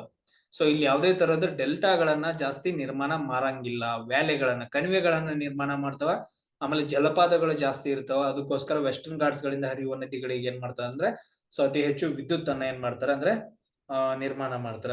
ಆಮೇಲೆ ಆಗ್ಲೇ ಹೇಳಿದ್ವಿ ಚಂದ್ರದ್ರೋಣ ಪರ್ವತಕ್ಕೆ ಇನ್ನೊಂದು ಹೆಸರು ಯಾವ್ದಂತ ಅಂತ ಹೇಳಿದ್ವಿ, ಸೊ ಬಾಬಾ ಬುಡನ್ಗಿರಿ ಪರ್ವತ ಅಂತಂದ ಹೇಳ್ತೀವಿ. ಘಾಟ್ಸ್ ಗಳು ತುಂಬಾ ಇಂಪಾರ್ಟೆಂಟ್ ಆಗ್ತಾವ. ಚಾರ್ಮುಡಿ ಘಾಟು, ಆಮೇಲೆ ನೆಕ್ಸ್ಟ್ ಇನ್ನೊಂದು ಯಾವ್ದು ಆಗುಂಬೆ ಘಾಟ್ ಅಂತಂದ ಹೇಳ್ತೀವಿ. ಸೊ ತುಂಬಾ ಇಂಪಾರ್ಟೆಂಟ್ ಆಗ್ತಾವ, ನೆನ್ಪಿಟ್ಕೊಡ್ರಿ ಅವುಗಳನ್ನ. ಸೊ ಅದಾದ ನಂತರ ಪೀಕ್ಸ್ ಗಳು ಇಂಪಾರ್ಟೆಂಟ್ ಆಗ್ತಾವ. ಮುಳ್ಳಯ್ಯನಗಿರಿ, ಅದಾದ ನಂತರ ನೆಕ್ಸ್ಟ್ ಯಾವ್ದು ಬಾಬಾ ಬುಡನ್ಗಿರಿ ಅಂತಂದ ಹೇಳ್ತೀವಿ, ಕುದುರೆ ಮುಖ ಅಂತಂದ ಹೇಳ್ತೀವಿ. ಸೊ ಇವುಗಳನ್ನ ನೀವೇನಂತಂದ ಹೇಳಿದ್ರೆ ಸ್ವಲ್ಪ ನೆನ್ಪಿಟ್ಕೋಬೇಕಾಗತ್ತೆ. ಜೋಗ್ ಫಾಲ್ಸ್ ಆಗಿರ್ಬೋದು, ಅವು ತುಂಬಾ ಇಂಪಾರ್ಟೆಂಟ್ ಆಗ್ತಾವ. ಸೊ ಆಮೇಲೆ ಉತ್ತರ ಕನ್ನಡದಲ್ಲಿ ಯಾವ ಫಾಲ್ಸ್ ಗಳು ಬರ್ತಾವ ನೋಡ್ರಿ, ಉಂಚಳಿ ಫಾಲ್ಸ್ ಆಗಿರ್ಬೋದು, ಮಾಗೋಡ ಫಾಲ್ಸ್ ಆಗಿರ್ಬೋದು, ಬೇಡ್ತಿ ನದಿಗೆ ಬರುತ್ತೆ ಉಂಚಳಿ ಫಾಲ್ಸ್, ಅಘನಾಶಿನ್ ನದಿಗೆ ಬರುತ್ತೆ. ಸೊ ಇವೆಲ್ಲ ಏನಂತಂದ ಹೇಳಿದ್ರೆ ತುಂಬಾ ಇಂಪಾರ್ಟೆಂಟ್ ಆಗ್ತಾವ. ಸೊ ಉಳಿದದ್ದನ್ನ ಏನಂತಂದ ಹೇಳಿದ್ರೆ ಮೈದಾನ ರೀಜನ್ ಅಲ್ಲಿ ಉತ್ತರ ಮೈದಾನ ಮತ್ತು ದಕ್ಷಿಣ ಮೈದಾನದಲ್ಲಿ ಇನ್ನು ಯಾವ ವೈಲ್ಡ್ ಲೈಫ್ ಸೆಂಚುರೀಸ್ ಬರ್ತಾವ, ರಿವರ್ಸ್ ಗಳು ಯಾವ ಬರ್ತಾವ, ಸೊ ಅಲ್ಲಿ ಯಾವ ತರ ಸ್ಟೋನ್ಸ್ ಗಳು ಕಂಡು ಬರ್ತಾವ ಅಂತಂದ ಹೇಳಿ ನಾವು ನೋಡ್ತಾ ಹೋಗೋಣ. ಆಮೇಲೆ ಇನ್ನೊಂದು ಪಾಯಿಂಟ್ ಅನ್ನ ನಾವು ಇಲ್ಲಿ ನೆನಪಿಟ್ಕೊಳ್ಬೇಕಾಗತ್ತ, ತುಂಬಾ ಇಂಪಾರ್ಟೆಂಟ್. ಸೊ ಏನಂತಂದ ಹೇಳಿದ್ರೆ ಗೊಂಡ್ವಾನ ಪ್ರದೇಶದಿಂದ ಏನಂತಂದ ಹೇಳಿದ್ರೆ ನಮ್ಮ ಭಾರತ ಇಂಡಿಯನ್ ಪ್ಲೇಟ್ ಏನಿದೆಯಲ್ಲ ಈ ಪ್ಲೇಟ್ ಸೊ ಏನಂತಂದ ಹೇಳಿದ್ರೆ ಬ್ರೇಕ್ ಆಗಿ ಬರ್ತಾ ಇರುತ್ತೆ. ಬ್ರೇಕ್ ಆಗಿ ಬರುವಾಗ ಇಲ್ಲಿಂದ ಏನಾಗತ್ತೆ ಅಂತಂದ ಹೇಳಿದ್ರೆ, ಸೊ ಬರುವಾಗ ಈ ಪ್ರದೇಶದಲ್ಲಿ ಜ್ವಾಲಾಮುಖಿಗಳು ಉಂಟಾಗ್ತಿರ್ತಾವೆ. ಒಳಗಡೆಯಿಂದ ಏನಂತಂದ ಹೇಳಿದ್ರೆ ಲಾವಾ ಅಂತಂದ್ ಹೇಳ್ತೀವಿ, ಮ್ಯಾಗ್ಮಾ. ಸೊ ಮೇಲ್ಗಡೆ ಬಂದಾಗ ಲಾವಾ ಅಂತಂದ್ ಹೇಳ್ತೀವಿ. ಅದೇನಂತಂದ್ ಹೇಳಿದ್ರೆ ಸೊ ಹರಿತಾ ಇರುತ್ತೆ. ಈ ತರ ಏನಂತಂದ್ರೆ ಹರಿದ್ಬಿಟ್ಟು ಈ ಪ್ರದೇಶದಲ್ಲಿ ಸೊ ಡೆಕ್ಕನ್ ಪ್ಲೇಟ್ಯೂ ರಚನೆ ಆಗಿರುತ್ತೆ. ಆಮೇಲೆ ವೆಸ್ಟರ್ನ್ ಘಾಟ್ಸ್ ಗಳಲ್ಲೂ ಏನಂತಂದ ಹೇಳಿದ್ರೆ ಅತಿ ಹೆಚ್ಚಾಗಿ ಏನಂತಂದ ಹೇಳಿದ್ರೆ ಬಸಾಲ್ಟ್ ಏನಂತಂದ ಹೇಳಿದ್ರೆ ಶಿಲೆಗಳು ಕಂಡು ಬರ್ತಾವ. ಸೊ ಅದರ ಗ್ರಾನೈಟ್, ಶಿಸ್ಟು ಎಲ್ಲ ಕಂಡು ಬರ್ತಾವ. ಬಟ್ ಆದ್ರೆ ಅತಿ ಹೆಚ್ಚು ಯಾವ ಕಲ್ಲುಗಳು ಕಂಡು ಬರ್ತಾವ ಅಂದ್ರೆ ಬಸಾಲ್ಟ್ ಶಿಲೆಗಳು ಕಂಡು ಬರ್ತಾವ. ಅದಕ್ಕೋಸ್ಕರ ಇಲ್ಲಿ ಏನಂತಂದ ಹೇಳಿದ್ರೆ ಅತಿ ಹೆಚ್ಚು ಏನಂತಂದ ಹೇಳಿದ್ರೆ ಸೊ ಇವನ್ ಅದಿರುಗಳು ಕಂಡು ಬರ್ತಾವ. ಎಲ್ಲಾ ತರದ್ ಏನಂತಂದ ಹೇಳಿದ್ರೆ ಮೆಟಲ್ ಗಳ ಅದಿರುಗಳು ಕಂಡು ಬರ್ತಾವ, ಲೋಹದ ಅದಿರುಗಳು ಮತ್ತು ಅಲೋಹದ ಅದಿರುಗಳು. ಬಟ್ ಆದ್ರೆ ಇಲ್ಲಿ ಏನಂತಂದ ಹೇಳಿದ್ರೆ ಅತಿ ಹೆಚ್ಚು ಜೀವ ವೈವಿಧ್ಯತೆ ಕಂಡು ಬರೋದ್ರಿಂದ ಸೊ ಇಲ್ಲಿ ಯಾವುದೇ ತರಹದ ಗಣಿಗಾರಿಕೆ ನಡೆಯಂಗಿಲ್ಲ. ಸೊ ಅದಕ್ಕೋಸ್ಕರ ಇಲ್ಲಿ ಯಾವುದೇ ತರದ್ದು ಏನಂತಂದ ಹೇಳಿದ್ರೆ ಇವನ್ ಡ್ಯಾಮ್ಸ್ ಗಳನ್ನು ಕಟ್ಟುಕೊಡಂಗಿಲ್ಲ. ಸೊ ವೆಸ್ಟರ್ನ್ ಘಾಟ್ಸ್ ಗಳಂತ ಬಂದಾಗ ಅದ್ರ ಅಧ್ಯಯನಕ್ಕೆ ಏನ್ ಮಾಡ್ತಾರ ಅಂತಂದ ಹೇಳಿದ್ರೆ 2 ಕಮಿಟಿಗಳನ್ನ ರಚನೆ ಮಾಡ್ತಾರ. ಸೊ ಒಂದ್ ಯಾವ್ದು ಗಾಡ್ಗಿಲ್ ಕಮಿಟಿ, ಇನ್ನೊಂದ್ ಯಾವ್ದು ಕಸ್ತೂರಿ ರಂಗನ್ ಕಮಿಟಿ ಅಂತಂದ್ ಹೇಳ್ತೀವಿ. ಎಸ್, ಎಲ್ರಿಗೂ ಗೊತ್ತೈತಲ್ಲ ಗಾಡ್ಗಿಲ್ ಕಮಿಟಿ ಮತ್ತು ಕಸ್ತೂರಿ ರಂಗನ್ ಕಮಿಟಿ. ಸೊ ಅದ್ರ ಬಗ್ಗೆನೂ ನಾವ್ ಏನಂತಂದ ಹೇಳಿದ್ರೆ ನೆಕ್ಸ್ಟ್ ಬೇರೆ ಕ್ಲಾಸ್ ಗಳಲ್ಲಿ ಡಿಸ್ಕಷನ್ ಮಾಡೋಣ. ನೆನ್ಪಿಟ್ಕೊಂಡು ಗಾಡ್ಗಿಲ್ ಕಮಿಟಿ ಮತ್ತು Kasturi Rangan committee so Western Ghats ಗಳಿಗೆ ಸಂಬಂಧಪಟ್ಟಿದ್ದು ಅಂತಂದ ಹೇಳ್ತೀವಿ. ಇದರಲ್ಲಿ ಮಹದಾಯಿ ನದಿ ಜಲ ವಿವಾದ ಅಂತ ಬರ್ತೀವಿ. ಸೊ ಮೈದಾನ್ ರೀಜನ್ ಅಲ್ಲಿ ನಾವು ಡಿಸ್ಕಷನ್ ಮಾಡೋಣ. ಇದರಲ್ಲಿ ಕಾವೇರಿ ನದಿ ಜಲ ವಿವಾದ ಅಂತಂದ್ ಬರ್ತೀವಿ. ಸೊ ಅವೆಲ್ಲ ಅಂತಂದ ಹೇಳಿದ್ರೆ ನದಿಗಳು ಮತ್ತು ನದಿ ಜಲನಯನ ಪ್ರದೇಶ ಅಂತ ಬಂದಾಗ ನಾವು ಡಿಸ್ಕಷನ್ ಮಾಡ್ತಾ ಹೋಗೋಣ. ಸೊ ಇಷ್ಟು ಪಾಯಿಂಟ್ಸ್ ಗಳನ್ನ ನೀವೇನಂತಂದ ಹೇಳಿದ್ರೆ ಇದ್ರಲ್ಲಿ ನೆನ್ಪಿಟ್ಕೋಬೇಕಾಗತ್ತೆ. ಸೊ ರಿವಿಷನ್ ಗೋಸ್ಕರ ನಾನು ಯೂಟ್ಯೂಬ್ ಅಲ್ಲಿ ಅಪ್ಲೋಡ್ ಮಾಡಿರ್ತೀನಿ. ಸೊ ಅಲ್ಲಿ ನೋಡ್ಕೊಳ್ರಿ. ಸೊ ನಿಮ್ ಫ್ರೆಂಡ್ಸ್ ಎಲ್ಲಾ ಫ್ರೆಂಡ್ಸ್ ಗಳು ಕಳ್ಸ್ರಿ. ಸೊ ನೆಕ್ಸ್ಟ್ ಏನಂತಂದ ಹೇಳಿದ್ರೆ ಇವನ್ KS ಕಾಲ್ ಫಾರ್ಮ್ ಆಗ್ಬೋದು, ಅದ್ರಲ್ಲಿ ನಿಮ್ಗೆ ತುಂಬಾ ಡೀಟೇಲ್ ಆಗಿ ಏನಂತಂದ ಹೇಳಿದ್ರೆ ಇವುಗಳದ್ದು ಸ್ಟಡಿ ಮಾಡ್ಬೇಕಾಗತ್ತ. ಸೊ ಇವೆಲ್ಲ ಇವನ್ PSI ಹಿಡ್ಕೊಂಡು PC ಎಕ್ಸಾಮ್ಸ್ ಹಿಡ್ಕೊಂಡು KS IAS ಲೆವೆಲ್ ತುಂಬಾ ಯೂಸ್ ಆಗ್ತಾವ. ಸೊ ನೆನ್ಪಿಟ್ಕೊಳ್ರಿ. ಸೊ ನಿಮ್ ಫ್ರೆಂಡ್ಸ್ ಗಳಿಗೂ ಎಲ್ಲರಿಗೂ ಏನಂತಂದ ಹೇಳಿದ್ರೆ ಯೂಟ್ಯೂಬ್ ಲಿಂಕ್ ಗಳನ್ನ ಕಳಿಸ್ರಿ, ತುಂಬಾ ಯೂಸ್ ಆಗತ್ತ. ಸೊ ಮಲ್ಲಿಕಾರ್ಜುನ್ ಕಿಲೆದರ್ ಅಂತಾನೆ ಯೂಟ್ಯೂಬ್ ಚಾನಲ್ ಇದೆ ಅಲ್ಲಿ. ಸೊ ಏನಂತಂದ ಹೇಳಿದ್ರೆ ಎಲ್ರು ಯೂಸ್ ಮಾಡ್ಕೊಳ್ಳಿ, ಎಲ್ರಿಗೂ ಯೂಸ್ ಆಗ್ಲಿ. ಆಮೇಲೆ ಎಲ್ರು KS ಪ್ರಿಪರೇಷನ್ ಮಾಡ್ರಿ, IAS ಪ್ರಿಪರೇಷನ್ ಮಾಡ್ರಿ. ಸೊ ಅದ್ರ ಜೊತೆಗೆ ಇವನ್ ಅದರ್ ಎಕ್ಸಾಮ್ಸ್ ಗಳನ್ನ ಬರೀರಿ, PC ಆಗಿರ್ಬೋದು, PSI ಆಗಿರ್ಬೋದು, ಸೊ FD SDA. ಬಟ್ ಅದ್ರ ಅವೆಲ್ಲ ಸೈಡ್ ಇಟ್ಬಿಟ್ಟು ಮೇನ್ KS ಮತ್ತು IAS ಏನ್ ಮಾಡ್ರಿ ಅಂತಂದ ಹೇಳಿದ್ರೆ ಪ್ರಿಪರೇಷನ್ ಮಾಡ್ರಿ. ಸೊ ಏನಾದ್ರು ಕ್ವಶನ್ಸ್ ಗಳಿದಾವ ಯಾರಿಗಾದ್ರು?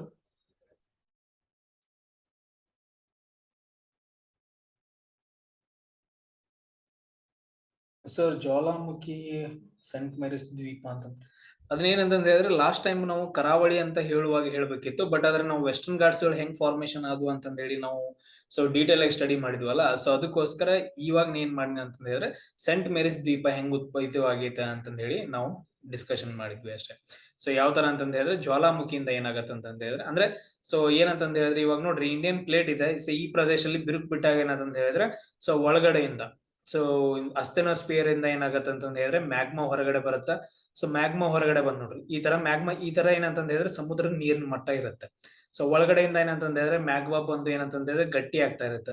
ಸೊ ಈ ತರ ಮ್ಯಾಗ್ಮಾ ಏನಂತಂದ ಹೇಳಿದ್ರೆ ಮೇಲ್ಗಡೆ ಬಂದ್ ಏನಂತಂದ ಹೇಳಿದ್ರೆ ಈ ತರ ಸ್ಟೋರ್ ಆಗತ್ತೆ, ಎಲ್ಲಾ ಕಡೆಗೆ ಏನಂತಂದ ಹೇಳಿದ್ರೆ ಸ್ಟೋರ್ ಆಗತ್ತೆ. ಸಮುದ್ರ ಮಟ್ಟದಿಂದ ಮೇಲ್ಗಡೆಗೆ ಸೊ ಲಾವಾ ಬಂದು ಗಟ್ಟಿಯಾಗಿ ಏನಂತಂದ ಹೇಳಿದ್ರೆ ಒಂದು ಪ್ರದೇಶ ಕ್ರಿಯೇಟ್ ಆಗತ್ತ. ಸೊ ಅದನ್ನ ನಾವು ಏನಂತ ಕರಿತೀವಿ, ದ್ವೀಪ ಅಂತ ಕರಿತೀವಿ. ಆತರ ಏನಂತಂದ ಹೇಳಿದ್ರೆ ಸೆಂಟ್ ಮೇರಿಸ್ ದ್ವೀಪನು ಕೂಡ ರಚನೆ ಆಗೈತೆ ಅಂತ ಹೇಳ್ತೀವಿ. ಈಗ ನೋಡ್ರಿ ಲಕ್ಷದ್ವೀಪಗಳ ಕಂಡು ಬರ್ತಾವ. ಇವೆಲ್ಲ ಏನಂತಂದ ಹೇಳಿದ್ರೆ ಕೋರಲ್ ಬೀಚ್ ಗಳು ಅಂತ ಹೇಳ್ತೀವಿ. ಸೊ ಕೋರಲ್ ದ್ವೀಪಗಳಂತ ಹೇಳ್ತೀವಿ, ಕೋರಲ್ ಐಲ್ಯಾಂಡ್ಸ್ ಅಂತಂದ ಹೇಳ್ತೀವಿ. ಅವುಗಳನ್ನ ಆ ಚಾಪ್ಟರ್ ಅಂತ ಬಂದಾಗ ನಾವು ಡಿಸ್ಕಷನ್ ಮಾಡೋಣ. ಇಷ್ಟು ಪಾಯಿಂಟ್ಸ್ ನೀವೇನಂತಂದ ಹೇಳಿದ್ರೆ ನೆನ್ಪಿಟ್ಕೊಡ್ರಿ. ಸೊ ಇಲ್ಲೇನು ನೋಡ್ರಿ ಲಾವಾ ಹರಿಯೋದ್ರಿಂದ ಏನಂತಂದ ಹೇಳಿದ್ರೆ ಡೆಕ್ಕನ್ ಪ್ಲೇಟ್ಯೂ ರಚನೆ ಆಗೈತೆ. ಸೊ ಅದಕ್ಕೋಸ್ಕರ ಬಸಾಲ್ಟ್ ಶಿಲೆ ಏನಂತಂದ ಹೇಳಿದ್ರೆ ಜಾಸ್ತಿ ಕಂಡು ಬರುತ್ತೆ. ಸೊ ಬಸಾಲ್ಟ್ ಶಿಲೆಗಳ ಶಿಥಿಲೀಕರಣದಿಂದ ಏನ್ ಮಣ್ಣು ಉಂಟಾಗತ್ತ, ಸಣ್ಣ ಸಣ್ಣ ಕಣಗಳಿಂದ ಏನ್ ಮಣ್ಣು ಉಂಟಾಗತ್ತ. ಸೊ ಬಸಾಲ್ಟ್ ಶಿಲೆಗಳಿಂದ ಶಿಥಿಲೀಕರಣಗೊಂಡ ಮಣ್ಣು ಯಾವ ತರ ಕಲರ್ ಇರುತ್ತೆ ಅಂತಂದ ಹೇಳಿದ್ರೆ ಕಪ್ಪಗಿರುತ್ತೆ, ಬ್ಲಾಕ್ ಕಲರ್ ಇರುತ್ತೆ. ಅದಕ್ಕೋಸ್ಕರ ನಾವ್ ಏನಂತ ಕರಿತೀವಿ, ಬ್ಲಾಕ್ ಸಾಯಿಲ್ ಅಂತ ಕರಿತೀವಿ. ಹಲವಾರು ಪ್ರದೇಶಗಳಲ್ಲಿ ವೆಸ್ಟರ್ನ್ ಘಾಟ್ಸ್ ಗಳಲ್ಲಿ ಬ್ಲಾಕ್ ಸಾಯಿಲ್ ಕಂಡು ಬರುತ್ತೆ. ಸೊ ಇವನ್ ಕೆಳಗಡೆ ಮೈಸೂರು ಈ ಕಡೆ ಸೊ ಕೊಡಗು ಈ ಕಡೆ ಕೂಡ ಏನಂತಂದ ಹೇಳಿದ್ರೆ ಕೆಂಪು ಮಣ್ಣು ಕಂಡು ಬರುತ್ತೆ. ಸೊ ಜಸ್ಟ್ ಏನಂತಂದ್ರೆ ಇನ್ಫಾರ್ಮೇಶನ್ ಗೋಸ್ಕರ ನೆನ್ಪಿಟ್ಕೊಡ್ರಿ. ಎಸ್, ನೆಕ್ಸ್ಟ್ ಕ್ಲಾಸ್ ಅಲ್ಲಿ ಮತ್ತೆ ಸಿಗೋಣ. ಏನಾದ್ರು ಡೌಟ್ಸ್ ಗಳಿದಾವ? Any doubts? No sir, no sir, no sir. Okay, thank you so much. Next class ಅಲ್ಲಿ ಉತ್ತರ ಮೈದಾನ ಮತ್ತು ದಕ್ಷಿಣ ಮೈದಾನಗಳ ಬಗ್ಗೆ ನಾವು ಡಿಸ್ಕಷನ್ ಮಾಡೋಣ. Thank you.